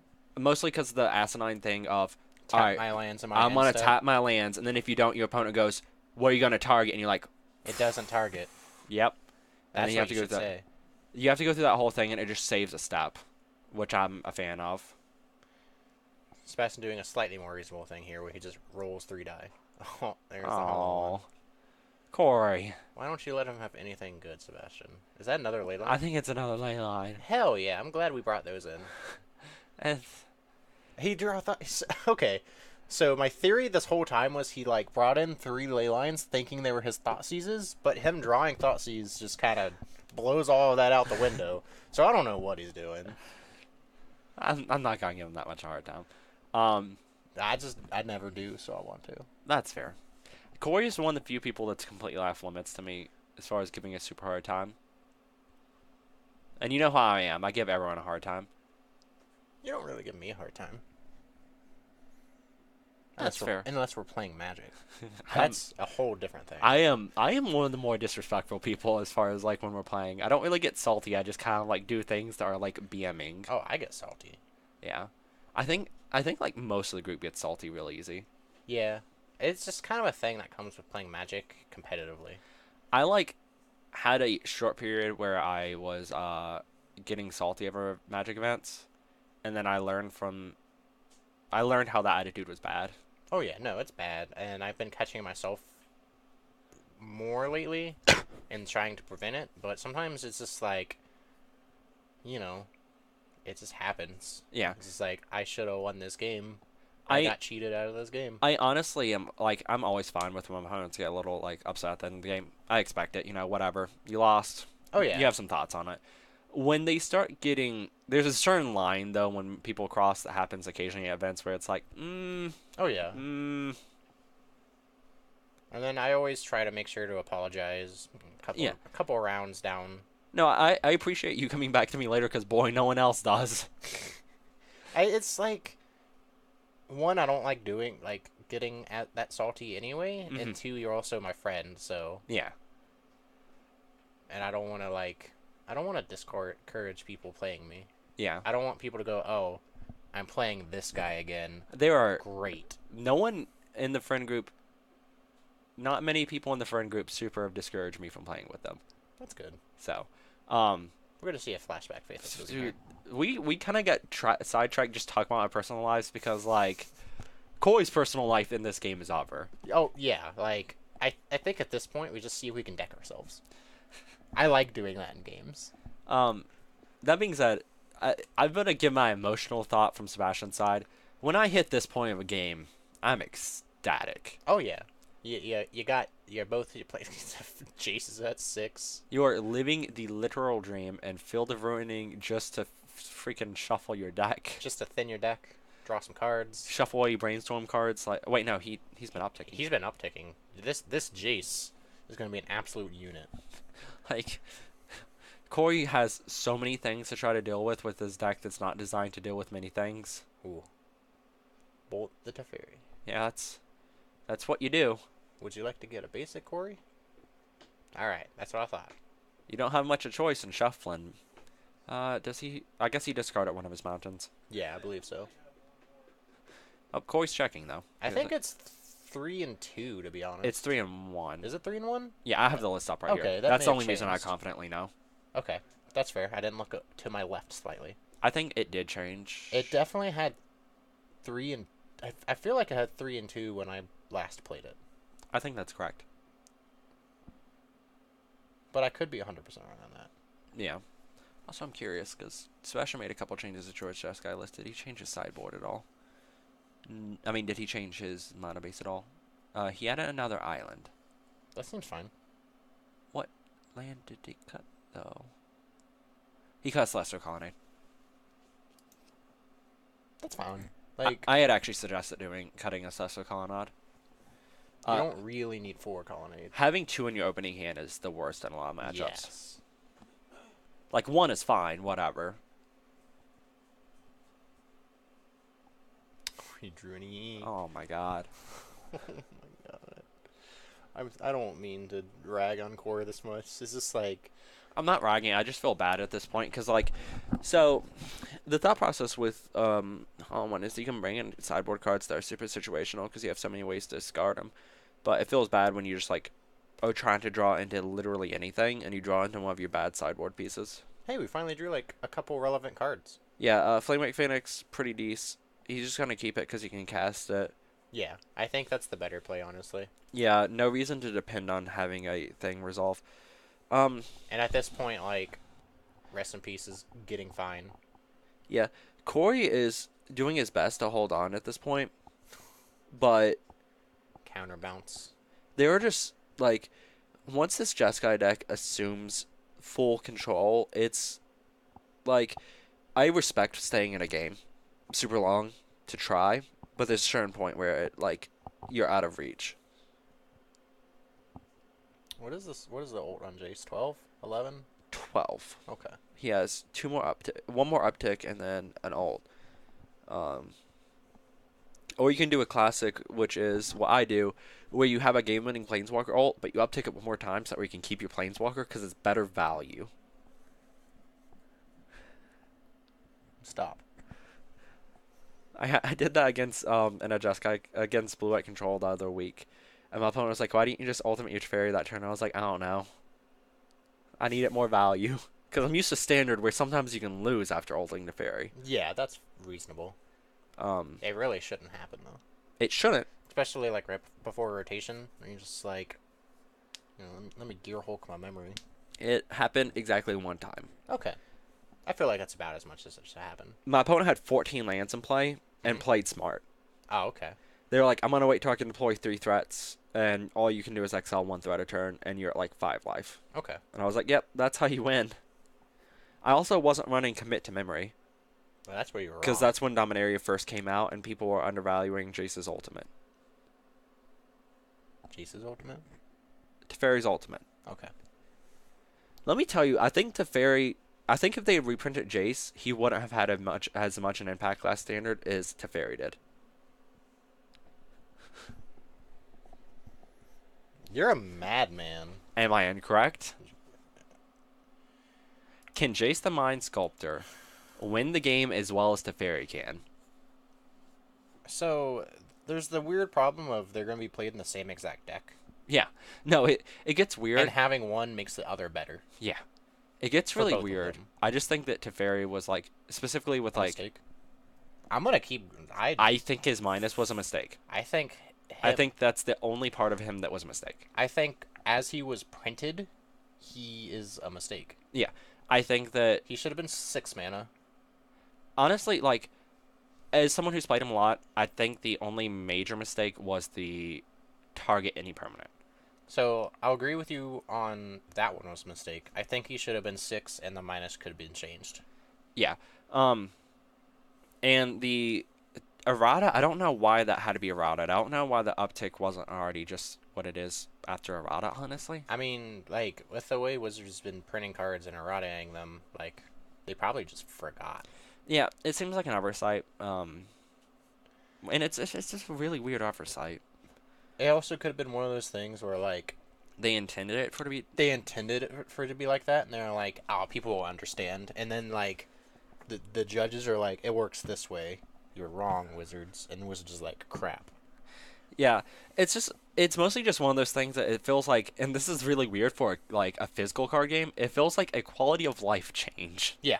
No, Like no, that's definitely. literally it. It's not even a gameplay change. It's just like thank God for making tournaments slightly, and it's like the smallest percentage, but like that small percentage less of a thing you have to deal with. Oh, yeah. Because freaking Magic grinders are really uptight. Awful. Yeah. They, like, playing Magic at a competitive level on paper has made me learn to be very specific with how I talk and very careful with what I agree. Like, Yeah, everyone tries to be a rules lawyer to get free wins because the way competitive Magic works is you benefit from playing the least amount of Magic possible. so that's a true statement. As someone who's like an IQ grinder, your goal to when you're grinding like IQs or PPTQs or any small event that gives out like a couple $100 for winning it, you're just trying to draw into top 8 and then split as soon as possible. Yeah. Magic is a game that at its medium level discourages Magic, and at its super high level discourages playing more Magic because if you're a super high level, you get more buys. Yeah. Um, Like the last IQ I was doing well at, my last round opponent had an amazing matchup against me. I don't feel like how I could have won, so he could have played for better seeds, but I asked him about it afterwards because he was fine with drawing. He just wanted the guaranteed in. Like I like that one. I'll understand. Like it. There's no reason to risk it. Is Yeah. the thing when there's like physical money on the line? It's like I can guarantee this money, or I can have a 70% chance of getting this money, That's fair. and it's like. I made a lot of hand gestures people can't see when we they're should listening change to me. that. We need a hand cam. Just a hand cam, no face cam. I mean, no one wants to see this. I think a face cam would be. I think a camera for the commentators would be interesting because like some of my bits would be more interesting, and like Sebastian's facial reactions and your facial Counterpoint. reactions. Instead of a face cam, Yeah. we just get a camera from behind us. So we MST3K it. Yeah. Also, like that breaks the fourth wall super hard because they're just like, this is how it works. I think that's what we should do. Oh, did I? I think I messed up already. We should probably tell them they're good to go. Do they not know? I haven't told them. Okay, hold on, yeah. Y'all are good to go whenever. Usually game 3 just starts right away, so I didn't. Yeah, but like, might as well tell them. No. I think that they didn't know. That's the thing, Yeah. which is fine. I think it looks like Corey was getting to that point where he's like, I'm going to start playing Magic anyway. Reasonable. Kind of like how me and Sebastian did in one game, because we kind of just forgot. It happens. But we were joking around, so. No, that's good. I glare. Oh, Lightning Helix, Opt, Terminus, Search for Escanta. in Core's hand, I see Bloodstain, Flameblade, looks like a Faithless, some other cards I can't see now. He's considering sequencing, is what I have to assume here. Yeah, he's probably just like, if there's a Burning Inquiry or a Lore in his hand, well, if it was Lore, he would have to play a land anyway. But if he's considering like Burning Inquiry, there's always a consideration of it. Should I play my, especially with fetch lands, should I play this fetch land first? Because I don't have a guaranteed land, or you know, things like that. Yeah. So Corey's playing in a very interesting way, and I'm actually a fan of it, kind of. So he waited, like he had the 1 extra mana, so he could have easily Faithless Looting this turn, but he's going in to try to cash in for 2 extra damage over the 2 Flameblade Adepts. I think this is better. God. Flameblade Adept is an absolute house Yeah. in this deck. I also, overlooking it, it's actually going to be an additional 5 damage because he can Faithless Looting and Burning Inquiry. Yes. And we know Sebastian has the Lightning Helix, but if he didn't, If that he would did, be, it would be a lot of 12 damage. Just 12 on, turn 3. Yeah. And this is the appeal to this deck. Like, if your opponent slips up, doesn't have removal at the right time, they're just dead. But that's like the whole modern format. So it's a minimally, like it has it has a small amount of mental attacks, and it has the ability to get a lot of free wins. Yes.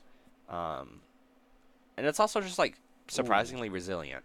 Alright, so I didn't see this Flame Wake. At first I was considering, do we just play this land and go for this Goblin Lore? Because it's 2 extra damage, but I think we play this land, play this Burning Inquiry, and go in on a Flame Wake. Yeah. We could go in on a Gurmag, but I like going on this Flame Wake more. Yeah, I think that's reasonable. And we play the land to guarantee a land drop, because boy does it feel bad when you don't play your land and you discard all your lands to your Burning Inquiries. Yeah, specifically if you have another play lined up, and Corey here has multiple other plays lined up. So playing the land is correct here, and it looks like he agrees. Probably gonna just use that, cast the Burning Inquiry if he draws a Bloodghast. If he draws a Bloodghast, he has this fetch land to control when he wants it. Also, casting this Burning Inquiry before going to attacks forces Sebastian into doing something now. It doesn't technically completely force him, but if he has, say, 1 Lightning Helix or 1 removal spell, he's probably going to cast it. Yeah. And that's what we're seeing here. Yep. Good old Helix. Card good. Card's real good. One of the main reasons to play... Well, that and Lightning Bolt are the main reasons to play Jeskai. Alright, let's hope that they just choose each other's cards here. No rolling, please. Let's do it the fast way. If I'm Sebastian, I pick the left 3. Oh, thank God. He's gonna pick the middle 3. I like going for middle. That's Ooh, another Flame Wake. that's so much Flame Wake right now. So now Corey has to consider: do I want to go in for the Gurmag or do I want to go in for the Flame Wake? I like going in on Flame Wake the most. Okay. I'm not actually for sure. I'm gonna be honest. So, let's talk this through. So we play this Gurmag, we're doing less damage this turn, but we are doing more damage next turn when the Gurmag can attack and Flame Wakes have haste anyway. Yes. Say Sebastian tries to interact with the graveyard. The Gurmag can't be cast, but then we're getting at least 1 Flame Wake in play already. Mm-hmm. So we're guaranteeing that value if he plays a Rest in Peace. Yeah, it's basically, do we want to potentially do more damage next turn, or do we want to potentially play around graveyard? Okay. The graveyard being interacted with. Now, so And that's really all up. I feel like that's a personal preference at that point. Mm-hmm. Faithless Looting doesn't quite get Flame Raid up to 4 power, but he can just do the Gurmag thing.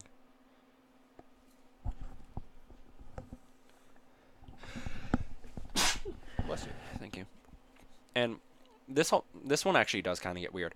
So, if he plays the Gurmag Angler and tries to go to combat to... Neat. I don't think I would do it now. I don't...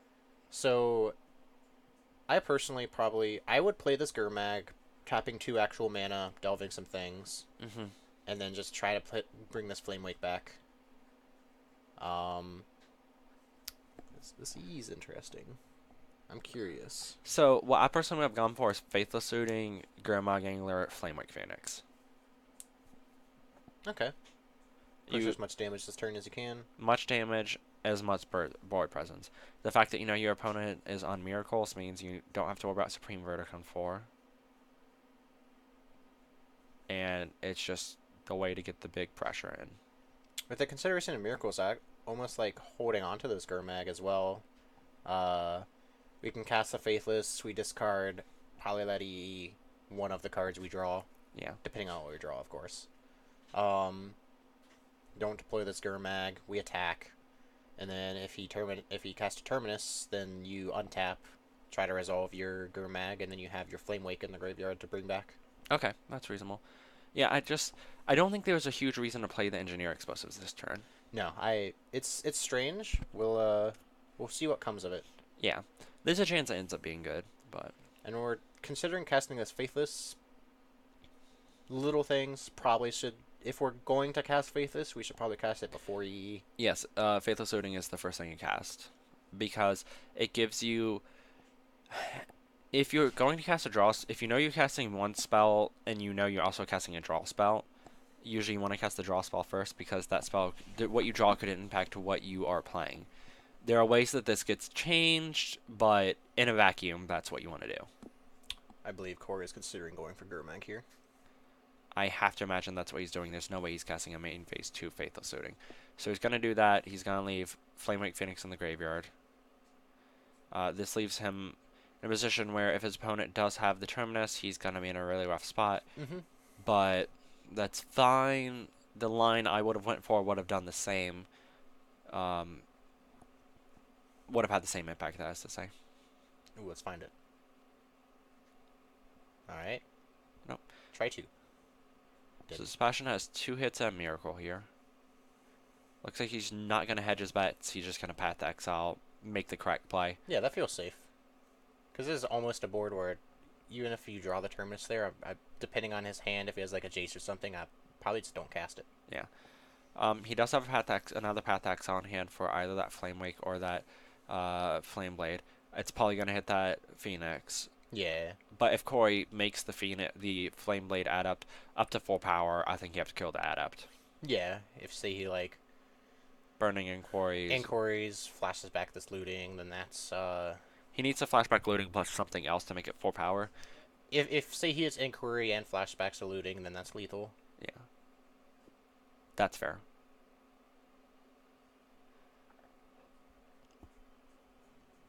Do we know much else about Sebastian's hand? I think Hard that's a to tell. cryptic. There's a bit of glare. Is that a... That looks like is it Staticaster or does look like a cryptic, a Path to Staticaster. Exile, a Terminus, and an unknown card. I don't like Staticaster. The only thing it It kills kills is Bloodghast. Bloodghast. Kills Bloodghast and it blocks Flame Wake Phoenix. No, it don't. Is it Staticaster not have flying? Why would it have flying? Oh, that's right, it has That's flash. The It's the other other FL keyword with FL. Rip me. I've played this card Yeah. in multiple formats. Dude, what the heck? Oh, it has haste. Yeah, also. flash haste. Dude, pink weird. stuff. Weird. How that works. Or doesn't. What's bopping here? Discard some cards. More Flamewake Phoenix. Looks like we went for a flashback looting rather than one from hand, which I feel is fine. Yeah, it's card neutral instead of being card disadvantage. Are we doing a before combat? We doing a cryptic? It smells like a cryptic.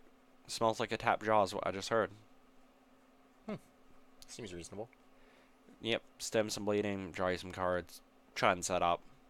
This is when you draw the Terminus because it never fails. I believe is that a Japanese foil? I believe it's a Japanese foil. I believe it's an island. Nope, that's a cryptic.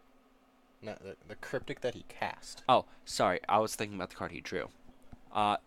Yes, that's a Japanese foil. Hot. I'm glad I gave that to him. Yep, he has 2 of them. Yeah, they were both mine previously. I said that and then I realized, No, you good? It's been a long day, Nathan.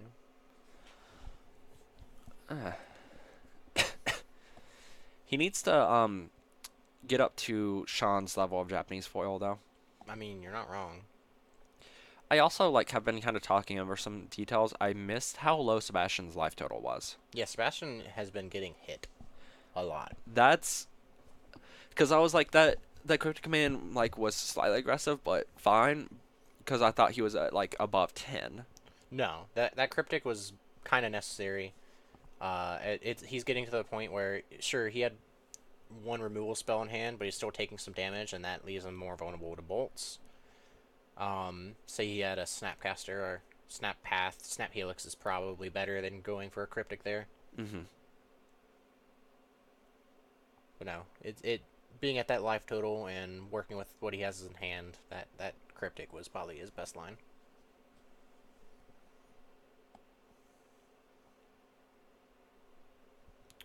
I believe Sebastian's in the tank here. No, we are having some tank magic. I'm gonna, like, give him, like, a 5-minute extension because, like, there was that period where nothing was happening. Yeah. Dude, he is in it. Just, he's set up shop. Taking thoughts.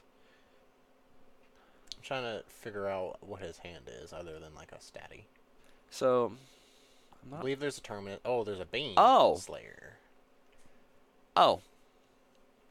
Oh. He was because the Menace. Because theoretically, Corey can just pop off some Theoretically, Some Corey looting can win the effects. game. Does he have a looting to flashback still? I think so. Yeah, Sebastian's dead. There's a bolt in Corey's hand. Good Oh, game. there is. Oh, Good. shoot.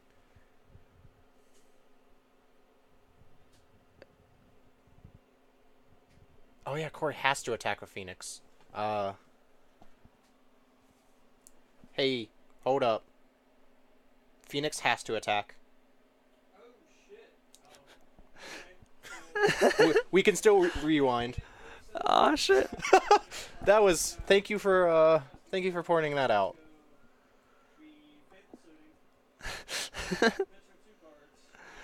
Oh, man.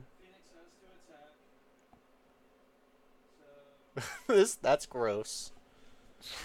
Corey was so close.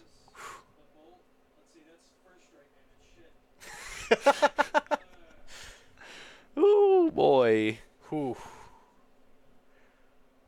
Flamewake Phoenix having that must attack clause. Yeah, that's gross. Just killing it.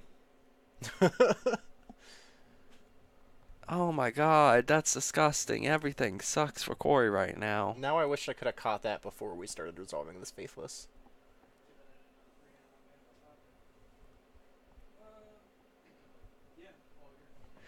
We could have also just let him scoop it up and just been like, LOL. Rip you. No.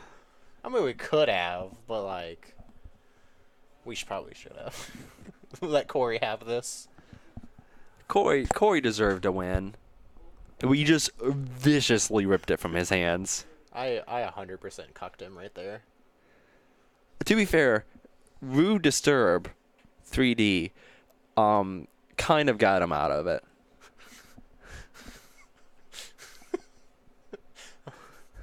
I feel like telling him, like, I forgot, someone reminded me. Rude Disturb 3D does not need a name. I don't even know who that is. Probably Yep. someone old. Oh man, feel bad. Feels Yeah, bad. Feels bread. Feels bread, man. Was there a way that Corey could have still won? I don't think there was.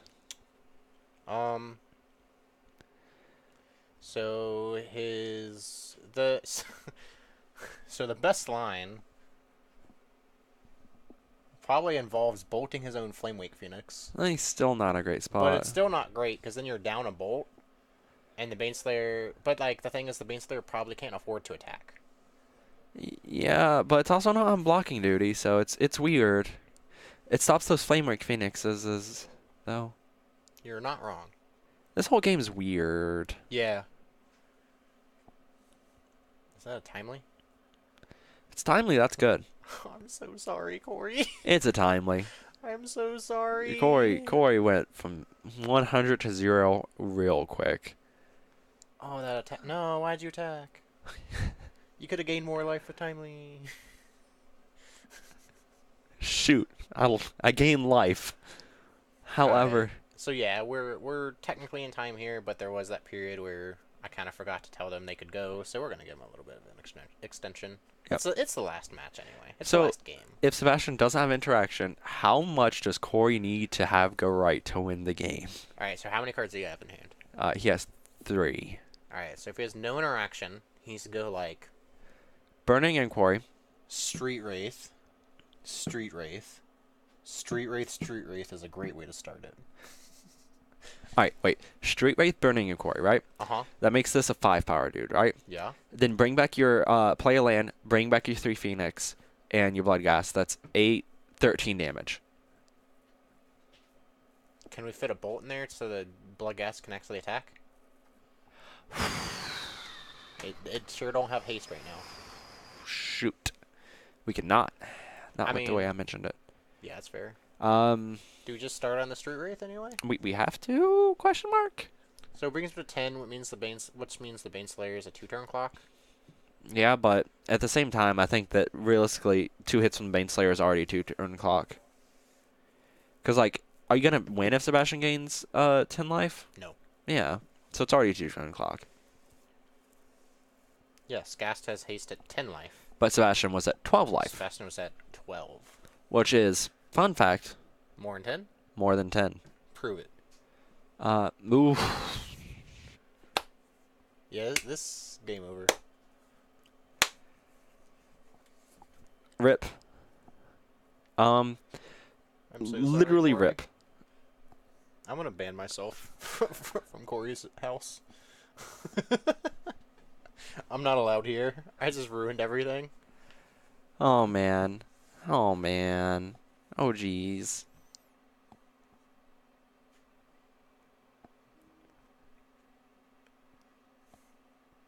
Alright, so what you do is... Did Sebastian announce his trigger? You just put your graveyard back. And then because you ask for the judge, and you're like, my opponent didn't announce his trigger, which means my graveyard's still here, right? Alright. And the judge is like, yeah, man.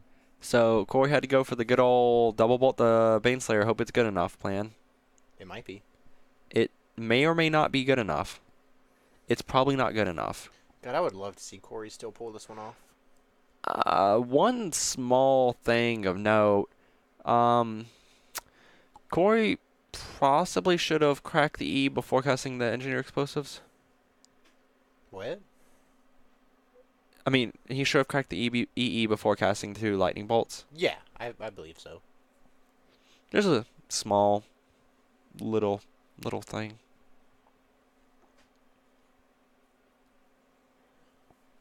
And swinging, We attacking. we smork. Let's see, Blood Gas, Street Wraith. Yep. Got him. Haste. Ah, yes, the classic. Finally got him. Oh, Corey, do it. Yep. Corey, yep, do yep, it. Yep. Yep. Yes. Don't Yes. thank you. XL. Heck yeah. Blood gas dead. Alright. Corey finding the line. Blood gas is living kind of, he's dead, but he's not XL dead. Oh. That's unfortunate. What? EE blows up the blood gas. Oh! Shit. No, Corey, I'm so sorry. This is a feel bad stream, guys. Welcome. Can I leave? Population us. Alright, so hear me out. Uh-huh. Corey, faithless, burning inquiries. Uh-huh. Goblin lore is goblin lore, burning inquiry, lethal. Yeah. Let's do it. Easiest lethal I've ever seen. Was that a hollow one? That's a hollow one. Alright, we cycle it.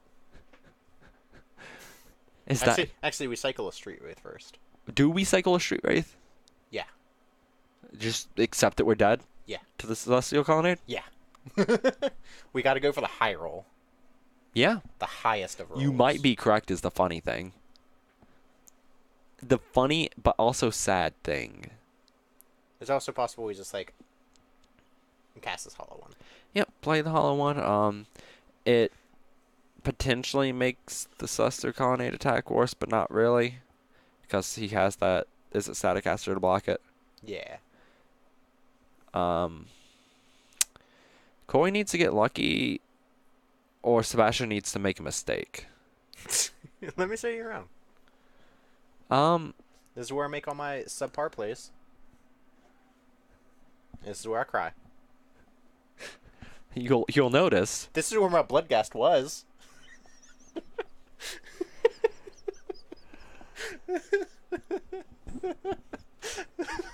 Now it's an exile. I've never felt worse in my life. Oh. That's a lie, but not by a ton. Oh, is there a path on that hollow one? God, Sebastian needs to stop flexing so hard. So if Sebastian doesn't have another Path Exile, he should have possibly pathed the Flameblade Adept Alright. We cycle the Street Wraith now. to assert our dominance. Yeah. And then you T-pose. Koi's more of a dab man. That's right. I did get him to dab a lot in front of Josh McCrae. Josh McCrae does not like dabbing. He does not. So Sebastian had a hand of Timely Cryptic Terminus. Gross. Gross. Had it been a tournament, Koi would have won. What? Had it Oh, been, because Sebastian just revealed his hand? no, because he would have scooped when we were like, no, don't Oh. scoop. That's fair. All right. So, gonna do a quick rundown of what happened tonight. So, we had Grixis, War of Invention, going against Hollow One. Don't you mean where my bridge is at? Yes. The Grixis deck won there. Did it? I think. don't remember. Yes, he did. Okay. In Standing Bridge. Yes. Then Grixis went against Obzon. Obzon won because Liliana and the Val. Yep. Obzon then went against Blue-White Spirits. Blue-White Spirits won because Kira Great Glass Spinner is a messed up card. Yep. Blue-White Spirits went against Me. Cat. Cat. Sahili combo. Sahili combo. Sahili combo wasn't able to get much traction against the Spirit Invasion. Drew a lot of lands. Yep. Then you were able to get some traction against the Jeskai Control deck though. Finally beat Jeskai Control for the first time in ever. And then Jeskai Control was able to get one against Hollow One, Yep. making Blue-White Spirits the winner of the night, and Hollow One having a sad day. Yeah. We are going to be playing this stream on repeat tonight. If you are just tuning in and you would like to see these matches, there were certainly some fun times had, some sad times had. Yep. And Some neat times had. 2 pretty spicy decks. yeah, tonight. 2 spicy decks, and even got to see a spicy card out of the Spirits deck, honestly, in the form of not Mausoleum Wanderer. That's not Bygone Bishop? Bygone Bishop.